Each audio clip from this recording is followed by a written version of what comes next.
არაფერი არ არის ისეთი, რაც ადრე არ იყო, უბრალოდ ადამიანი შეიძლება არ ჭირდებოდა და არ აგნებდა და ჩვენ კიდე ახლა გავყავით თავი ყველგან. დინგივით დაიგრძელა ადამიანმა, ჩუჩქნის ყველაფერს ამოთხრილი აქვს და რომ მიაგნებს, ნობელის პრემია. ეგეთ. არაფერი აი თვითმფრინავის აღმოჩენაც ეს არ არის ახალი. არ ჭირდებოდა ადამიანს, რა სჭირდებოდა ეგა. თორე კანონის დამაარსებელი ღმერთი არის და კანონს თუ მიაგენი, მე იმიდან ააგებ ყველაფერს. თავარია პროექტი კონდეს და სახლის ამშენებელს იპოვე. საჭიროა ჯერ პროექტი, ხო, არქიტექტორი. პროექტი რას ნიშნავს? ლათინურად პროექცია. თავიდან გადმოგდება. აი პროექცია მაგას ნიშნავს. გადმოსროლას თავიდან. თავში ყველას ხო არ აქვს შენობა. არიან იშვიათი ადამიანები, შენობა მოიაზრება თავში. აი ეს გადმოდის ქაღალდზე და მე ამას აშენებენ. ღმერთმა პროექტი დადო ყველაფრის კანონები.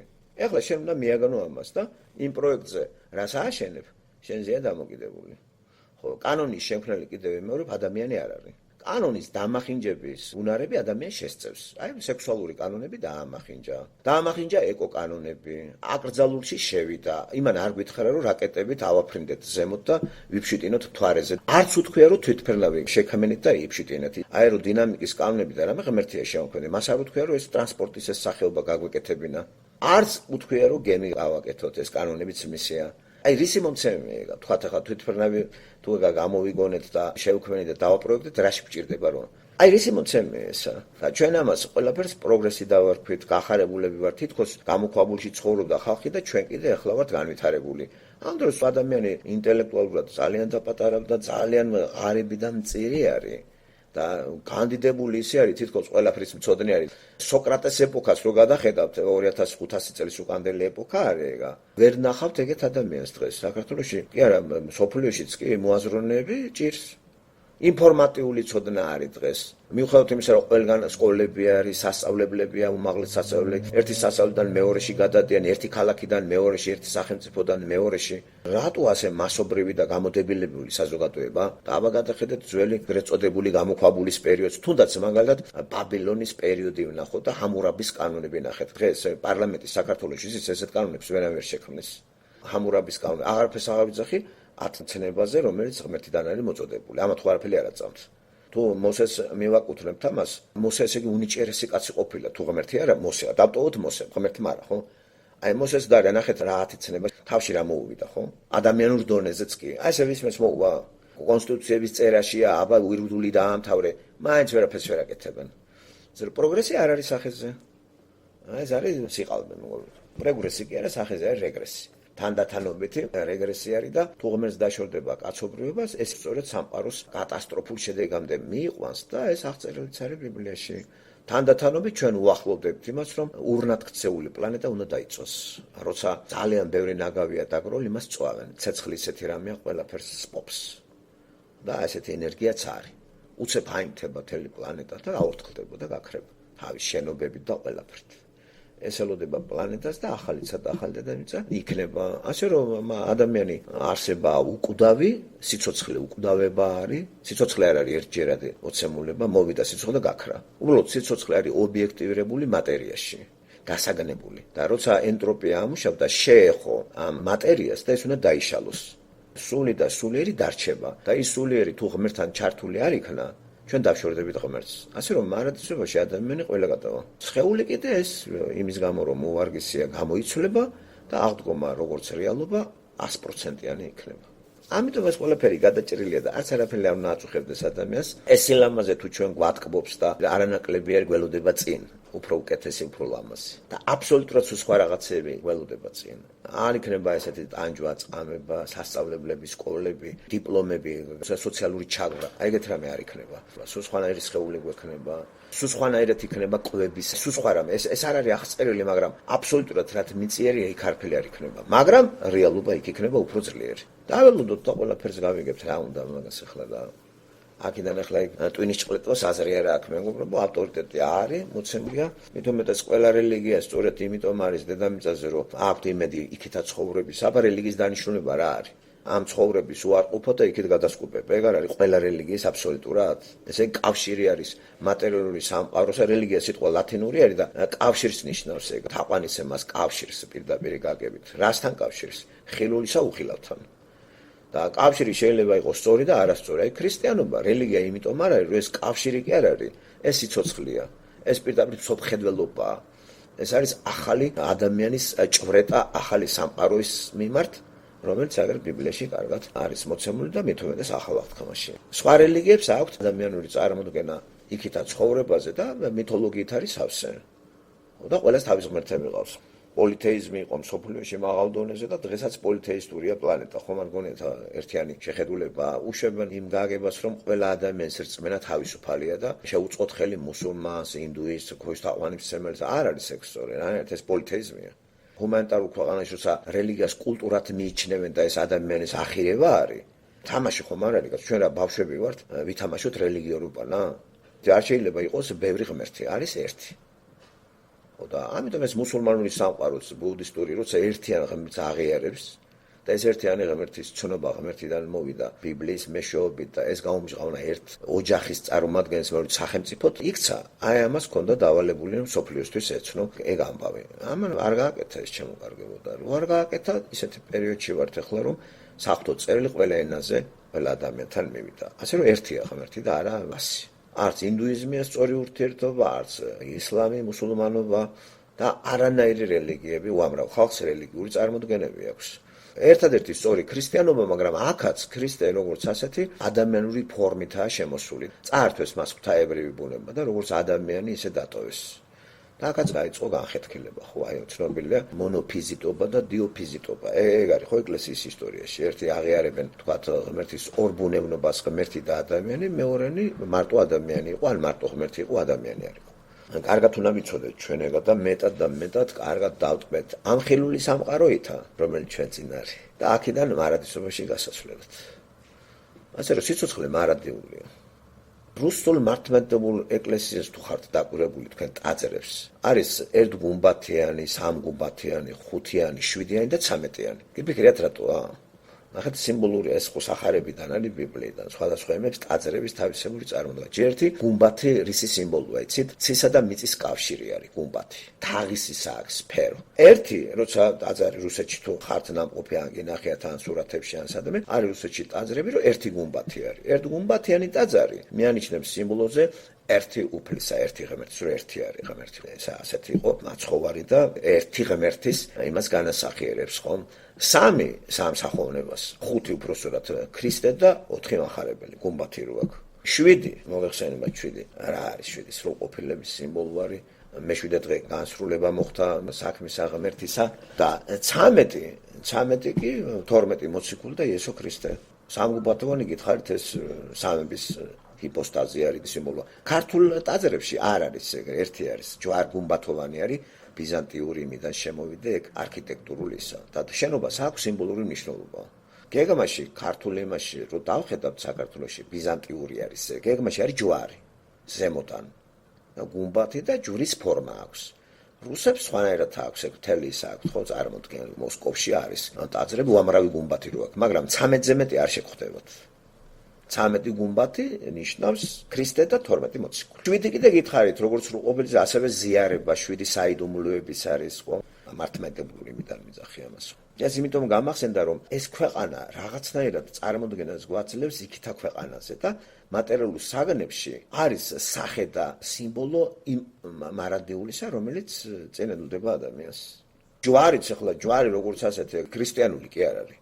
ეს უკავშირდება ჯვარი როგორც ასეთი არის ფორმა ამის ისტორიით საიდან იღებს თავზე ჯვარზე გაყვრა კართაგენიდან არის ეგ რომელებმა აიღეს კართაგენიდან კართაგენი დღევანდელი აი ალჟირისის რო არის ეგ იყო სახელმწიფო 825 წელს დაარსდა და ფინიკიელების კოლონიით იყო შედგენილი ეს კართაგენი ერთ-ერთი ძლიერი იყო ხმელთაშუაზღვისპირეთში და რომმა მერე პუნიკური ომის სახელწოდებით იცით რომის იმაში მეორე მესამე საუკუნეებში პუნიკური ომები დაანგრიეს იულიუს კეისარმა ბოლოს ტყავი გააცდა და დაიქვემდება რა მაგრამ მანამდე ეს იყო ძლიერი ჰანიბალი ცნობილი არის ისტორიაში ალბათ ისე სახელი მაინც გაგიგიათ მე-4 საუკუნეში ამებმა ძველ წელთაღრიცხვით ძლიერი გავლენა მოიპოვეს ხმელთაშუა ზღვისპირეთში მაგრამ რომი რო გამოდის უკვე ასპარეზზე რომით ყველას იქვემდებარებს ხომ რომის იმპერია გაბატონდა ხმელთაშუა ზღვისპირეთში ჯვარი როგორც აი ესეთი ჯვარზე გაყვრა გადმოიტანეს რომაელებმა როგორც სასტიკი რაღაცა სასჯელი და საშინელი ის არის, ეგ აი მე სამედიცინო თვალსაზრისით რო შეხედოთ, ამათ გადაირებით როგორი რაღაცა ხდებოდა. ჯვარზე აკრავდნენ ბარბაროსებს. ბარბაროსები, რომელები მე სიტყვა შემოსული არის, როგორი გაგებით, იცით, რომ უცხო ენაზე მოლაპარაკე იყო, უცხო კულტურა და უცხო ენაზე მოლაპარაკები აღქმებოდა ბარბაროსად. ვინც არ ლაპარაკობდა ლათინურად და რომაულ კულტურაში. ესე იგი, სხვა კულტურის წარმომადგენელი, სხვა ენის წარმომადგენელი ბარბაროსი. და ადამიანებად ისინი არ მიიღებოდა. დრო უმაღლეს ცივილიზაციად გამოცხადა ბერძნული ცივილიზაცია და ალექსანდრე მაკედონელმა ყველგან შეიტანა ეგრეთ წოდებული ელენისტური ხანა. მაკედონელი ცოტა ხანს ცხოვრობდა, ხომ 33 წელს გარდაიცვალა იგა და რაც გააკეთა მან ბერძნული კულტურა უმაღლესი მათ გამოაცხადა და მოახდინა ელენიზაცია მაგ ხმელთაშუაზღვისპირეთში. ხო, ეს იყო ეტალონი ამ კულტურისა და სხვათა შორის არა მარტო მან მე-18 საუკუნეში და მე-17-ში ახალი წელთაღრიცხვით დაიწყო აღორძინება ანტიკური სამყაროზე გატაცებული იყვნენ სულ ყველა ლათინური ენა, ბერძნული ენა, დიდხანს ისწავლებოდა როგორც სანიმუშო ენები ევროპის უმაღლეს სასწავლებლებში. ასევე შუა საუკუნეებში ლათინური ენა იყო გამოცხადებული უნივერსალურ ენად. რომის იმპერიაში სალაპარაკო ენა იყო როგორც ორი სამენოვანი იყო, ისრაელს დაუტოვეს ებრაელებს ებრაული, მაგრამ საერთაშორისო ენად იყო რომაული ენა, ლათინური.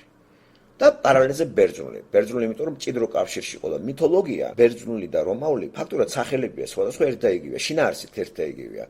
ესე ფილოსოფია, ლიტერატურა, მწერლობა, რომაული კულტურა ამ ხრივ ორიგინალური არ არის.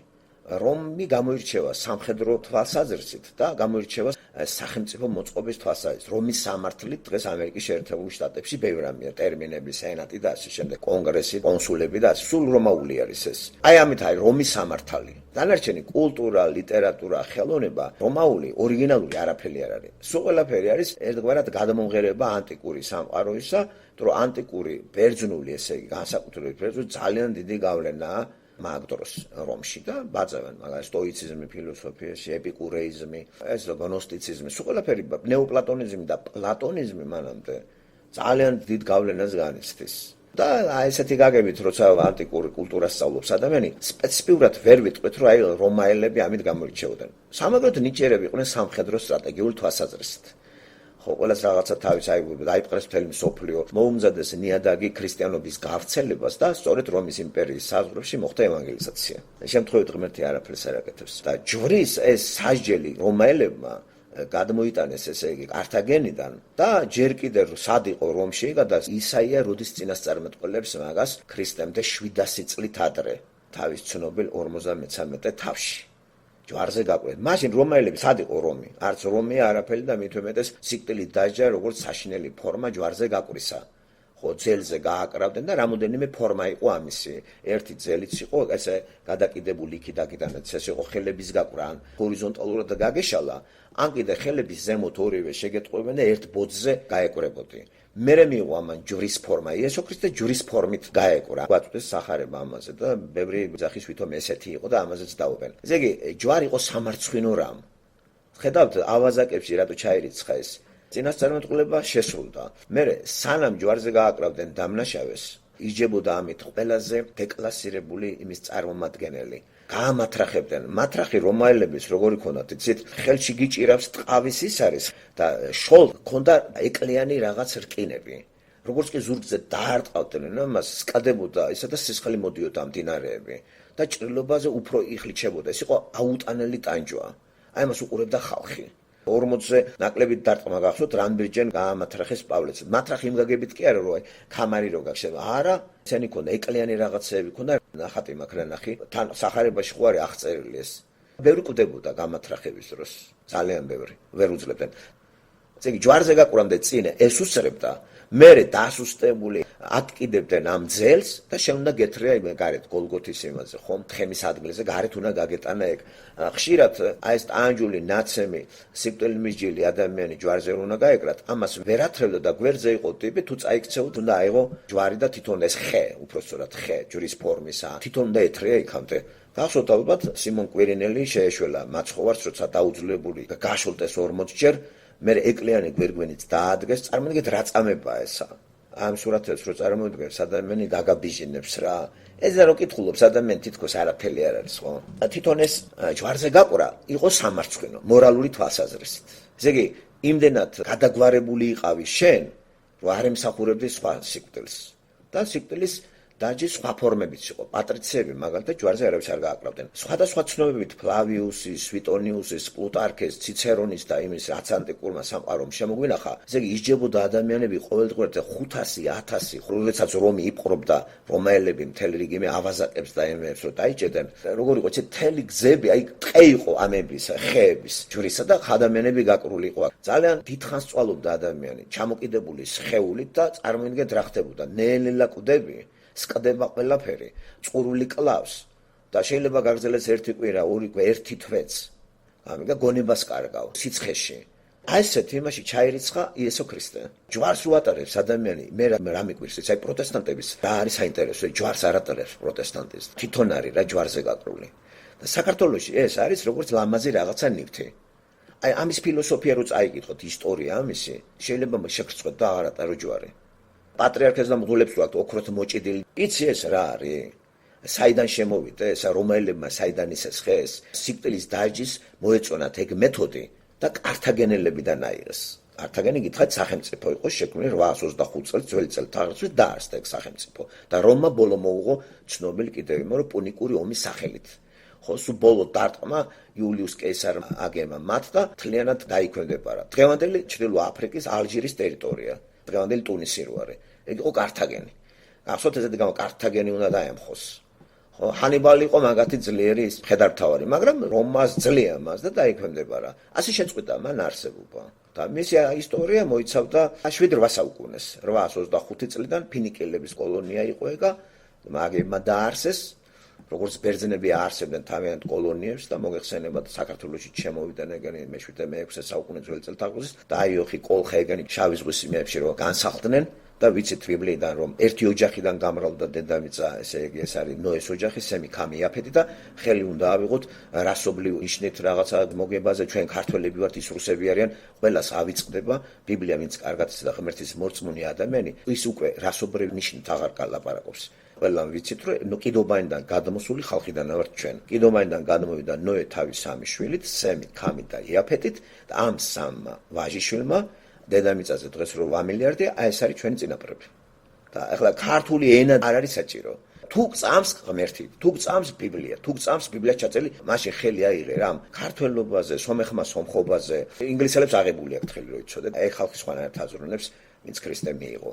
ხო და აი ჩვენ ეროვნულში ვზივართ, იქით ფრანგები ეროვნულში ზის, იქით ვიღაცა ჩინელია უკვე ეროვნულში ზის, მათ თავიანთი ღმერთი ყავთ იაპონელებს. ყველას ავიწყდება, ისინი არ ცნობენ ბიბლიას. მე მიკვირეს ახლა ქრისტიანების. ქრისტიანებში რატო არ არის შეთანხმება? გასაგებია ჩინეთი არ აღიარებს, იაპონელი არ აღიარებს ინდოეთი, გასაგებია.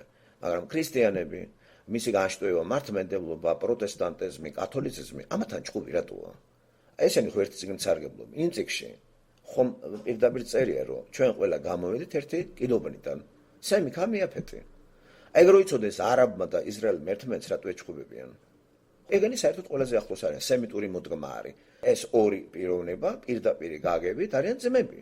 აბრაამის პირდაპირ გაგებით შვილები არიან ესენი. ხო, იზმაელის შთამომავალი და ისააკის შთამომავალი. სემიტური მოდგმა არის ენითაც ოჯახში. ჩვენ ინდოევროპულ იმაში გავდივართ ოჯახში. ეგეც პირობითია ლინგვისტური იმაში. მაგრამ როცა საკითხით გაასრულა ქართული მიწა, ქართველები რა გავყირებული ვარ კითხვასვამ. თუ ქრისტიანი ხარ, ეს რატოა წინა პლანზე? ქრისტიანი იყო ნიშნავს ბიბლია არის ჭეშმარიტება. და იქ უკვე ვიცი ჩვენი წარმომავლობა. ამის შემეცნებამ ჩემში მოკლა ნაციონალური განწყობა და მაქცია რა ადამიანად, უკვე ადამიანი სხვანაირად უყურებს ყველაფერს და რომელი ადგილიც მოგანიჭა ღმერთმა საცხოვრებლად გაუფრთხილდი, მაგრამ არ გააღმერთო. რომ ჩვენ ვართ ქართველების არის მიწა, წილხედრი ქვეყანა ეს მარიამისი. რანაირად არის წილხედრი, ვინ გითხრა საიდან ეს შენ ფანტაზიებია. საბჭო არ შეუყურებია ქრისტეს და არ დაურეგები მიწა ეს თქვენია, ის თქვენია. რანაირად? მთელი დედამიწა გამოსყიდულია და აბსოლუტურად წილხედრი ქვეყანა არის პლანეტა ქრისტესი. იესო ქრისტეს არის მთელი დედამიწა, გამოსყიდული. ასე რომ რატო გვაქვს ჩვენ უპირატესობა სხვა ერებთან შედარებით? აი ამიტომ ვისჯებით ჩვენ. ასეთი გაბრექილი არ არის ბრიტანელები, გაბრექილი ამერიკელები. გაბრექილი ერში მოიძებნება გაბრექილი ადამიანი, მაგრამ სახელმწიფო დონეზე გაბრექილი არავინ არ არის. ჩვენ ვიბრიქებით, იგივე რუსები იბრიქებიან. ხო, ამ ბრექაბრექაში რას მივახციეთ ან რუსებმა ჩვენ? შედარებით ახლა რუსები დემოგრაფიულად მაინც გამრავლდნენ და ტერიტორია იმხელა აქვთ, რომ რა ვიცი, ყველას თვალები აქვს დაჭყეტილი ხო. ამათ მაინც ტერიტორია აქვთ, კაცო, ეს რაღაც უცნაურია ხო. და ჩვენ საერთოდ არწევივით ვართ კლდეზე ჯიხვებივით და ჯიხვის ფსიქოლოგია უფრო გვაქვს ვიდრე თქვათ ბარისკაცი ხო იცით როგორია უფრო ჰუმანისტია მთისკაცი უფრო რქიანი არის ჩვენი ქართველი ხო მაპატიეთ ამ გამოთქმაზე არავის არ ვაგინებ იცით რომ მე ცოტა ესეთის მახასიათებს შეურაცხყოფა ჩემთვის არ არსებობს როგორ შეიძლება ადამიანს შეურაცხყოფა უბრალოდ ეს მეტაფორული იმებით სარგებლობ ხოლმე ცოტა ისეთ ლექსიკონს ვარჩევ შეგნებულად მაგრამ არა რაღაცა გამოსაფხიზლები რო გამოფხიზლება იმას აღარ ველაპარაკები ესე იმასთან უკვე სიყვარულს ამაზე სიტყვებით მანამდე კი ადამიანს შეაჭანჭყარო აი სიტყვებით აი მუჭით და იმით არ გამოვა ზოგი ისეთი საქონელია რომ წეხლიც და მუჭიც უნდა დააყოლო და ამ ხრივ სიტყვა იმიტომ მოგცა ღმერთთან რა გა ბიჭო სიმასქენი უხეში ფორმები ლექსიკონი რომელიც განკუთვნილი არის მარაგი აი ვოკაბულარი წმინდა ფიზიოლოგიას რო ეხება და გენიტალიებს და სექს ეს უკვე მოუწყებელია ადამიანის ძალიან გონება შეზღუდულობისა ამიტომ ვინც იგინება ხშირად ის გონება შეზღუდულია სხვა სიტყვა ჩვენ არა გვაქვს ესე იგი რატო სარგებლობ შენ მარტო სექსუალური და ფიზიოლოგიური ლექსიკონით ღვთაებრივი არაფერი არ არის ეს ხო მატერიალური ლექსიკონია აი თქვა შენი დედა რო აგინებ შენი ასე შენი დაახასიათე სხვანაირი ისეც არსებობს ხო თქვა იდიოტო ჩამორჩენილო გონება შეზღუდულო ვიდრე სექსუალური იმით აი ესე იგი შევეხოთ მის ინტელექტს და არა მის გენიტალიებს და არანაირად სწორი არა ადამიანს აგინებდე დედას აგინებდე ბაბუას ეს არის კიდევ მეორე განა ის რამე მოუვა იმას ეს არის შენი ინტელექტის ძალიან წარმოჩენა დაბალი დონისა საერთოდ გაუნათლებელი ხარ ამიტომ განათლებული იყო და იგინებოდე მე შევიტან ამაში იმიტომ რომ იყო პერიოდი მე რო არ ვიყავი მაგარი განათლებული მეტი ვოკაბულარი გინება მქონდა ვიდრე ახლა მაქვს ხო უფრო მეტად ვიგინებოდი რომ ჩხუბ ახლა ვცდილობ ვილაპარაკო ამიტომ როცა უყურებ რომ იგინება 80 წლის კაცი თქვა საუბრობენ ტელევიზორში ერთი განათლებული ვითომ კურსები აქვს გავლილი მეორე რაღაცა ორგანიზაციის ლიდერია და გადავლენ და გინებაზე აპრიორი ვიცი ბიბლიიდან რომ ორივე უტვინოა ჩემ წინ გაიშიფრენ რატო სხვა ლექსიკონი არა გაქვს თან კიდე სირცხვილი არ არის მოხუცებული იგინებოდეს მე აგინებ დედას ამას შენ განახორციელებ აი რომ მოგიყვანოს პირდაპირ გაგები და დედა საფლავიდან ამოგიღოს ეს რა არის ამიტომ აი საქართველოში იგინებიან ვიღაცები ძალიან უხეშად მოქმედებს განათლებული ადამიანისგან ეს და იყო განათლებული გამორიცხულია ლექსიკონი მოვიდეს იმიტომ ლექსიკონი არის ღვთაებიდან და სატანიდან ხო როცა ბიოლოგიიდან ვიღებთ ბევრ ლექსიკონს სიტყვას კიდევ ვიმეორებ ეს მიმანიშნებელია ჩვენი არაღვთიური წარმომავლობისა არამედ მიწიერისა და რაშაშია გენიტალიები ხო გახსოვთ როგორი იგინებები არის ხო აი საქართველოს მაინც დღეს მაოცებს ყველა იგინება უკვე რა საერთოდ ლაპარაკი იცის მათ ხალხმა ეჯიბრებიან აი ქალი კაცი ერთად YouTube-ში იყო ერთი მოვკარი ქალი და კაცი ზიან და შიოლაშვილის დედას აგინებენ ჯერ ერთი რასაჭიროა ჯერ შიოლაშვილის დედის გინება თვითონ არის მოხუცებული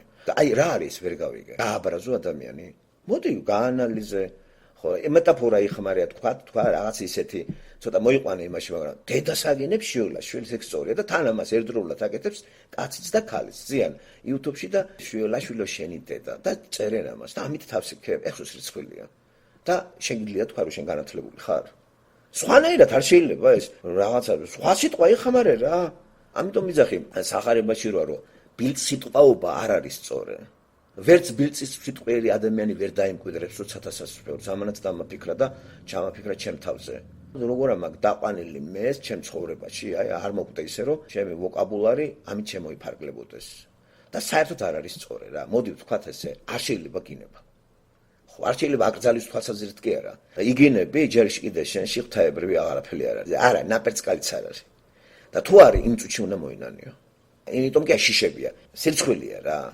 სირცხვილია უბრალოდ სხვა ენა რისთვის აგვაქვს რომ გამოვხატოთ მაღალი ღვთაებრივი ესე იგი ენამ უნდა მიგვიყვანოს ღმერთთან თუ ენა დაგვიყვანს სექსზე დაგვიყვანს ფიზიოლოგიაზე ეს კარგია ანუ ერთხელ კარგი დაუშვათ ისე ერთხელ რაღაცა შინაური იმაში წამოგცდა ისე განმუხტვა გააკეთე გაბრაზებული ხარ და გარეთ გამოუში წნევამ რო არ დაგატყას მაგრამ ტელევიზიაში რო იჯდეს კაცი და ამას მასა უყურებს სახში შეიძლება ცოლში აგინო გაგაბრაზა და ეგ მოსულა იმიტომ რომ გული არ გაგისკდეს და ხოლმე წნევამ არ დაგატყას და მაგინე რამდენი წკიდა მაგრამ ტელევიზიაში ზიხარ დებატებს მართავ ამას წერ და ეს არის კაიტონი მე ესე ღარიბი ხარ ამიტომ აი ეს ჩვენი ტრაბახი რო იმიდანა ვართ ამიდანა ვართ გავიხსენოთ საიდანა ვართ კიდობანიდან გადმოსული ერთი ოჯახიდან სამი ქამიაფეტი ან ქანაანელი შთამომავლობა გვაქვს ან იაფეტისა და გამორიცხული სემიტისა სემიტელები არიან ევრაელები და არაბები ჩვენ ამ ორიდან ერთ-ერთში ვართ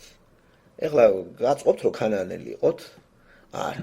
მაგრამ როცა ქრისტეს მივიღებთ ჩვენ, იმავე წუთში აღდგება ჩვენი სულიერი შვილობა, აბრაამის ოჯახში ჩავირიცხეთ და ასე შესრულდა ეს წინასწარმეტყველება აბრაამს ღმერთმა რა უთხრა. გაგამრავლებთ როგორც ცაში ვარსკვლავებიო ქრისტეში. ქრისტიანი უკვე შევიდა ამ ოჯახში. ასე რომ ჩვენი წარმომავლობა ქრისტეშია. და ქრისტიანი ყველა დაძმები არიან, ქრისტეში გათხოვილი, ქრისტეში დაქორწინებული. მორჩა დამთავრდა. მაგარი რამე იცით ესა, ახალი ერა დაიწყო წელთაღრიცხვითაც ქრისტეს დაბადებიდან. შეიცვალა ყველაფერი. ახალი ადამიანის იბადება. როგორი? იესოს სიტყვის მეშვეობით. სულიერი ადამიანი. ლექსების მცოდნე კი არა, საქართველოში ლიტერატურის კითხვა სინონიმი არის სულიერებასთან. არ არის ეგრე სწორი. ლიტერატურის მკითხველი კი არ არის სულიერი. აი დაბადებული ადამიანი არის სულიერი. აი რო გაცოცხლდა მისი სული. ჩაერთო ღმერთის იმაში, მისი ცნობიერება აცდენილი რო იყო მიზანს, ხამარტიაში რო იმყოფებოდა, ეხლა გასწორდა და მისი ცნობიერება დამიზნებულია ცოცხალი ღმერთის მიმართ და მას ჯვარზე ასოციაცია უჩნდება როგორი გაკრული ვიყავ იესო. იესომ ჩემი ცოტები გამოისყიდა და თუ ჯვარ შეხედავს, სიამაყით კი არ დაიკიდებს ამას. ახსენდება რომ მისი ცოდვილი ბუნება იესოსთან ერთად იგი მოკვდა და გაცოცხლებული ადამიანი ჯვარს აღარ ატარებს. მხოლოდ და მხოლოდ შეიძლება ჯვარი ატაროს კაცმა, რომ ჯერ კიდე იგი ჯვარზეა ჩამოკიდებული.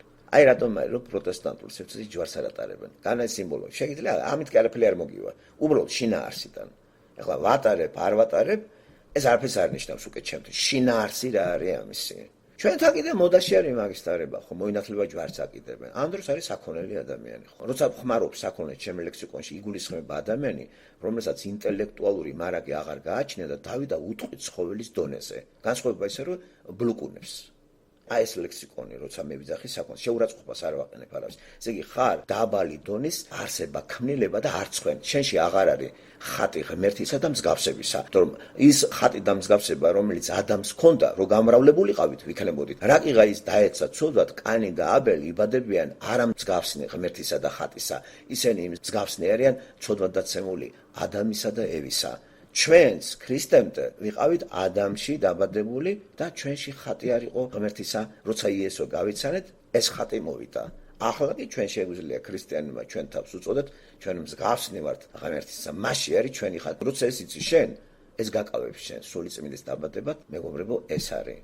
ქართველებს რო უყურებ, უკვე იცით როგორ არის კომიკური სიტუაცია არის, მოდას აყოლილები, ეპატაჟური გამოხტომები, გინებები, გაუთავებელი. აი ერთხელ გასაგებია გაბრაზებული კაცი. კიდევ ვიმეორებ, რო გაბრაზდება, შიგნით თუ ჩაიტოვებ, ეს რთელი ამბება ფსიქოლოგიაში ცნობილია, რომ არ დაიტოვოთ გულში რაღაცა, გამოიტანე გარეთ, გამოიტანე. ჩაიკეტე მარტო და იქ იგინე რაღაცა ქენი.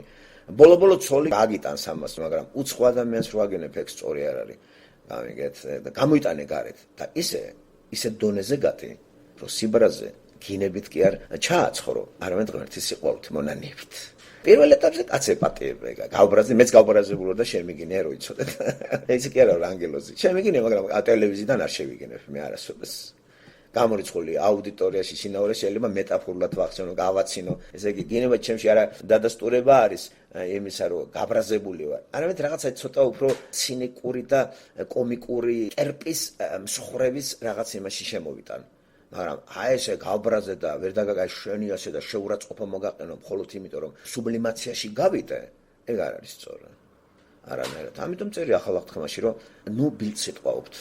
ესეთი მითითებაც არის პავლეს წერილებში. სადამრიგებლო იმაში რო არის, მან ბევრი სადამრიგებლო წერილიც არის მორალიზე და ბილდს იტყვაობა არ იმასაკნა თუ რა. დაგვაფიქრა ამემან და ნამდვილი არის. ვაჟკაცობათ არ ითვლება ეგა. საქართველოში ვაჟკაცობათ ითვლებოდა ეგა. დღეს ხალები იგინებიან. Facebook-ში გოგონები არიან 20-25 წლის, მე მცხენი რა. კაცი ვარ, მე რა ვიცი რა გამაკ გავლილი და ჩხუბი და ქუჩაში გაზრდილი ვარ და გინების მეტი რა ვიცი. ჩავატაროთ კონკურსი, შეიძლება ბევრს ვაჯობა მე გინებაში. ისეთი შემოქმედება მაქვს, ნეტა ასეთი სხვა რამეში მქონდეს, ხო? აი ეს ხალები რო იგენებიან თან გოგონები, მე ვარ გაუცებული რა. თავიც ახლა ის ჩემთვის რა ხალი არის. რატო იგენები თვითმეზრუნად, ამით კიდე დაიმკვიდრო თავი. არ არსებობს ფრაზა, რომ გინება არ გაურიონ. თან ისე როგორც კაცები იგენებიან. აი რა სადამდე დავეცით. ცნობიერება დავიდა, პირდაპირ ბიოლოგიური არსებანი გავხდით, ფიზიოლოგიაში დავედით, დაუბნელდით და პირდაპირ გენიტალიებზე, ესე იგი თავის მაგვირად სასქესო ორგანო აზროვნებს უკვე. არადა თავი რა კარგი ის არის. სფეროსებური რაღაცა სიმბოლო, გუმბათისებური თავი, მრგვალი, ყელი არავინ არ დადის, ოთხკუთხედი თავით არავინ არ დადის, ხომ? კირპიჩა თავები არავის არ აქვს, მრგვალია, ხო სივრცეა. რაღაც სიმბოლოა, ესე იგი ზეციერის მიწებთან შეერთების არის. ჩვენი თავით უახლოვდებით ზეციურს და მიწაზე ფეხებით დავდივართ. ესე იგი თავით დავდივართ, არა ფეხებით. თავით ვაზრონებთ, არა გენიტალიებით. და ამიტომ თავია პირველი და თავის სამსახურშია ჩვენი გენიტალიები, ჩვენი სასქესო ორგანოები და ვაი რომ როგორ დაეცა ადამიანები ამის კულტი მიდის და იყო ასეთი ღვთაება. თალოსის კულტი იყო ანტიკურ სამყაროში. დიდი თაყვანისცემა იყო, ორგიები, ამას მოყვა ვენერიული დაავადები, აი ვენერას კულტი. ნუ ახლა შორს გაგვიყვანს ეს ინტელექტუალური გართობის თვალსაზრისით, მე მგონი დროს დავხარჯავ ჩვენ და უფრო დროა ჩვენ თემას დაუახლოვდეთ და უფრო ახლოს მივიდეთ სალაპარაკო თემასთან. მართალია ეს მაინც ძირითადს არ ცდება.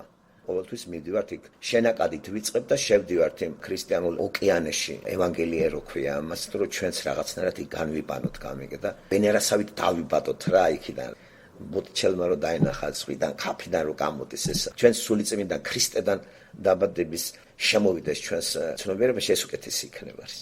ამიტომ ერთადერთი აი ეს წყარო, რომელზეც ჩვენ ვლაპარაკობთ ყოველთვის და დღესაც ძვალებილში გაგვიჯდეს ქრისტიანობა როგორც რეალობა, როგორც მსოფლმხედველობა და ეს იმ შემთხვევაში მოხდება თუ ჩვენ გონებას ჩავთავთ და არგუმენტებით რაციონალურ რწმენა ჩვენი ქრისტიანების არ არის ფანატიკური რწმენა. ქრისტიანების რწმენა არის რაციონალური არის. გონება საჭირო არის, გონა რწმენა ეს კონფლიქტში არ არის გონება და რწმენა ქრისტიანებთან. გონებას მიყავს რწმენა, მიყავს იქამდე და მე რწმენაში შევდივართ, ხო?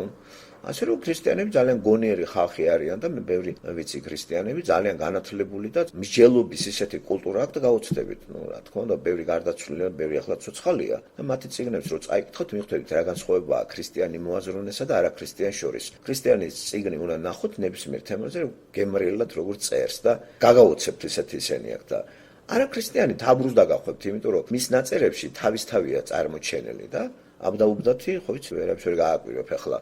და ქრისტიანში წარმოჩენილია არადიული ჭეშმარიტება და გზამკვლევია ჩვენი იქითკენ, როგორც იტყვიან, გზა ქრისტესკენ. ასეთი წიგნი არის ბიბლია. დღეს ჩვენ რიგით უკვე მე-18 წიგნზე მივედით, ისტორიული წიგნები დავამთავრეთ, 12 ისტორიული წიგნი წავიკითხეთ ისუნავინიდან ესთერის ჩათვლით. და ახლა არის განყოფილება ბიბლიაში არის ესე პოეტური ნაწარმოებები. და პოეტურ ნაწარმოებებში მოიაზრება 5-6-ით შეიძლება მე ჩავთვალო ირემიას გოდებაც. და პირველი იხსნება იობის წიგნი. ფსალმუნები არის, იობი, ფსალმუნები, გავლი სოლომონისანი, შემდეგ არის ეკლესიასტე, ქებათა ქება, ზოგი ხუთი ძახის, მაგრამ მე ჩავთავდი კიდე ირემიას გოდებას, არანაკლებად პოეტური. რას ნიშნავს პოეტური? აი როგორი გაგებით, ახლა ქართველს პოეტური როცა ვიტყვით, აქ ახსენდება ლექსების შინაარსით. არა, ფორმით პოეტური არის ეს. აი ეს რაც შემოვთვალე ებრაულში, ესე იგი ებრაული პოეზია ცოტა განსხვავდება იმ კლასიკური პოეზიისგან, ჩვენ რო ვიცით. ესე იგი აქ არის ხშირად გამოყენებული აი ზემოთ ჩამოთვლილ ხუციკში ანთროპომორფიზმებით არის სავსე, არის ზოოფორმები ძალიან ბევრი, არის ასევე პარალელიზმები, ალიტერაციები. ხო ვიცით ეს რას ნიშნავს, ესე იგი ალიტერაცია არის თანხმოვნების გამოყენება ლექსში, მაგალითად ალიტერაციის ნიმუში არის ქართულ პოემაში ვეფხვის ტყაოსანში. თანხმოვნების ხშირი გამოყენება იძლევა ბგერწერას და იძლევა რიტმიკას. აი მაგალითად კარვის კალთა ჩახლართული ჩავჭერ ჩავა კარაბაკი. ჩ და კ. ნახეთ რამდენჯერ არის აპირველი ასოები კარვის კალთა ჩახლართული ჩავჭერ ჩ ჩავა კარაბაკი. ან კიდე ერთი ნიმუში დანა დაიცა მოცაკვდა დაეცა გასესხო მდინართა. ეს აი ნესტანდარიჯნის თავის ის რო აკეთებს ამას ის მისი მამიდა რო თავს იკლავს ვიდრე მომკვლიდეს მოკვდები სიცოცხლე გასაწყინარ და დანადაიცა მოცაკვდა დაეცა გასესხო მდინარა. აი ეს არის ალიტერაციის ნიმუში. აი აქაც ამ ნაწარმოებებში განსაკუთრებით ქებათა ქებაში, განსაკუთრებით ფსალმუნებში, იობშიდაც გვხვდება ჩვენ ალიტერაციის ნიმუშები, პარალელიზმები. რა არის პარალელიზმები? განსაკუთრებით აქ ჩანს პარალელიზმები, იდეის, აზრების განმეორება. და ხშირად არის ეგ ამ იმაში. ამ ხრივ არის სწორედ ეს პოეტური. მე კიდე გამოყენებულია აკროსტიკული ფორმები. აკროსტიკა იცით ანბანზე გაწყობილი სარხლი. ეგ არ ითარგმნება, იმიტომ რომ ებრაულში 22 ასონიშანი, ქართულში 33 არის. და ძალიან ძნელია, თუმცა ქართულში ჩვენ ქართული სპეციფიკური აკროსტიკული ნიმუშები გვაქვს ქართულ პოეზიაში. და როცა ფსალმოს ვკითხულობ ჩვენ 118 ფსალმოს, აკროსტიკაზეა გაწყობილი. ყოველი კუპლეტი 8 იმიანი ესე გაყოფილი არის, 22 ასო რო არის, აი ესე იწყება. და ეს გერწერასა და მუსიკალობას წარმოშობს. თარგმანშიც კიდე მაქსიმალურად პარალელიზმები ხშირად რო არის ნახმარი, თარგმანის თითქმის ყველა ენაზე გაადვილებული არის, გადამოდის. მაშინ როდესაც კლასიკური პოეტური ნიმუშების თარგმნა შეუძლებელია, შენ ენაზე სხვას იღებ. თქვა, აი ქართული პოეტური ნიმუშები რუსულ ენაზე არ გადადის, არა მარტო რუსულზე ყველგან. ასევე რუსული ვერ გადამოვა, იმიტომ რომ კლასიკური გაგებით პოეტურ ნაწარმოებს ძალიან ბევრი მეტაფორები ახასიათებს. და მეტაფორები ერთ კულტურაში სხვანაირია, მეორეში სხვანაირია, ხო, შედარებები. აი ახლა ამ პოეტურ ნაწარმოებში და ერთ-ერთი პოეტური ფორმით თვალსაზრისით იობს როცა ვკითხულობთ ჩვენ, ეს არის შედევრი ლიტერატურაში. სხვათა შორის სოფლიო ლიტერატურათ მცოდნეებმა, არა მარტო მცოდნეებმა, აი ესეთი ინგლისელი პოეტი როგორც იყო ტენისონი, ეს ლორდიც იყო ალფრედ ტენისონი, ამ ნაწარმოებს იობს სოფლიო ხალხთა შედევრად მიიჩნევდა როგორც ლიტერატურის თვალსაზრისით. ასევე არანაკლებად კაი მწერალი მარტინ ლუთერი ხო ეს მწერალთა შეიძლება ჩავთვალოთ კაი სტილები ქონდა, ძალიან მაღალ დონეზე აფასებდა იობის წიგნს. გულგრილი არ დარჩენილა ძალიან ბევრი მწერლები, მაგის ჩამოთვლას აზრი არ აქვს. შოტლანდიელი ფილოსოფოსი იყო კარლაილი, აი ესეც ძალიან ისეთი აფასებდა. ამერიკაში 1958 წელს ამ იობის შთაგონებით დაიდგა დრამატული თეატრალური წარმოდგენა სახელწოდებით იობი და რეჟისორი პარალელს სწავლებდა ბიბლიური იობსა და თანამედროვე ადამიანის შორის, მაგრამ ცოტა ვერ გაართვა თავი დასახულ მიზანს. ასევე იობის შთაგონებული იყო კომპოზიტორი ჰენდელი. მოკლედ ასე და ასე დანარჩენი თქვენ შეგიძლიათ ნახოთ მოიპოვოთ და რატო ლაპარაკობ აი ამას. რომ ეს ჩვეულებრივი წიგნი არის ამ თვალსაზრისით. თავი დავანებოთ ზემოре ჩამონათვლას სულიწმიდით დაწერილი ჩემთვის ესე და შეფასება ახლა მარტინ ლუთერის გამო კი არ ვაფასებ ამ წიგნს მე და ან რომელიმე ტენისონის ესენი ბოლოს შემომესწავლენ, ხო? ეს უბრალოდ სულიწმიდით როა დაწერილი, თავად ბიბლია მეუნება. ეზეკიელი ახსენებს მე-14 მუხლიდან მე-20-ს ჩათვლით წინასწარმეტყველი ეზეკიელი, რომ ეს ისტორიული პიროვნება იყო იობი. ასევე იობი ხდება ჩვენ ახალ აღთქმაში, იაკობის მე-11 მუხლში წერია, გაგიგიათ იობის მოთმინებაო, ახეთ ეს რომ მითოლოგია იყოს მოიხსენიებდნენ. ასევე ხდება ჩვენ იობის ციტირება იობიდან პავლეს კორინთელთა პირველი წერილის მე-19 მუხლიდან. მის ცბიერებაში შეიპყრობს ბრძენებს ციტირება. ეს მე-5 თავიდან არის იობიდან. თუ დაკვირებული ხართ აი პარალელების კითხვით და მთელი იმით და თქვენშიც გაჭირდება ეს. ამ მხრივ ეს არის ერთ-ერთი საინტერესო ნაწარმოები თავისი ფილოსოფიური, თავისი თეოლოგიური მნიშვნელობით და თუნდაც ლიტერატურის ღირებულებით. ახლა ძალიან ბევრისთვის ეს წიგნი იცით როგორია? ძნელი საკითხავია, იმიტომ რომ ძალიან დრამატული არის, დიალოგებზე აგებული და მოსაწყენიც არის ერთი და იგივე თითქოს ერთი შეხედვით. და ვისაც აი ესეთი გაწაფული გემოვნება არ აქვს, აი ესეთ იმაში შემეცნების ამ ფორმაში, როგორც არის ფილოსოფია, თეოლოგია, მოსაწყენად ჩათვლის ამას. ამ დროს დამოუკიდებლად კონტექსტ მოგლეჯილი მუხლებიც ისეთი ძვირფასია, მეტი რო არ შეიძლება. სხვათა შორის ამ წიგნში ხვდებით იმას, რომ დედამიწა არაფერს არ ეყრდნობა განვიგეთ და სულწყვილი იყო მთელი რიგი მოაზროვნების ის, რომ დედამიწა რაღაცაზე ეყრდნობა. აი ბიბლიაში წერია, რომ გამოკიდებულია ჰაერში, აი იობში. რო იცოდეთ, მაინც რო გეტყვიან ვენა იობის მე-19 თავში შეგვიძლია გადაშალოთ და ყურადღებით რო წაიკითხოთ, ფანქრით გახაზავთ ადგილებს. ასევე ბევრი რამე აქ მეტეოროლოგიური და ასტრონომიული თვალსაზრისით არის ისე დაწერილი, რომ გაოცდებით და ჩათვლით, რომ ეს მეცნიერის დაწერილია, ვინ დაწერა. აი რატომ არის ღვთაებრივი წარმოშობის ეს წიგნი. კანონიკურ ფორმა, იმიტომ მიენიჭა მას შინაარსი, რომ ჭეშმარიტად სულიწმიდით არის დაწერილი და ჭეშმარიტად ღვთისმსულიერია მთელი ბიბლია. ვინ იყო იობი, ვინ არის იობი?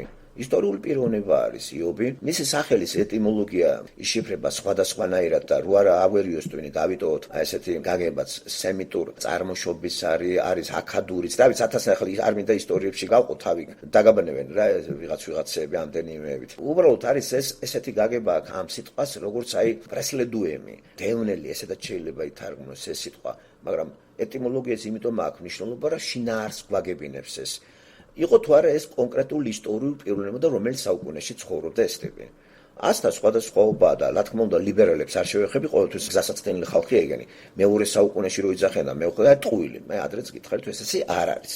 დროის სიმცირისა გამო არ შეიძლება ახლა მე დავკავდე ამ თემაზე და შევჩერდე. ძირითადი ისინი დავიმახსოვროთ. შინაარსი თვითონ წიგნის შინაარსი არ მეუნება იმას, რომ ეს სადღაც უნდა დაწერილიყო მე-10 თუნდაც მე-11 მე-9 და აქეთ რო გამოვიდეთ კიდე მე-5 საუკუნეებში ქრისტეს დაბადებამდე. იმიტომ რომ ისეთი რამე აღწერილი, რომ ჯერ ერთი ებრაელი არ მოიხსენიება მათ. არ მოიხსენება მაგალითად მოსეს კანონები, არაფერი არ ხვდება ჩვენ. მერე მღვდელმთავრობის ის წესი, რომელიც შემდეგ ლევიტელებს აქვთ მიკუთვნებული, აქ არ მოიხსენება, აქ ოჯახის თავკაცად, უფროსად, მღვდელმთავრად დაკისრებული აქვს მღვდელმთავრის მოვალეობა ოჯახის მამას და ის აკეთებს, იობის სწორედ ამას აკეთებს, მსხვერპლს რო წირავს თავის შვილებისთვის, თავისთვის და ლოცულობს. მოკლედ, ყველა ვარიანტში დავათარიღოთ უნდა ეს პატრიარქების ეპოქა. ეს არის აბრაამამდე შეიძლება ადრეც ყოფილიყო ეს, იმიტომ რომ მათ მოიხსენება ისეთი სახელები, როგორიც არის უცი, სახელმწიფო უცში, ყუცი, ესე იგი. ეს კი მოიხსენება ბიბლიაში არის მოხსენებული ესავის შთამომავალი აბრაამის, რომ მოყვებით აბრაამის შთამომავალის. მერე ელიაზარის სახელი, რომელიც ესავის შვილი არის წარმართი ცოლისაგან. აი ესეთი ადგილები მიგვანიშნებს იმაზე, რომ არანაირად ეს არ უნდა ყოფილიყო დაწერილი, თქვათ, სოლომონის დროს მე-19 საუკუნეში, ან უფრო აქეთ. სავარაუდოდ უნდა შევჩერდეთ იმაზე, რომ აქ მოცემული შინაარსით ეს განეკუთვნება ყველაზე ადრეულ პატრიარქების ეპოქას, სადღაც ეს 22-21 საუკუნე ძველი წელთაღრიცხვით. და მე ამას გზადაგზა კიდევ უფრო წარმოვაჩენთ. თავად იობი ვინ იყო?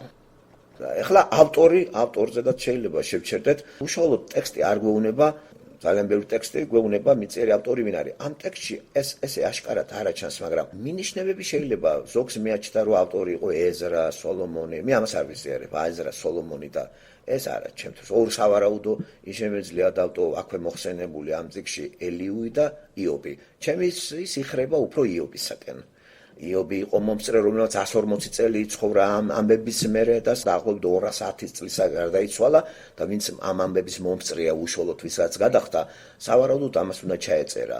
და მეორე ვარიანტი შეიძლება დაუშვათ ის ახალგაზრდა ელიუ პირველ პირში რო ლაპარაკობს ეგას სადღაც და მერე იწყებს თხრობას უკვე მესამე პირში რო გადაწყვეტ. ჩვენ ამასთან მივალთ მერე 30 თავს რო გავცდებით. ახლა კი ისმინდა ვთქვათ, რომ პირველი კონკრეტული პიროვნება იყო იობი, ეს არ არის მითოლოგია, ეს არ არის მხატვრული პერსონაჟი. ისტორიული კონკრეტული პიროვნება იყო, რასაც ადასტურებს ახალ აღთქმაში ამ პიროვნების სახელის წარმოჩენა. იაკობის წერილთან ვიმეორებ, მე-5 თავი, მე-11 მუხლი. ასევე ძველ აღთქმაში ეზეკიელსაც მოყავს ეს მე-14 თავი, მე-14 მუხლიდან მე-20-ს ჩათვლით, გთხოვთ მერე ჩაინიშნოთ და წაიკითხოთ, რომ ეს ისტორიული პიროვნება, ესე იგი რეალური პიროვნება იყო. თუ რეალური პიროვნება იყო ესა, საინტერესოა წასაკითხოთ. ეს არ არის, თქვათ, მხატვრული ფორმა, რომელიღაცა ნიჭიერი წერლისა, რომ დაგვიხატოს იობის პორტრეტი და შექმნას ეს რაღაც მხატვრული სახე. რეალური პიროვნება, ხა საინტერესოა როგორი პიროვნება იყო და რა თემა აქვს ამას, რა ძირითადი თემა გაზრდებს ამ ნაწარმოებს. საინტერესო თემა თეოლოგიური თვალსაზრისით ის არის, რომ რატომ იტანჯება ადამიანი, ტანჯვის თემა არის, რატომ უნდა იტანჯებოდეს მართალი ადამიანი. თქვათ, კეთილშობილი, ღვთისმოსავი, ეს ცოდვის ბრალი არის ეს ტანჯვა თუ ტანჯვას კიდე სხვა რაღაცა დაძებს და საერთოდ დავაბრალოთ ადამიანს, რაკიღა ის იტანჯება, რომ ცოდვილი ბუნებისა გამო ან ცოდვისა გამო იტანჯება? და ამით ტყავი გავაძროთ, რასაც აკეთებს ის სამი მეგობარი, მე რო გავყვებით გზადმა მიხვდებით. ესე იგი, სჭირდება თუ არა მონანიება კაცს, რომელიც არის მართალი? აი სწორედ თემა ასეთია. ტანჯვის მეუხვებით ადამიანი მიდის მონანიებამდე. იობი კი კაი ადამიანია, თვითონ ღმერთი გვეუბნება, იგი მართალი კაცია, მართალი მოხსენებულია იმ თვალსაზრისით, რომ სწორი ურთიერთობა აქვს ღმერთთან, აი მითითებებს ასრულებს. მიუხედავად ამისა, მასაც სჭირდება მონანიება, გამომსყიდველი. მთელი ეს არსი ამ წიგნის ეს არის. ასე რომ ტანჯვას ღმერთი გვიგზავნის და სატანა, რომელიც ამ წიგში წარმოჩნდება როგორც პიროვნება და არა მარტო აქ, მანამდე კიდე ერთხელ როგორც პიროვნება ჩვენ ედემის ბაღში გავეცანით სატანას, შემდგომ ამის ახალ აღთქმაში ორჯერ გვხვდება როგორც პიროვნება, სულ ბიბლიაში 4-ჯერ არის სატანა როგორც პიროვნება, როგორც რეალური არსება და არ არის მითოლოგია და უკვე როგორც მოხსენიება გვხვდება ახალ აღთქმაში. პავლესთან, მარკოსთან გვხვდება ეს პირდაპირ როგორც პიროვნება წარმოჩენილია მათესთან მე-4 თავი, მე-4 მუხლიდან რო იწყება, ლუკასთან მე-4 თავი რო იწყება, მარკოსთან პირველი თავის მე-12 მუხლიდან მოხსენებულია სატანასგან იცდებოდა. სახელია მართლა. პეტრეს პირველი წელში გვეუბნება სატანის არსებობაზე, თვითონ პეტრეს რო ფრთხილად გამიგეთ, როგორც ფრთვინავი ლომი დაწწის ვინ ჩაყლაპოს, ფრთხილად იყავითო. პავლე თავის წერილებში და გადმოგცემს, რომ მასაბარი ეს დედამიწა. აი აქაც ვეცნობით ჩვენ როგორც პიროვნებას და უცნაურია. ჯოჯოხეთიდან არ მიდის, ჯოჯოხეთიდან არ ამოსულა, ჯოჯოხეთი ჯერ არ არის გახსნელი. ამდენად ის მითოლოგია, რომელსაც თქვენ მოისმენთ საქართველოს სივრცეში, რომ ჩავიდა ვიღაცა ბერი მიწის ქვეში და იქ სადელი გამომართია სატანას ჯოჯოხეთში, იგი სადელა, ეს ყველაფერი ერთ ფანტაზია. აი ამას შეუდგებით ნელ-ნელა ამის ახსნა განმარტებას და შევალთ იმ წიაღისეულებში ფილოსოფიურ, თეოლოგიურ, რო ხდებოდა იქნებ ჩვენი გულიც კიდევ უფრო გათბეს იმ გამომსყიდველის მიმართ ქრისტეებად და ასე რო ელოდება იობი და ჩვენც ამ ცხოვრებაში ტანჯვის ფორმები გვაქვს მაინც. ეს სულიერი ტანჯვა იქნება, მშვენიერი, სხეულებრივი, ეკონომიკური, ყველანაირი და აი აქ გაგვიხსენეს ეს წიგნი საიდან არის ეს. ამიტომ ახლა ჯერ ტექსტი წავიკითხოთ, რო არ დავიღალოთ და არ დავღალოთ თქვენი ყურები და მე აგერ მე შემცვლის ნატალია, მე მას შევცვლიმე და აი ესეთი რაღაცა შევივსეთ ჩვენ, ამდენი კი ვითომ ვისწავლეთ და კიდე დავამატოთ კიდე ჩვენ რწმენას კიდე ერთი კარგი სასიყვარულო ღვთიური წერი, რომელიც ღმერთმა ჩაწერა ბიბლიაში იობის სახით, რომელიც როგორც გითხარით 21 საუკუნე ძველი წელთაღრიცხვა და ბიბლიაში ნომერ პირველი ქრონოლოგიურად ეს წიგნი არის. მოსესის 5 წიგნული მე-15 საუკუნეა ძველი წელთაღრიცხვა. ახლა პირველი მეორე თავი წავიკითხოთ, სინაარსი ძალიან ადვილია, ძალიან საინტერესო და მივყვეთ ნელ-ნელა აი ამ გარჩევას და შევივსოთ ჩვენი წმენაც უფრო გავძლიერდებით. იობი. თავი პირველი. იყო ერთი კაცი ყუცის ქვეყანაში სახელად იობი. ალალი წრფელი ღვთისმოშიში და ბოროტებას განრიდებული იყო ეს კაცი. ჰყავდა მას 7 ვაჟი და 3 ასული. ჰყავდა საქონელი 7,000 სული ცხვარი, 3,000 აქლემი, 500 უღელი ხარი, 500 დედალი ვირი, უამრავი მსახური. აღმოსავლელთა შორის ყველაზე სახელოვანი იყო ეს კაცი. სტუმრობდნენ ერთმანეთთან მისი ვაჟები და მორიგეობით მართავდნენ ხინს. იწვევდნენ თავიანთ სამდას, რომ ერთად ეჭამათ და ესვათ. როცა ჩამოთავდებოდა ხინის დღეები, გაგზავნიდა იობი და განწმენდა მათ. ადგებოდა დილა ადრიანად, აღავლენ და ახსავლენ მსხვერპლს. მათი რიცხვის და მიხედვით, რადგან ფიქრობდა იობი, ვაი თუ რამე შესწოდესო ჩემმა ვაჟებმა და დაგმესო ღმერთი თავიანთ გულში. მუდამ ასე იქცეოდა იობი. ერთ დღეს მივიდნენ ღვთისმშობლები უფლის წინაშე წარსადგომად. სატანაც მივიდა მათ შორის. უთხრა უფალმა სატანას. საიდან მოდიხარ? მიუგო სატანამ უფალს და უთხრა. ქვეყნად წანწალიდან და ხედიალიდან. უთხრა უფალმა სატანას. თუ შეგინიშნავს ჩემი მორჩილი იობი, ხომ არავინ არის მისი მსგავსი ამ ქვეყანაზე? ალალი წრფელი ღვთისმოშიში კაცია, ბოროტებას განრიდებული. მიუგო სატანამ უფალს და უთხრა. მერე და ტყუილ უბრალოდ არის იობი ღვთისმოშიში. განაშენ არ ყავს დაცული მთელი მისი სახკარითა და საბადებლით ურთ. მისი ხელით ნაქმნარი შენგან არის კურთხეული. მისი საქონელი გამრავლებულია ქვეყნად. აბა გაიწოდე ხელი და შეეხე მთელს მის საბადებელს, თუ პირში არ დაგიწყოს გმობა.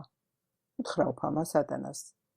აჰა შენს ხელთ იყოს მთელი მისი საბადებელი, ოღონდ თავად მას ნუ შეეხები და გავიდა სატანა უფლისაგან.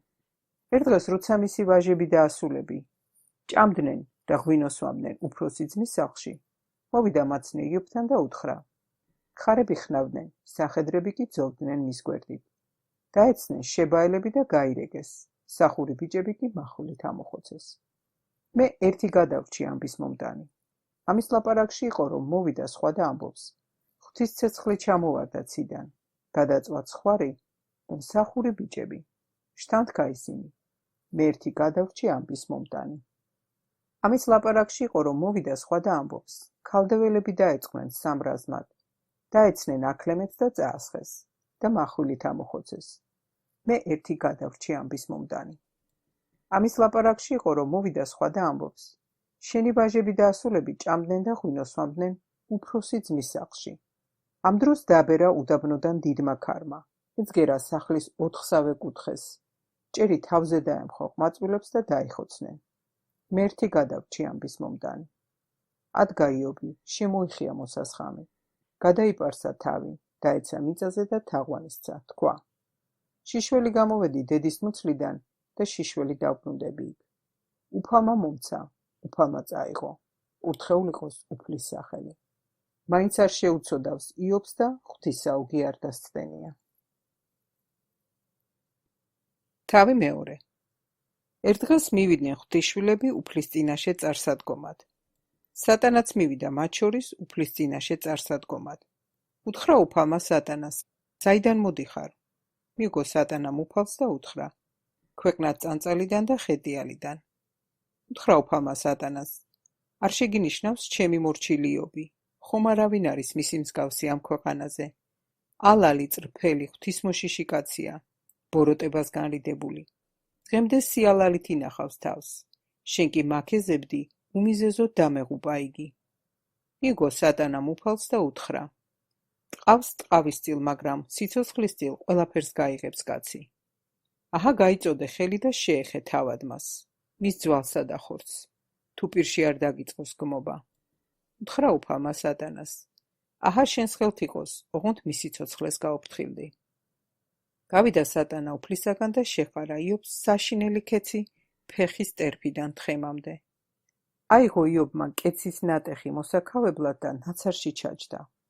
უთხრა ცოლმა, ახლაც ეჭიდები შენ სიალალეს, ბარემ დაგმე ღმერთი და მოკვდი. მიუგო, ერთი უგუნური დედაკაცივით ლაპარაკობ, სიკეთეს კარგად ვიტანთ უფლისაგან. ავი სატანა კი აღარ გვინდა.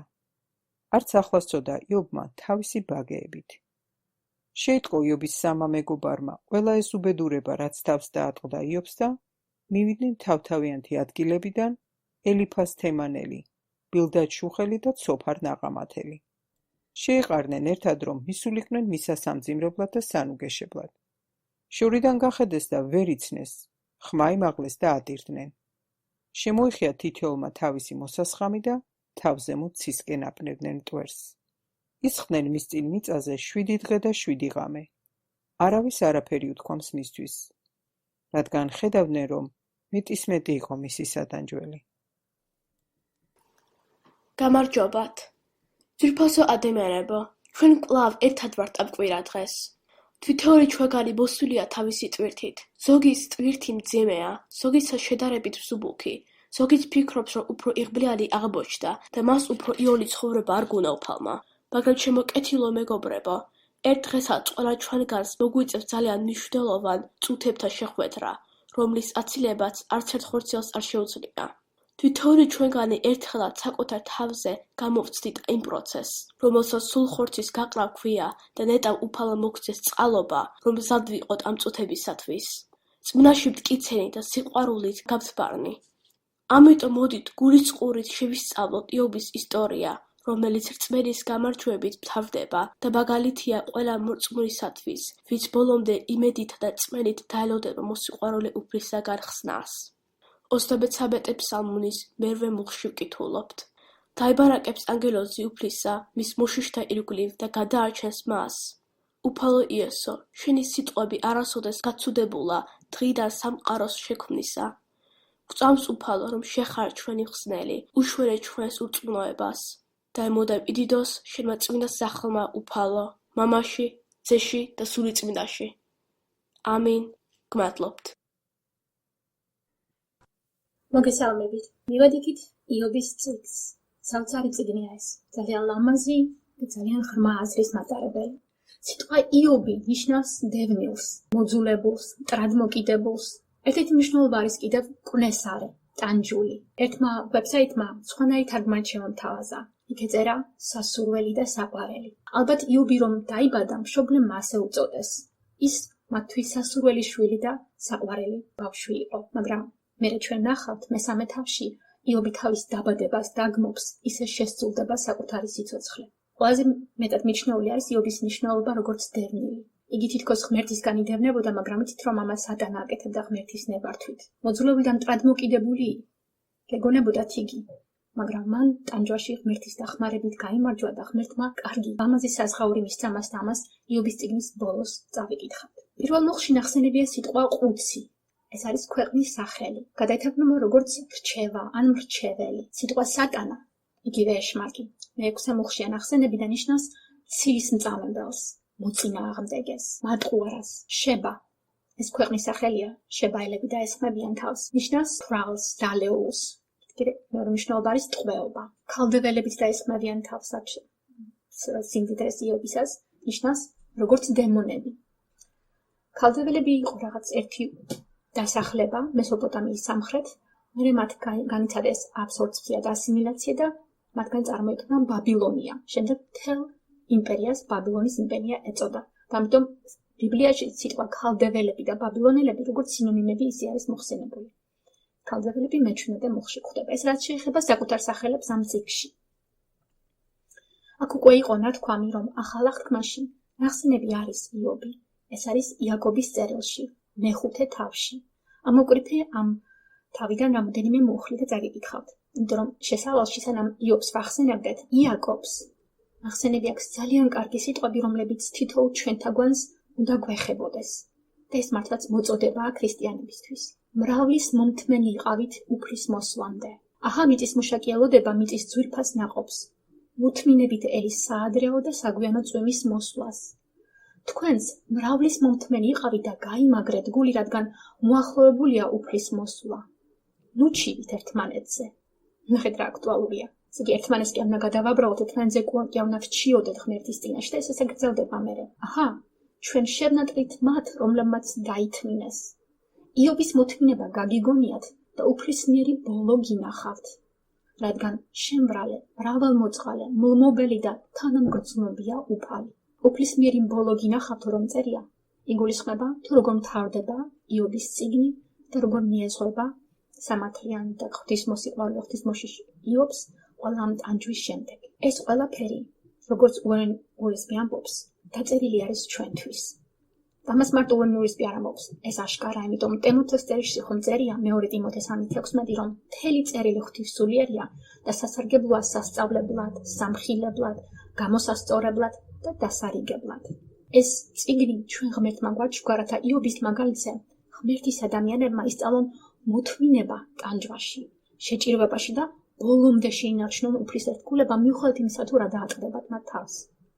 და კიდევ ერთ-ერთი მიზეზი, ერთ-ერთი მიზანი, რატომაც მოგვეცა ჩვენ ეს დიდი ღმერთის საჩუქარი, იობის წიგნი, ის არის, რომ იობის წიგნის კარგად გაცნობით ვსწავლობთ, თუ როგორ უნდა დავეხმაროთ ახლობელს და მოყვარს, როცა ის იტანჯება.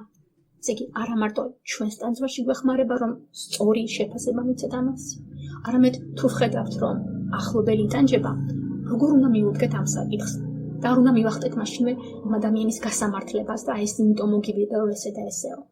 შეიძლება ნაწილობრივ იურიდიულად მართლები ვიყოთ, იმიტომ რომ არ არიან იობისნაირი მართალი ადამიანები ახლა. არ დაგვაუწყდეს, რომ ყველანი მიმსახურებთ ტანჯვას, ყველანი მიმსახურებთ ციკლს, იმიტომ რომ ყველანი გწოდავთ ღმერთის წინაშე.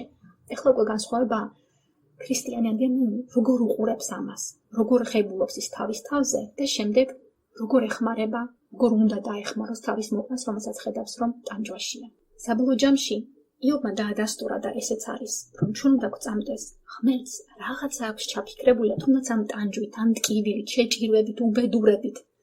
რაღაცისთვის სჭირდება ეს, და არის როგორც ქირურგი, რომელიც ყოველთვის ზომაწონით, თავისი ქირურგის დანით ისე ხმარობს ამ სკალპელს, რომ იქიდან ცოდვის ეს ჩირქიანი ნადენი გამოადინოს, გაგვანთავისუფლოს, გაგვწმენდოს და საბოლოო ჯამში რომ კარგად ვიყოთ.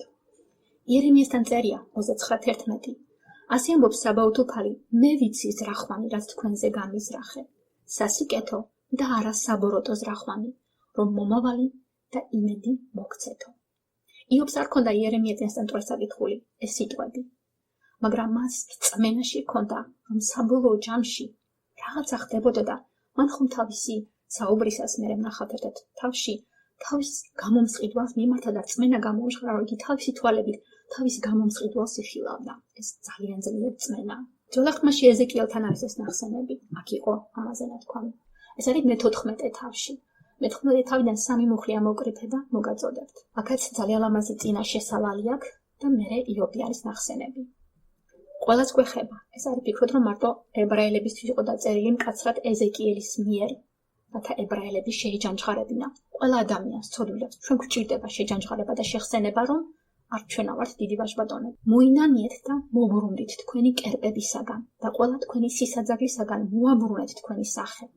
როცა შესწოდავს ქვეყანა ჩემს წინაშე და მიღალატებს, ნოე, დანიელი და იობიც რომ იყვნენ იქ, ცოცხალი ვარ ამბობს უფალი ღმერთი, ვერც ძეებს დაიხსნიდნენ და ვერც ასულთ თავიანთი სიმართლით მხოლოდ საკუთარ თავებს გადაირჩენდნენ. აი ნახსენებია იობი აქ ეზეკიელთან, ნახსენებია როგორც რწმენის ადამიანი დანიელივით, ნოესავით, მაგრამ ნახეთ ჩვენ თავად პიროვნულად ჩვენ გვმართებს რომ იობის რწმენას ვეზიაროთ, თორე ვერაფრით ვერ ვუშველით, თუნდაც ჩვენს ნაშიერს, ჩვენი საშოდან გამოსულს, ვერ ვიხსნით, შეგვიძლია მხოლოდ მისთვის ვილოცოთ, მაგრამ საბოლოო ჯამში იმან თვითონ უნდა მიიღოს ეს რწმენა და ღმერთისგან გადარჩენა.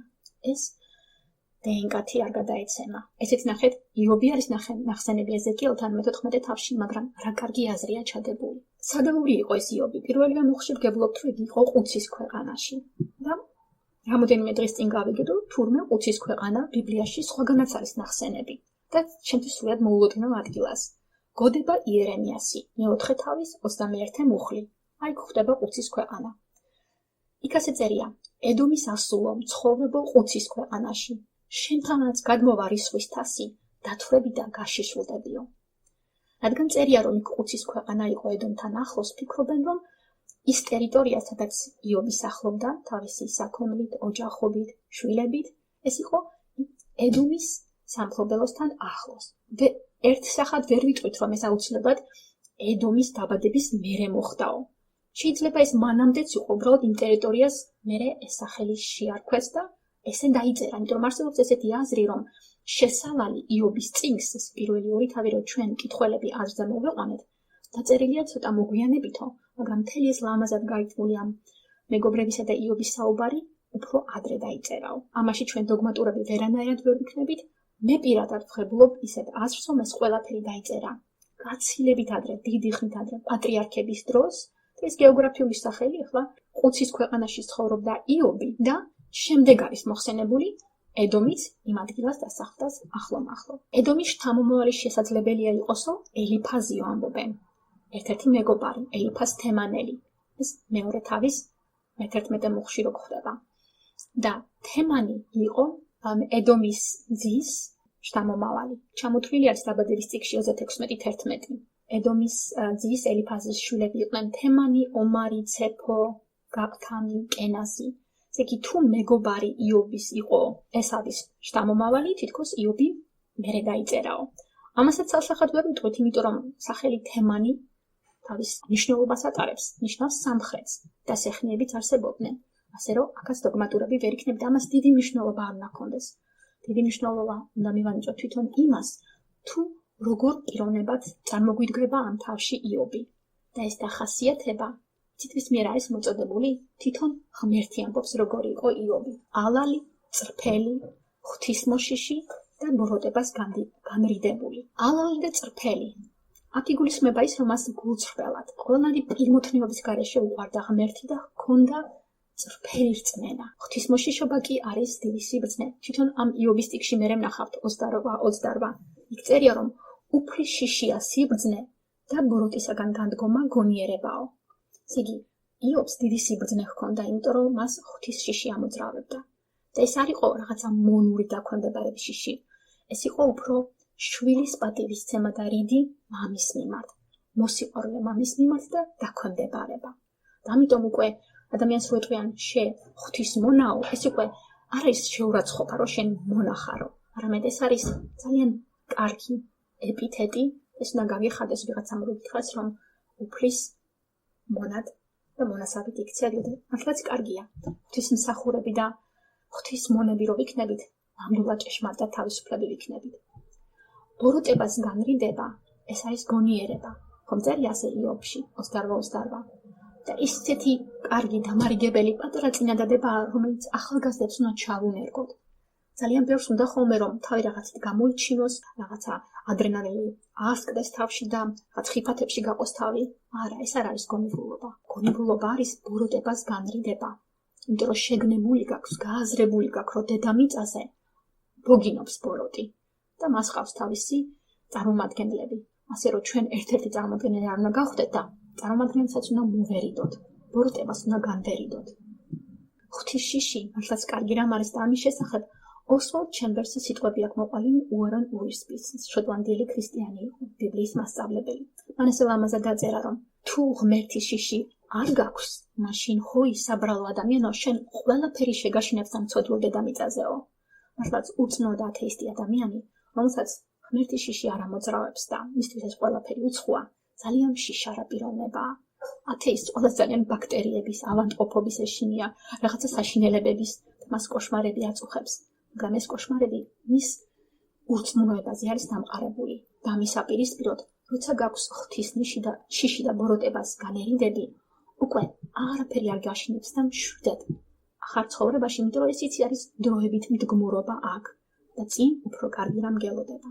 იობის შვილებზე არის აქ რამოდენიმე სიტყვა ნახსენები და აი ამ მოკლე მუხლებში ბევრი რამ არის ჩატეული. თუნდაც ის, რომ მისი შვილები 10 შვილი ერთმანეთში ძალიან კარგად იყვნენ.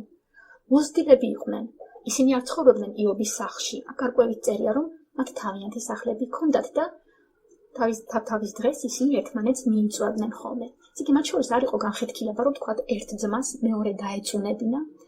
ისინი ისე იქცევდნენ, რომ თავის დებსაც მოიწვევდნენ ხოლმე სპეციალურად აგზავნიდნენ, რომ დები მათთან სტუმრად ყოფილიყვნენ დღეობებზე. უენურის პითხვით, რომ აქ ალბათო დაბადების დღე იგულისხმება ან რაღაცა დღეები, რომელიც თითო ძმას შერჩეული ჰქონდა.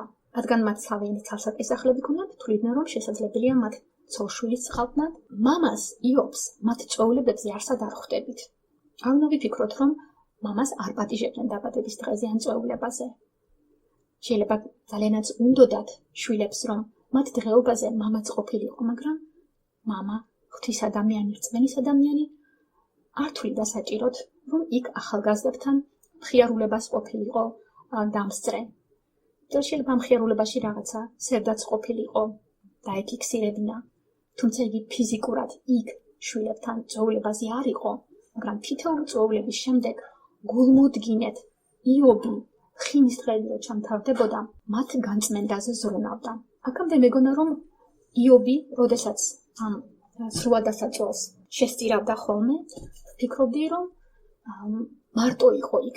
მაგრამ თურმე ეს უენურის პიმ გამაგებინა, რომ წერია იქ გაგზავნიდა იობი და განწმენდა მათო, გაგზავნიდაში იგულისხმება, რომ იგი მოუხმობდა ხოლმე თავის შვილებს და ხინის ხიარული კარგი განწყობის დღეების ჩამთავრების შემდეგ ეს მცხოვანი მამა თვლიდა საჭიროდ, რომ შვილები დასწრებობდნენ სხვარბლის სისხლის დაღვრას და მათ ცოტა სხვანაირი ხედვაც გამოემუშავებინათ, რომ არა მარტო სიხარული დაენახათ ერთმანეთთან ურთიერთობაში, არამედ ისიც, რომ მათი ცოდვების გამოსყიდვისთვის სისხლის დაღვრა იყო საჭირო. აქ ამ მუხლში, მეხუთე მუხლში პირველი თავისა, ბევრი რამ არის ჩაწერილი და შეგვიძლია ნანა ასე ვთქვათ, ჭყალებში გავშიფროთ და გავიგოთ თუ რა იგულისხმება იქ. ესე იგი, იობი იყო თავისი ოჯახის მღვდელმსახური, მღვდელთუხუცესი. ეს თუნდაც ადასტურებს იმას, რომ იობი დიდი ხნით ადრე ცხოვრობდა ვიდრე აბრაამი და მისგან გამოსული ლევი, იმიტომ რომ მერე ლევიტელები გახდებოდნენ ღმერთის მსახურები. ესე იგი, ამ პერიოდში, როგორც ერთ დროს აბრაამი თვითონ სწირავდა შესაწირავს, აქაც იობი თვითონ წირავს. დილა ადრიან ადგებოდა და აღავლენდა ხოლმე სრულ დასაწყოებს თავისი შვილების რიცხვისამებრ. შვილების რიცხვის ის იმას მიუთითებს, რომ იგი ზოგადად კი არ წირა და მსხვერპლს ჩემი შვილებისთვის და მორჩა. არა, მან კარგად იცოდა თავისი თითოეული შვილის დახასიათება, ვის რა შეიძლება სისუსტეები ჰქონოდა და თავის ლოცვაში მსხვერპლის შეწირისგან ინდივიდუალურად ღმერთს ევედრებოდა თავის შვილების რიცხვისამებრ, რომ მათთვის ეპატიებინა ის ცოდვა და ფიქრობდა, ეგებ შესწოდეს ჩემა ძე, მამო, ქალიშვილებს იგულისხმებიან და ეგებ დაგმესო ღმერთი გულში ნაბახუსებმა, შეზარხოჟებმა. აქ არანაირად არ ვფიქრობ, რომ აუცილებლად ისინი აღვირახსნებას ეწეოდნენ, არა და არა. იობი ისეთი კაცი იყო, კარგად გასწრებდა თავის შვილებს და მართლაც ეს იმაში გამომჟღავნდა, რომ შვილები ერთმანეთის მიმართ მეგობრებადაც იყვნენ განწყობილები. ესე იგი, იობისთვის შვილები ძალიან ძვირფასები იყვნენ. მაგრამ მერე დავინახავთ და ყველაფრით იგი თავის ცხოვრებაში დაადასტურებს, რომ უფრო ძვირფასი მისთვის იყო ღმერთის რწმენა. თავისი საქონლით, მონაგარის მართვით, მსახურთა განწესებით, იობი როგორც მდიდარი საქმოსანი ბიზნესმენი, თანამედროვე ტერმინით ადამიანი, საკმაოდ დაკავებული, ბიზი უნდა ყოფილიყო, მაგრამ მისთვის ღვთისმსახურება პირველ ადგილას იყო, ვინაიდან ღმერთს სწამდა, რომ ყოველივე მას ღმერთისგან ჰქონდა ეს ყველაფერი მას ბოძებული. უკვე მეცხრე მოხლიდან შევესწრებით და ღმერთის სულიწმიდით გვასწრებს იმ საუბარს, რაც ხდება ღმერთის ტახტის წინაშე. აი რომ ღმერთი როგორც ადამიანი თავის საყვარელ მეგობარს რომ მოიხსენიებს, თქვათ ვიღაცა შეხვდები და იტყვი რომ აი ქვეყანაში ვიმოგზაურეო და პირველი რა გახსენდება რომ იმ ქვეყანაში მეგობარი მყავსო. აი თქოს ღმერთიც ესე ძალიან თბილად მოიხსენიებს იობს და ისე მიმთვისებებს ჩამოთვლის თუ როგორი იყო იობი, ალალი, წრფელი, ღვთისმოშიში, ბოროტებისგან განრიდებული და ერთ რამეს დაამატებს, ღმერთი რომ მისნაირი არავინ არ იყო, ის იყო ყველაზე კარგი. წარმოიდგინეთ, ამის მოსმენა როგორ გულზე გახეთქავდა სატანას. უკვე სატანა გულში ჩაიდებდა და ესეც აშკარა იყო, რომ სწორედ იობის დამარცხებას ისურვებდა, იმიტომ რომ იობი როგორც ყველაზე მართალი, ყველაზე ალალი, თუ ის დამარცხდებოდა, მაშინ სატანას შეეძლო დაეტრაბახებინა, ხო, რომ დანარჩენები ნახევრად ცოდვილები, ნახევრად თვითონაც მართლები, ნახევრად მორწმუნეები, ხო, ისედაც ჩემი ნადავლები არიანო. აქ საუბარს რომ ღმერთი იწევს, თითქოს ესე გგონია, ისეთ დაეწერა მესი ჰენრისთან, რომ ღმერთმა დაასწრო სატანას რაც უნდოდა ეთქვაო. სატანა უკვე იქ მივიდოდა ალბათ ამ შეკრებაზე, იმის თხოვნით, რომ მისთვის ნება დაერთო დაეტანჯა იობი და ღმერთი იწყებს საუბარს ამაზე და ესეთი საუბარი ჩვენთვის არის მოწოდებული და ღმერთი რო იკითხება, სად იყავი, საიდან მოდიხარო, განა ღმერთმა არ იცის. ეს ღმერთის, ესე თქვათ, ხელწერაა, ღმერთის ესეთი მიმართებაა, რომ იცის, მაგრამ მაინც სვავს კითხვას და იმის ამიხედვით როგორ პასუხობ, შეფასებაც აშკარა ხდება. ეხლა ცილისწამება მოისმინეთ სატანასი, რომ გაიგებს, რომ იობი ესე კარგად არის ღვთის მიერ შეფასებული, მაშინვე რას მიახდება. მერე და განატყუილად, განა ამაოდ არის იობი ღვთისმოშიშიო. ნახეთ, იობის ხასიათში რამე ისეთი თვისება რო ყოფილიყო, ან მას რამე ისეთი ცოდვა რო ჩაედინა, რომელშიც მერე მეგობრები მას დრალსდებენ, თითქოს მას საშინელებები გაეკეთებინოს. იმიტომ რომ მეგობრები სხვანაირად ვერ ხსნიან რატო იტანჯებასე, მაგრამ იობი სატანას აუცილებლად ეცოდინებოდა ეს ცოდვები და შესაძლებლობას ხელიდან არ გაუშვებდა, რომ ღმერთთან დაებეზღებინა და აქვე ამას მიახლიდა ღმერთს, მაგრამ არაფერი არ ქონდა სატანას სათქმელი და ნახეთ რას ჩაებღაუჭა. მან ჩათვალა, რომ იობი იყო როგორც დაქირავებული პიროვნება, რომ აი შენ ამას გაუკეთებ, ის მე ამას გაგიკეთებს. თითქოს სასყიდის გამოაკეთებდა ამას. და მის სიტყვებით განა ის არის, განა ამაოდ, განა უფასოდ, ესე იგი რაღაცისთვის აკეთებს ამასო, აქ გარიგება არისო და გარიგების გამოხდებაო. თვითონ სატანის სიტყვებიდან კიდე რას გვებულობთ, იცი, აი როგორ არის, რომ იქაც სულიწმინდა გვაწვის სატანის სიტყვებითაც რაღაცას გავიგებთ, რომ ასე ამბობს სატანა, განა შენ რა აღმართე ზღუდე მისი სახლისა და მთელი საბადებლის გარშემო, შენგან ეკურთხა ნახელავი მისი და დიდად გამრავლდა ჯოგები იობის ქვეყანაზე. აბა გაიწოდე ხელი და შეეხე ყოველიდაც რაც გააჩნია იობს, თუ მაშინვე პირში არ დაგიწყოს გმობაო. ვინახეთ, განა შენ ღმერთო არ აღმართე ზღუდე მისი სახლისა და მთელი საბადებლის გარშემო. ნახეთ, ღმერთი როგორი მოსიყვარულია. ჩვენ ოღონდ გულით მოვიდომოთ და რწმენით შევუყაროთ ნამდვილად მთელი გულწრფელი ქრისტიანული სიყვარულით ღმერთი და ის გვპირდება და მართლაც აღმართავს ზღუდებს ჩვენს გარშემო. ეს შეიძლება არ იყოს მატერიალური ზღუდე, არ იყოს კეთილდღეობის კედლები, მაგრამ ის აუცილებლად აღმართავს ისეთ ზღუდებს ჩვენი სულის გარშემო, რომ გამოვბუძუნდავს, გაგვწუთმის და მერე უკვე სატანის თავდასხმებს კარგად მოვიგერიებთ, იმიტომ რომ სულიერი კედელი სატანის მოსაგერებელი ცეცხლოვანი ისრებისა აღმართული იქნება ჩვენს გულში და ჩვენს გონებაში და ამას გავუმკლავდებით და ამას ვსწავლობთ კიდე ბიბლიიდან. სატანა ისე ნათლად ამბობს იმის შესახებ, რომ შენ აღმართე ზღუდე იობის გარშემო, თითქოს ესეთი რაღაც როაც დახატავ, რომ ამ ხეტიალისას დედამიწაზე რომ დაეხეტებოდა, ეთქობა ამ ზღუდეს იობის გარშემო, ძალიან გულმოდგინედ უვლიდა გარს და ვერსად ეს ლაზიიკა, ეს ნახრეტი ვერ უპოვა იობს, იმიტომ რომ ეს მართალი სამართლიანი ღვთისმოსიში ბოროტს განედებული ადამიანი იყო, რომ ვერსად ნაპრალი ვერ უპოვა. ეხლა აქ რო დავფიქრდეთ, ზღუდე ჰქონდა იობს აგებული, ღმერთმა აღუმართა, მაგრამ ჩვენ, ვაი რომ ჩვენ ეხლა ჩვენს არასრულ ყოფილებაში გვაქვს რაღაცა ნახლად დანგრეული კედლები აშენებული და იქიდან ლაზიიკას შესაპარავ ადგილს ჩვენს გონებაში და გულში ვტოვებთ ხოლმე. ან გაკერპებული შვილებით, ან გაკერპებული კეთილდღეობით, ან მატერიალისტობით და აი ამ ლაზიიკიდან, აი ამ ხვრელიდან შემოძვრება ხოლმე მიუხედავად იმისა, რომ ღმერთი ჩვენს აღშენებაზე მუშაობს. ქრისტიანი ბიბლიას რო ბოლომდე წაიკითხავს, ძალიან გაუხარდება, როცა დამაგურგნებელი აკორდებით, როგორც კარგ სიმფონიაში, ესეთ რაღაცას ვკითხულობთ გამოცხადებაში, მეოცე თავის პირველ ორ მუხლში. იქ გარკვევით წერია, რომ სატანა შეიბორკება და იქ წერია, რომ დიდი ჯაჭვით იქნება იგი დაბმული. მიხლეზეცი ჩამომავალი ანგელოზი, რომელსაც ხელთ ეპყრა უფსკულის გასაღები და დიდი ჯაჭვი. შეიპყრო გველეშაპი, ძველი გველი, რომელიც არის ეშმაკი და სატანა და შებორკა 1000 წლით. აქ წარსულში კი წერია შებორკა 1000 წლითო, მაგრამ ეს 1000 წელი ჯერ არ დამდგარა, როგორც ზოგიერთები დამახინჯებულად კითხულობენ, თითქოს სატანა დედამიწაზე არ მოგინოდეს.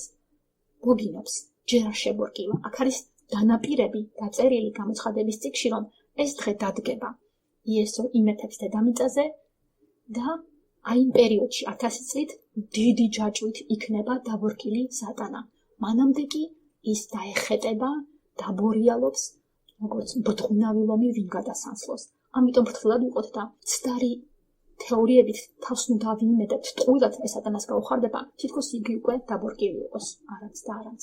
იობს სატანის ხრიკებით ისეთი რამ დაემართა, რაც ეკლესიაში ტესტში წერია. 9:12. ადამიანმა არ იცის თავისი ჟამი. ალბეთში გახლართული თევზივით და ნახეში გაბუნული ფრინველივით იქნება იგი, შეპყრობილი ალბეთით ჟამს, მოულოდნელად თავს რომ დაატყდება და უეცრად დაუდგება. ნახეთ, იობი არავის არ ჩაუყენებია საქმის ყურში, თუ რა საუბარი დიალოგი იყო გამართული ზეცაში, ღმერთსა და მოწინააღმდეგეს შორის. იობს უბედურებები დაატყდა თავს ერთი მეორეზე, სატანას დრო არ დაუკარგია. მიიღო თუ არა ნებართვა ღმერთისგან, რომ იობს არ უნდა შეხებოდა, მას რაც გააჩნდა, იმაზე უფლება ჰქონდა, რომ ხელი გაეწოდა, მან დრო არ დაკარგა, მაშინ მოშორდა ღმერთს და საშინელებებიც დაახლოვა ბლომად. თუ პირველი თავის მესამე მუხში წერია მისი საჩო საბადების რაოდენობა 7000 ცხვარი, 3000 აქლემი, 500 უღელი ხარი, 500 ხდალი ჭაკი, ანუ ჭაკივირი და ფრიად მრავალი მსახური, აქ უკვე ერთი მეორეზე მიყოლებით ვხედავთ, რომ მთელი ეს მონაგარი და მერე საშინელებით დამთავრებული შვილებიც ასე საოცრად ერთ დღეში დაეღუპება. წინა დღეს იობი იყო მხცოვანი, მთელ ქვეყანაში ცნობილი, მდიდარი, ღვთისმოშიში, შვიდად მცხოვრები ადამიანი შვილებზე როძულობდა, მსხვერპლს წირავდა და ერთ დღეში ნახეთ რა დაემართება მას. ის მართლაც იყო როგორც ავ ბადეში გახლართული თევზი, ოღონდ მან არ იცოდა რატო დაემართა ეს. ფაქტის წინაშე იყო, მაგრამ ახსნა ვერ ქონდა. ნაპოვნი და ეხლა უკვე თითქოს მთელი ზეცა და ზეცაში მცხოვრებლები მას უყურებდნენ თუ როგორ მოიქცეოდა. იობი როგორც ღმერთის ადამიანი, ღმერთმა ყველაფერი წინასწარ იცის, მაგრამ ეს ანგელოზებს იქ ყველას უნდა დაინახა თუ რა მოხდებოდა. ხარებზე და ვირებზე წერია, ხარები ხნავდნენ, ვირები ძოვდნენ მათ გვერდით, შებალნი დაესხნენ თავს და წაასხეს. მსახურები კი מחვილით მოსრესო. ესე იგი, შებალნი იყვნენ მათ მეზობლად მცხოვრები, მომთაბარე ტომები, წარმართები, ყაჩაღები. მათ ხარები და ვირები წაასხეს. ხა მარტო ამბავს რომ გაიგებდა იობი, მაშინ თავში მას რა მოვიდოდა, იცი? რომ მას, როგორც ძლიერ პიროვნებას, როგორც აბრაამი აკეთებდა მას, როცა მტერს კარგად უნდა გამკლავებოდა, თავის შვილებსაც მოუხმობდა, ალბათ მსახურებსაც თავის მეომრებად ჩაიყენებდა და სამართლიანობით დაიბრუნებდა შებალების მიერ წასხმულ ხარებსა და ვირებს, მაგრამ ეს მას არ დასცალდა. ერთი მსახური, რომელიც გადარჩა და მას უთხრა, იმას საუბარი არ ქონდა დამთავრებული, რომ მეორე უბედურება გაიგო მან. და აქ უკვე ადამიანებზე და შებალებზე კი არ იყო ლაპარაკი, არამედ წერია, რომ ღვთის ცეცხლი დაეშვა ზეციდანო. ცხვარი და მსახურები გადაბუგა და შთანთქა ისინი. და მოსამსახურებელს მეღა გადარჩი შენთვის ამბი საუწყებლათო. ეს უკვე იობისთვის სხვა რამის მომასწავლებელი უნდა ყოფილიყო. მეხსევლად, რატო? ესეც უარნობის გამაგებია, არასოდეს ამიქცევია ყურადღება. ცხვარი ხო შესაწირავია ღმერთისა. ვირებს და ხარებს სამსხვერპლოზე არავინ არ სწირავს.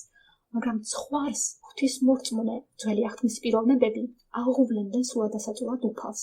და ეხლა იგი გებულობს, რომ ღმერთისთან ცეცხლი დაეშვა ზეციდანო, მთლიანად გადაბუგა. მსახურებიც დაიღუპნენ. ესე იგი, ეს რომ უნდა ყოფილიყო, აზრების უნდა შეიდეს ადამიანში, რომ ცხრებს ღმერთისთვის წირავ.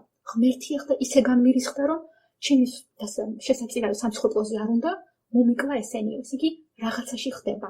უკვე მისი გონება მომართული იქნებოდა, რომ ღმერთისგან ხდება ეს ყველაფერი. არა აქ დამთავრებული მეორე მოსამსახურეს ამის თქმა და უკვე აკლამებს ეს შესახებ იღებს ამბავს.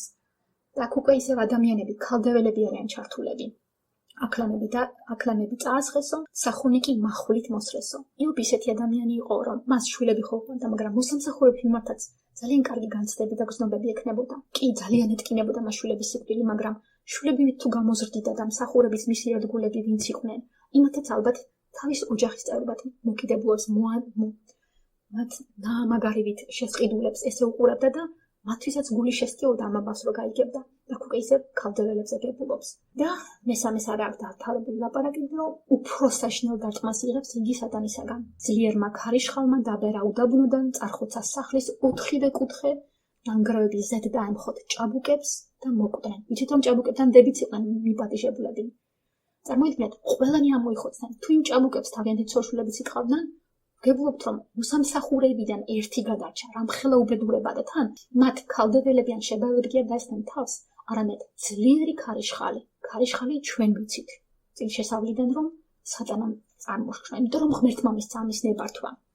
მაგრამ საბოლოო ჯამში იობი კარგად ხვდება, რომ ამისი პირველ წყარა, პირველპრიჩინა, უსვად რომ იყვიან, მაინც არის პირველ მიზეზი. არის ის, რომ ეს ყველაფერი ღმერთისგან მოდის. ესეთი რამ ამოვიკითხე ნეთი ჰენრისთან და ძალიან მომეწონა. პირველად შეიძლება ადრეც მსმენია აქ საუბრებიდან. ყოფილა ესეთი ბერძენი პიროვნება ეპიქტეტუს ჰიერაპოლისელი. ეს იყო ჩვენი წელთაღრიცხვით 50 წელს 118 წლამდე. ესე იგი ის იყო ყოფილი მონა, მაგრამ შემდეგ იგი განთავისუფლებული იქნა მონომისაგან, ნიკოპოლში დააარსა ფილოსოფიური სკოლა. ხა ეს შესაძლოა გავაკეთე 50 წელს თუ დაიბადა და 118 წელს გარდაიცვალა. მისთვის ალბათ ნაცნობი უნდა ყოფილიყო ებრაელების ისტორია, ქრისტეს ჯვარცმაც ალბათ, იმიტომ რომ ისეთი კარგი ციტატა აქვს მოყოლილი ნეთი ჰენრის, რომ აი გაოცდი თითქოს ქრისტიანი სიტყვებია და ნახე ესე რას ამბობს ეს ფილოსოფოსი ეპიქტეტუს ეპიქტეტე ქართულად. ეპიქტეტე ეს იმის უნდა გადათარგმნე ეპიქტეტუსტერია, მაგრამ ეპიქტეტე. ეს რამეს ამბობს? როცა შენ ხელიდან გამოგეცლება რამე ან ვინმე, მაგალითად დაგეღუპა ბავშვი, ან ჩამოგერთვა მამული, არ თქვა დავკარგეო, არამედ თქვი დავუბრუნე მის კანონიან ფლობელსო. თუ შეგეკამათებიან და გეტყვიან ბოროტმა ადამიანმა მოიმოქმედა ესო, ესე იგი რომ დაგეღუპა შვილი, ან ჩამოგერთვა მამული, მაშინ პასუხი ასეთი უნდა იყოს, ამბობს ეპიქტეტე. რაშენი საქმეა, რომელი ხელით ინებებს მომცემი თავისის უკან წაღებასო. აი ნახეთ, მართლაც რა ქრისტიანული სიტყვებია. ესე იგი, კი არ უნდა თქვა დავკარგეო, დამეკარგავ, არამედ ვინც დროებით ჩამაბარა, ვისი ზედამხედველობაც მეც მომეცა დროებით, იმან ესე ინება, რომ იმან უკან წაიღო. ხა გულთბად რაღაც მინდა გითხრათ. როცა ამ თავებისთვის მემზადებოდი და ვკითხულობდი და თან მე ამაზე უნდა მესაუბრა. ამ საუბრისას ძალიან ძნელია, რომ ცოტა ბრძნული ტონი არ გაგეპაროს. ცდილობ შიში შემომეპარა, რომ ვაიმე, ამაზე ვკითხულობ, ვაიმე, ვაიდა მე დამატყეს უბედურება ცოტა ხანში, ესე იგი ჩემი სიტყვები უნდა გავიხსენო. საბოლოო ჯამში მე ჩემი სიტყვები კი არ გავხსენო, უბრალოდ რაც წამიკითხია, რაც გადმომინგლისურებია. ესე იგი, რაც თითქოს სხვებისთვის ჭკუის დამარიგებლად ინგლისურიდან გადმომინქართულებია. ესე იგი, რასაც სხვების თითქოს ჭკუის დამარიგებლად ვსაუბრობ, ეს უნდა იყოს პირველ რიგში ჩემთვის შესახსენებლად და სამახსოვრებლად და მე ვინც ამას მოისმენს იმისთვის და შიშის განცდა ეს არ არის ცუდი განცდა, ეს არის ღვთიური შიში, რომ დაგვამახსოვდეს შეშინება, იმიტომ რომ ეს შიში მერე ბოროტებისა განრიდებას გვასწავლისთუნდაც იმას, რომ თუ აზრები შემოგვეპარა. ეხლა იობს არ უთქვამს, უფალმა მომცა და ბოროტმა ყაჩაღებმა, შებაელებმა და ქალდეველებმა წამართვესო და მათ დამაყაჩაღესო. ესე არ უთქვამს იობს. იობი უკვე მიხვდა. იგი აზრზეა თუ რა ხდება იმ გაგებით, რომ საუბარი არ იცის იქ რას დიალოგი შედგა, მაგრამ ღებულობს ამას ღმერთისგან. და ნახეთ ახლა ყველანი განრიდებულები ზეცაში უყურებენ ამას და როგორ მოიქცევა იობი. იობს ხელი არ აუკანკავდება, დეპრესიაში არ ჩავარდება, ყვინილს და სიგიჟეს არ წამოიწყებს. იობი ადგება, შემოიხევს სამოსელს და თავს გადაიპარსავს. ამას არ ვაქცევდი ხოლმე ყურადღებას თავის გადაპარსვა რატომ წერია. გარდა იმისა, რომ ეს არის გლოვის და ტირილის გამომხატველი. უენურის პიცარა ეს მიხიანის უწერია, რომ თავის გადაპარსვა იმას ადასტურებს, რომ იგი ძალიან შეგნებულად, ნელა თავს იპარსავს და ამას აცნობიერებს. ეს თავის გადაპარსვის მომენტიც ის იმაზე მეტყოლებს, რომ იგი ისეთ მდგომარეობაშია, რომ მას შეუძლია ეს სამართებელი მართოს და თავი გადაიპარსოს, მერე მიწაზე დაემხობა და ასაკეთებს იცით, ღმერთს ცემს თაყვანს. ესე იგი, ეშმაკი რას ცდილობს? იობი არის სამართლიანი ღვთის მოშიში და უბედურებით იგი ტანჯვაში ჩააგდოს. ეხლა რადგან ჩვენ სამართლიანები, ალალები და მართლები არა ვართ, სატანამ მეორე მეთოდს მიმართავს. უგუღმა რა, რომ ჯერ ტანჯვაში გვაგდებს და მერე უნდა რომ ღმერთი დაგვაკმობინოს. ესე იგი, არ აქვს მნიშვნელობა რომელი რას უსწრებს. სატანის მიზანი არის, რომ საბოლოო ჯამში ღმერთის გმობისკენ მიიყვანოს ადამიანი და არა მონანიებისკენ. თან ესეთივე უკმართობა სატანის მეთოდი, რომ რასაკეთებს? ღმერთთან აძაგებს იობს და ყველანაირად ცილს წამებს. ამას კიდე ძველ ქართულად მოყივნება ჰქვია. მაგრამ იობთან რომ მიდის და უბედურებას დაატეხავს თავს, აიძულებს იობს, რომ ეხლა ღმერთის საძაგებელი ათქმევინოს. მაგრამ იობი როგორ მოიქცევა? სამოსელის შემოხევის შემდეგ, თავის გადაპარსვის შემდეგ, მიწაზე დამხობის შემდეგ იგი თაყვანს ცემს უფალს და ამბობს: "შიშველი გამოვედი დედაჩემის მოცლიდან და შიშველი დაუბრუნდები, უფალმა მომცა და უფალმა წაიღო, კურთხეულ იყოს უფლის სახელიო. ეს უენურისთვის როგორ წერია, თითქოს მიმართულებები. ჯერ იობმა გაიხედა უკან, გაიხსენა თავის დაბადება. შიშველი გამოვიდი დედაჩემის წიაღიდან. წიაღში დაბადება მერე ფსალმუშიც არის უფრო მიწის წიაღსაც უფრო ამსგავსება ხომ ესე ლიტერატურულად. მე თქვა ფსალმუში 138 ძალიან საყვარელი ფსალმია მე-9 მუხში წერია. არ დაფალურა ჩემი ძვლები შენგან, როცა ჩავისახე იდუმალებაში, შევნითდი მიწის წიაღში. ესე იგი მიწის წიაღში, ესე იგი იდუმალებაში, სიბნელეში შენიხდება დაბადება. ესე იგი იობით რომ ამბობს რომ შიშველი გამოვიდი დედაჩემის მუცლიდან, შიშველი დაუბრუნდები იქ. არანაირად არ უნდა იფიქროს თინაღს რომ ათეისტმა რომ თითქოს იობი გულისხმობს იქ დაუბრუნდი ანუ დედაჩემის მუცელშია. ლაპარაკია იმ წიაღში, იმ სიბნელეში, მიწის წიაღში, ესე იგი მტვრიდან დავიბადე და მტვერშივე დაუბრუნდებიო. იხედება წარსულში, დაუბრუნდებიო ისევ იქ მიწის წიაღში, იხედება მომავალში, მაგრამ მათ თავარია უენურის წერია რომ იგი ამას ასრულებს იმით რომ იგი იხედება მაღლა. ზეცისკენ იყურება და ღმერთს აკურთხეს. უფალმა მომცა და უფალმა წაიღო. ესეთი გამონათქვამიც არის რომ ადამიანი იმაზე მეტად ვერ გაღარიბდება, ვიდრე იგი იყო დაბადებისასო. მართლაც დედის საშუალო რომ ადამიანი გამოდის, აი ეს პატარა ადამიანი არის სრულიად უმწეო, შიშველი, მას არაფერი არ გააჩნია. ეს ჩვენ შეგვიძლია ხოლმე ვთქვათ, რომ ომდიდარ ოჯახში დაიბადა, ეხლა ველამაზ დასაცმელებში გაახვევენ, სითბოში ამყოფებენ. აი ეს მომენტი, როცა ის საშოდან გამოდის, იმ ადგილიდან და იბადება, ის არის სრულიად ღარიბი, ყველაფრისგან განძარცული. და იობი ამას ამბობს, ეგეთი დავიბადე, მერე მაჩუკა ღმერთმა რაღაცები, სიმდიდრეები, შვილებიც მერე გამიჩნდა.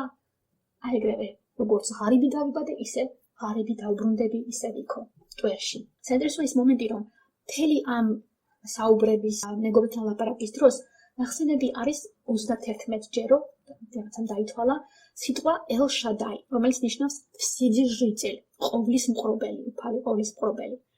ეს სიტყვა უფრო ღვთისახელი გავრცელებული არის ბიბლიის წიგნში. მარტო შესავალში არის იაჰვე ღმერთი და ამითით თითქოს ამბობენ რომ რადგან იაჰვე წერია, ეს სახელი კი მერე იქნა უფლისმიერ ნათქვამი. მოსეს რომ უთხრა შეიძლება მერე დაიწერო ამ შესავალი. ისე ამას დავიდავანებოთ, ამას დიდი მნიშვნელობა არ აქვს.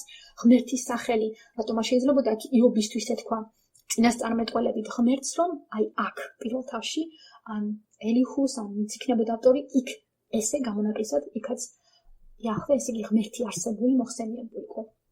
და ის ფაქტი, რომ ამას ყველაფერს გარინდებულები უყურებდნენ, ეს კორინთელთა წერილში წერია, საერთოდ რომ ეგრე ხდება. 1 კორინთელთა 4:9. პავლე მოციქული ამბობს, რომ ჩვენო ქრისტიანებიო, სანახაობა გავხდით, სასეიროდ გამოგვიყვანა ქვეყნიერებისთვის, ანგელოზებისთვის და ადამიანთათვის.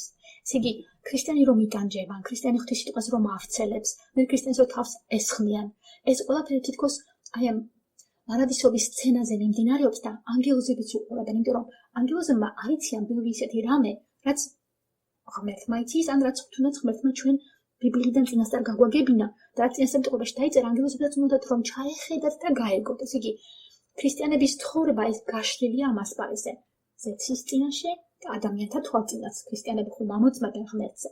ეს კორინთელთაში წერია, მაგრამ თურმე ეფესელთაშიც, რომელიც ჩვენთვის ადრე ძალიან რთული წიგნი იყო, იმ გაგებით რომ ძალიან გრძელი წინადადება იყო და ძალიან ტევადი და თურმე ამის პარალელი ეფესელთა წიგნშიც ყოფილა.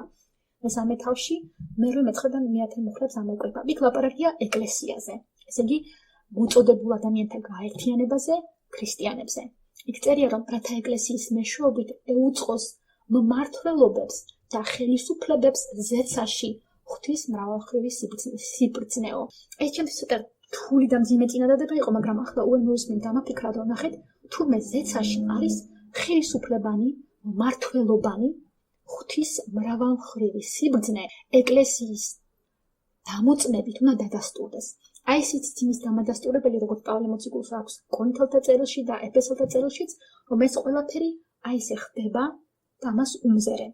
ასე რომ თუ ამას ჩვენ გავისიბრძეგანებთ, წარმოიდგინეთ, რამდენი გულშემატკივარი ყავს, იმგაგებით რომ ღმერთი გულშემატკივრს პირველ რიგში. იესო ქრისტე ლოცულობს ჩვენთვის და თითქოს გარინდებულები ესენი ყველანი უყურებენ.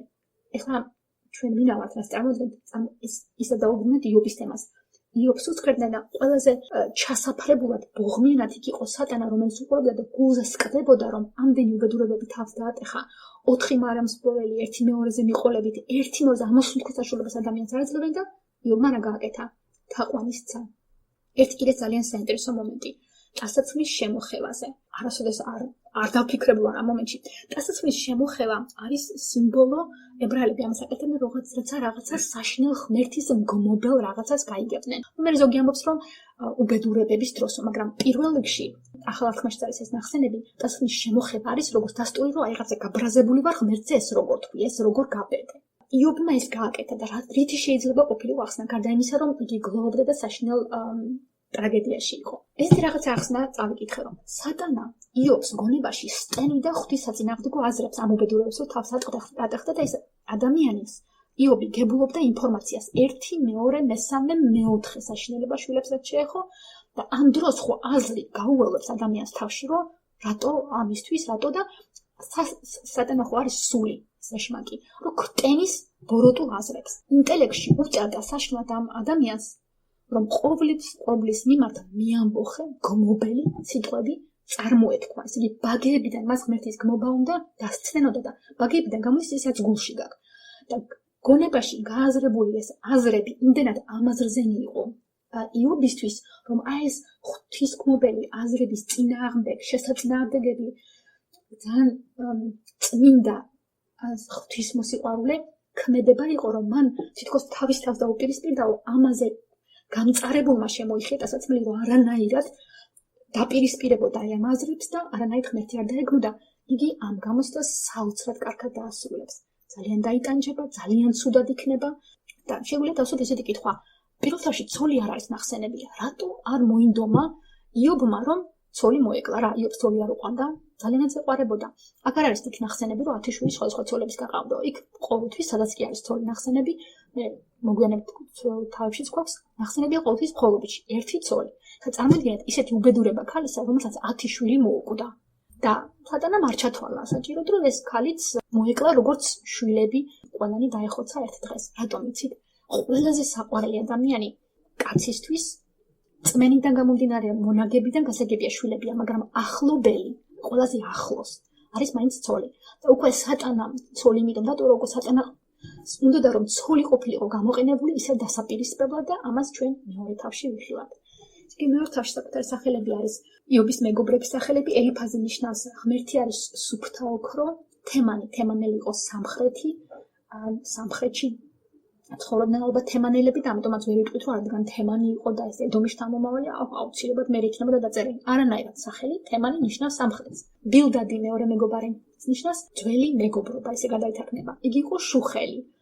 მიწაზე განთხრომას ნიშნავს, რომ დაემხობა პირქვე ადამიანი და თქვა თაყვანს განერთხოვა. მიწაზე განთხრომას ნიშნავს შუხელი.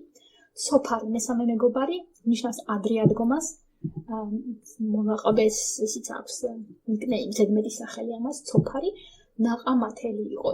სიტყვა ნაყამა ნიშნავს სასიამოვნოს. ეს კი იმ ადგილიდან იყო, სადაც ალბათ სასიამოვნო შესახედაობის, სასიამოვნო პიროვნებები იყვნენ, ეს სახელი ასე ითარგმნება. ეხლა უერნერის უწერია, რომ წიგნის ამ მონაკვეთშიო გაისმისო 4 ხმაო. და ნახეთ ლამაზად აქვს გაშლილი, ძალიან მოკლედ რომ ადვილად დაგამახსოვრდება რა ხდება მეორე თავში. 4 ხმა. პირველი არის ხმა მრავლდებლისა. ეს არის ეშმაკის ხმა სატანის სიტყვები ჩაწერილი და იქ დიალოგი ამოცემული და ჩვენთვის ბევრი რამე ნათელი ხდება და ნათელი ხდება კი არ უნდა შეგვეშინდეს. უნდა გვეშინოდეს ღმერთის რომ არ განვარისხოთ. მაგრამ ეშმაკი ფაქტობრივად იშიფრება აქ. ის უკვე ვერ შეინიხნება თუ ამ ადგილებს კარგად შევისწავლით და გავიგეთ საიდან უტევს. რომ ჩვენთვის უცნობი არ იყოს მისი ხრიკები და უკვე დაუპირისპირეთ რწმენით და ღმერთს შევეხვეწეთ რომ ჩვენს გარშემო, ჩვენი სულის და გონების და გულის გარშემო ზღუდი არ მართოს მის საწინააღმდეგოდ. ესე იგი, ჯერ არის ხმა მრავლდებისა, რომელიც ამბობს გაიწოდა ხელი და იობის ძვალსა და ხორცს შეეხეო, თუ პირში არ დამიწყოს გმობაო. მეორე ხმა, ვისიც ისმის, ეს არის ხმა სასოწარკვეთაში, უღმერთოდ პანიკაში ჩავარდნილი პიროვნების. აქ იგულისხმება ცოლის ხმა ისმის, ეს არის მეორე, რაც ამ თავში არის გაშლილი, ისე უბნება, ისევ შენს უბიწოებას და სიელალეს ებღაუჭები, დაგმე ღმერთი და მოკვდია. მესამე ხმა, ვის ხმასაც გებულდეს, როგორც გეგმა ამ თავის, ეს არის ხმა მგლოვიარეთა.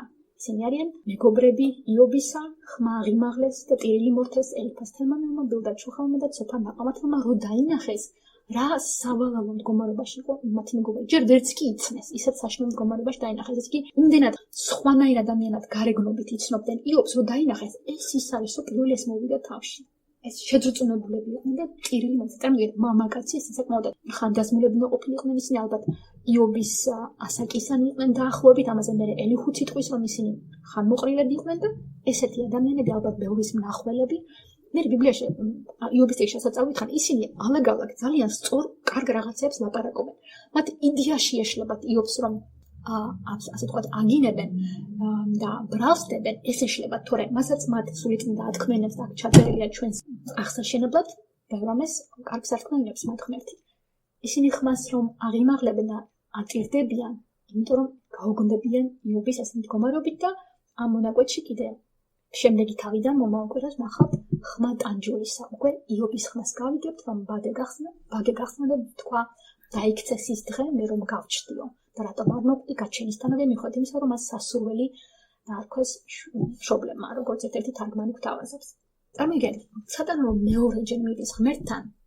ესეთი რაღაცა ალბათ უფრო ლოგიკური იქნებოდა რომ აი დამარცხდი იობმა ღმერთის სახელი განადიდა ასეთი უბედურებები თავს დაატეხე მაგრამ ნახე იმან არ აღმოაჩინეს იგი თიანად შენიყავი გაშიფრული სატანად როგორც ცივისმწამელი მატყუარა და ხმარა მოგიღება ასე არ ექცევა სატანა უფრო მაგარ შეტევაზე გადადის და სამწუხაროდ ესეთები არიან სატანისტი ადამიანები რომ იმათ ლოგიკურად ვერაფერში ვერ დაარწმუნებენ რაც არ უნდა ეკამათო რაღაცას მოჩიჩქრიან და წარმოიდგინეთ რაც კარგი არის იმას დაამახინჯებენ შემოატრიალებ და ეხლა იქი დაუპირისპირდებიან ამას აკეთებს სატანაც ნახეთ რა მომენტიდან უპირისპირდება იგი იობმა რაც დაკარგაო იგივე შვილები იგივე მამული საქონელი ეს დიდად მას დიდად არაინტერესებდა ესე იგი ის თითქოს გულგაცირებული იყო მაგათ მართო აი თაგას თავი ისე უყარსო რომ უკვე მის ხეულს მის ხორცს რო შეეხებიო პირში დავიწყებს გმობასო